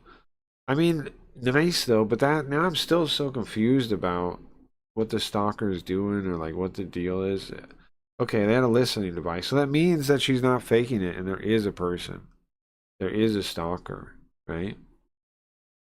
All right, I need to get in before the inspector starts accusing. I need to put my thoughts in order before she says anything. Oh, it's gonna be a self-question. Nice, okay. First, the small listening device. It was set up on Maya's table. Definitely, almost certainly by the stalker to scare her, right? Used to scare her. But, him or her, what did they want to hear? The contents of Maya's dream or Maya's daily life. Probably Maya's daily life, right? Is what the answer would be. The dream had just kind of happened. I think. Yeah, the guy wrote details of all her patterns and movements. He was a very studious. He was a very detailed stalker. Yeah, he did. All the letters are like everything she did. Yeah, these games are very big on using the music to set the tone and the scene and stuff. That's why this kind of visual novel is actually called a sound novel, because of that. It's a little confusing because a sound novel, I kind of think it means like it's audio. I mean, like people are reading it, but it means they set the tone of the sound. This is one of like the more newer sound novels. There's a bunch of older ones. But there's one of the, I think there's one of the only series that's like still making, that still has it, that's like somewhat recent. The other one that's recent is a Shibuya, something Shibuya 728, something like that. That's another one. Okay. Yeah, I read that already. So there's only one reason they'd set it up. To know everything about her, or to hear her voice. To hear her voice? Wait, voice? Then I had a realization hit me there. What is that?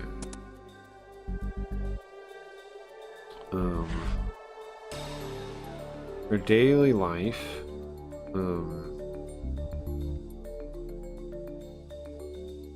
Also the room, the space in the room. Timing of the empty space in the room. That's telephone? Talking to herself? What the heck? What is our question here? Hold on, let me think about this. Hold on, what's the last line? Now I think about it. An idea flashed in my head. Wait, voice. Our goal would be to hear. You want to hear her voice, and then we're like, okay. Then we get an idea, daily life, or in other words, the room, the empty space of it, the spatial space, and the timing. That's a phone or talking to herself. I don't know what does that mean? A phone. Huh? The answer is phone according to the walkthrough, but what are we asking? Hold on. Daily life.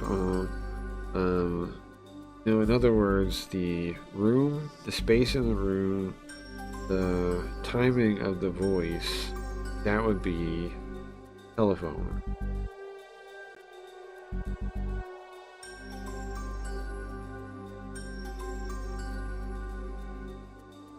Wants to hear her on the phone?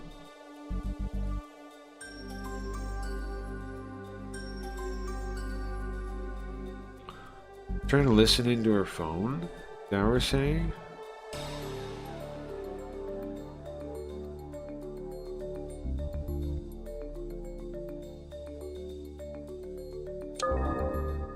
Let's see what we say. How could I not notice something so simple? If it was the phone, then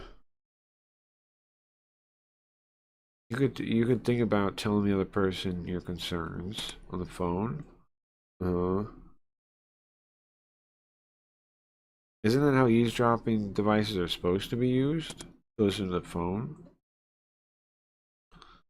Oh, don't you complain about things on the phone? Is what we mean. Then it all makes sense if she talks about her problems on the phone, and it all lines up. So they're trying to listen to her on the phone. Yeah, I guess you would, right? You would in her bedroom. Would it hear the phone from the bedroom?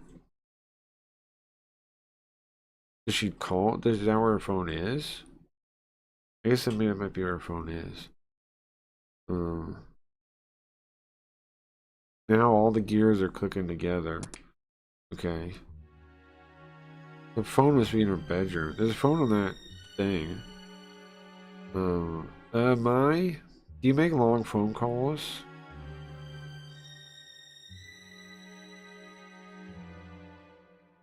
Now, this is maybe just my rule of thumb. What's up, Krabby Reads? When we read Dragon Ball. Maybe when I come back. I'm taking a break soon once I finish this scene. Maybe when I come back. Let me see if this is working yet. No? Weird. Maybe when I come back. Taking a break soon to eat leftover pizza. Thanks again, Cabron. Leftover pizza in a minute. Now, this might be my own rule of thumb from my own experience, but I believe generally women like long phone calls. Yeah, yeah? Think so? Huh. It doesn't matter what topic, like the weather, what they saw on TV, fortune telling, fashion, popular fashion. They just talk about all kinds of things. Yeah. True. True that. Dragon Ball Z GT. Well, Z and Dragon Ball are the same thing, really, in the manga. The cartoon made them separate, but they're really the same thing. GT is a whole different thing. Now, somebody like me that barely talks about just what he has to, it's impressive to me how much they can talk about. Right. But, now you mention it, wouldn't women also talk about what they saw in their dreams? That's the question I thought of. And she nodded, as expected. Yeah, with my good friends, I talk for a while. Uh-huh. So, what about it? Well, did you talk about your dreams at all? Yeah, I did. Ah! Oh, she gets it. She gets it. She cries out in surprise, but then nods, and she gets it. Yeah. I think that's how the stalker saw your dreams and got to know your dreams.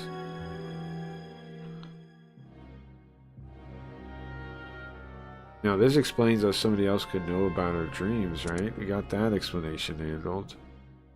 Yeah, okay. We got that explanation handled. GT didn't have Toriyama involvement. Yeah. Yeah.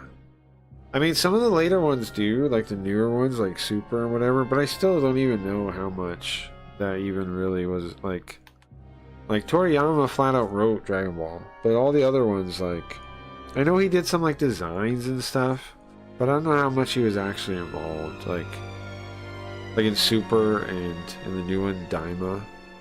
I don't know. It sounds questionable, and the movies too. It sounds like because like he had some interviews a little bit, and they also interviewed the one guy, the new guy, and he said like sometimes Toriyama would like want to write a joke or something, or like want to write a scene, and he would just do it. But I don't know how much he actually, like, over the whole thing. I don't know how much he was actually involved. Yeah, he's the one that made the manga. Yeah. Yeah, he's the one that made the manga.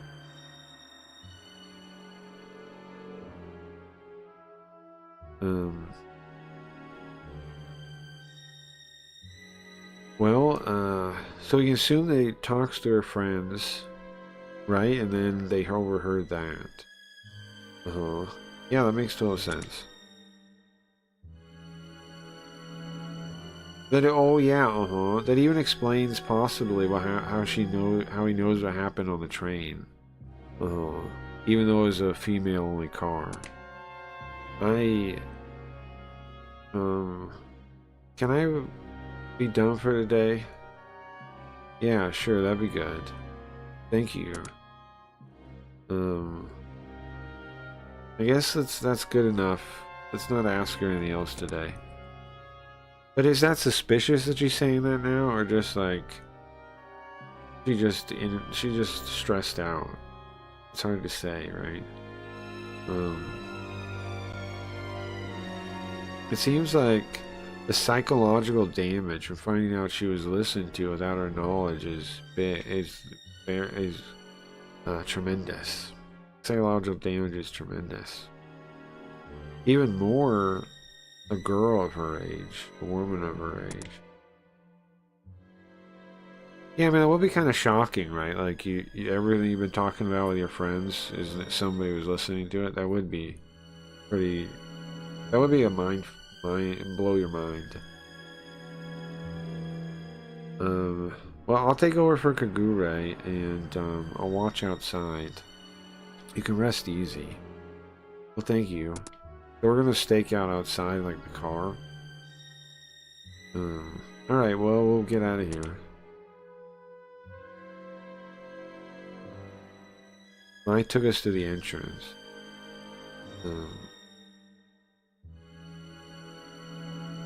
So much time, I mean, the whole time had passed now, looking for that listening device. Now it's already dark outside. The Guru looks tired. Exhausted from the day. He kept yawning. He's been holding back a yawn. Gure, good job. You can take it off. You can take a break now and go home. Os. thank you. Well, later, Kazami-kun. Alright, there we go. That's what we're gonna call it. We'll pick up right here next time, tomorrow night. We'll pick up right here tomorrow night. What's gonna happen in this case? I don't know, bro. It's getting crazy. I mean, there's actually a stalker, right? There's actually a stalker. I know RAM was fucked a little bit. I stocked up. Yeah, I didn't realize hard drive price went up. I didn't realize that either. I didn't know hard drive price was expensive now. Just episodes being stretched out. New RAM was fucked a little bit. I stocked. Yeah. And the PC I bought just before the whole costing you want 510. Now the parts of value are 2,000. That's crazy. Yeah, crazy.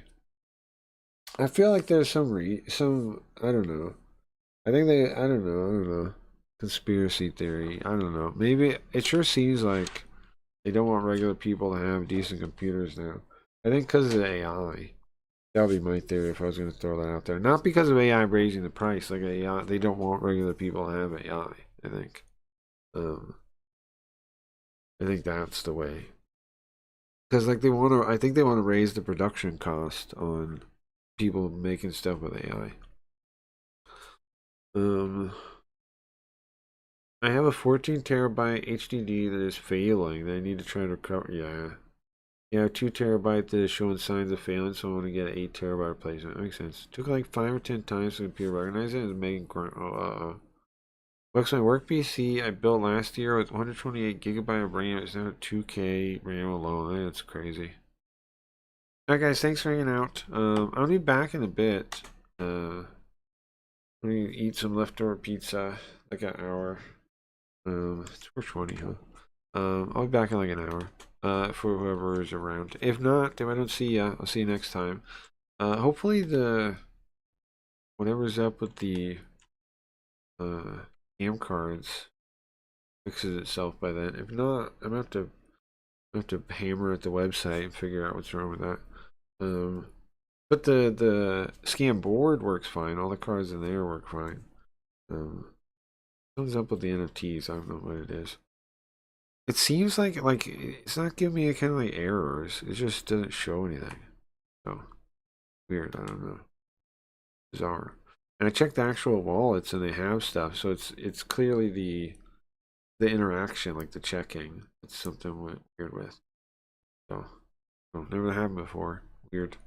Thanks for hanging out. Play out. Yeah, I'll play one of the play something made.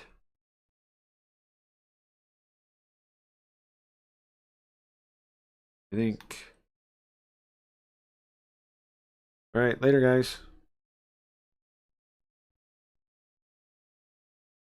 Hey, you wanna play a game?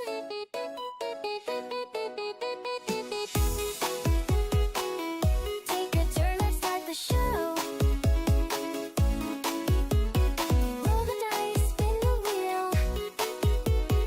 Get your fill. Win it big or lose it all. Either way, you'll take the call.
Overtension increasing.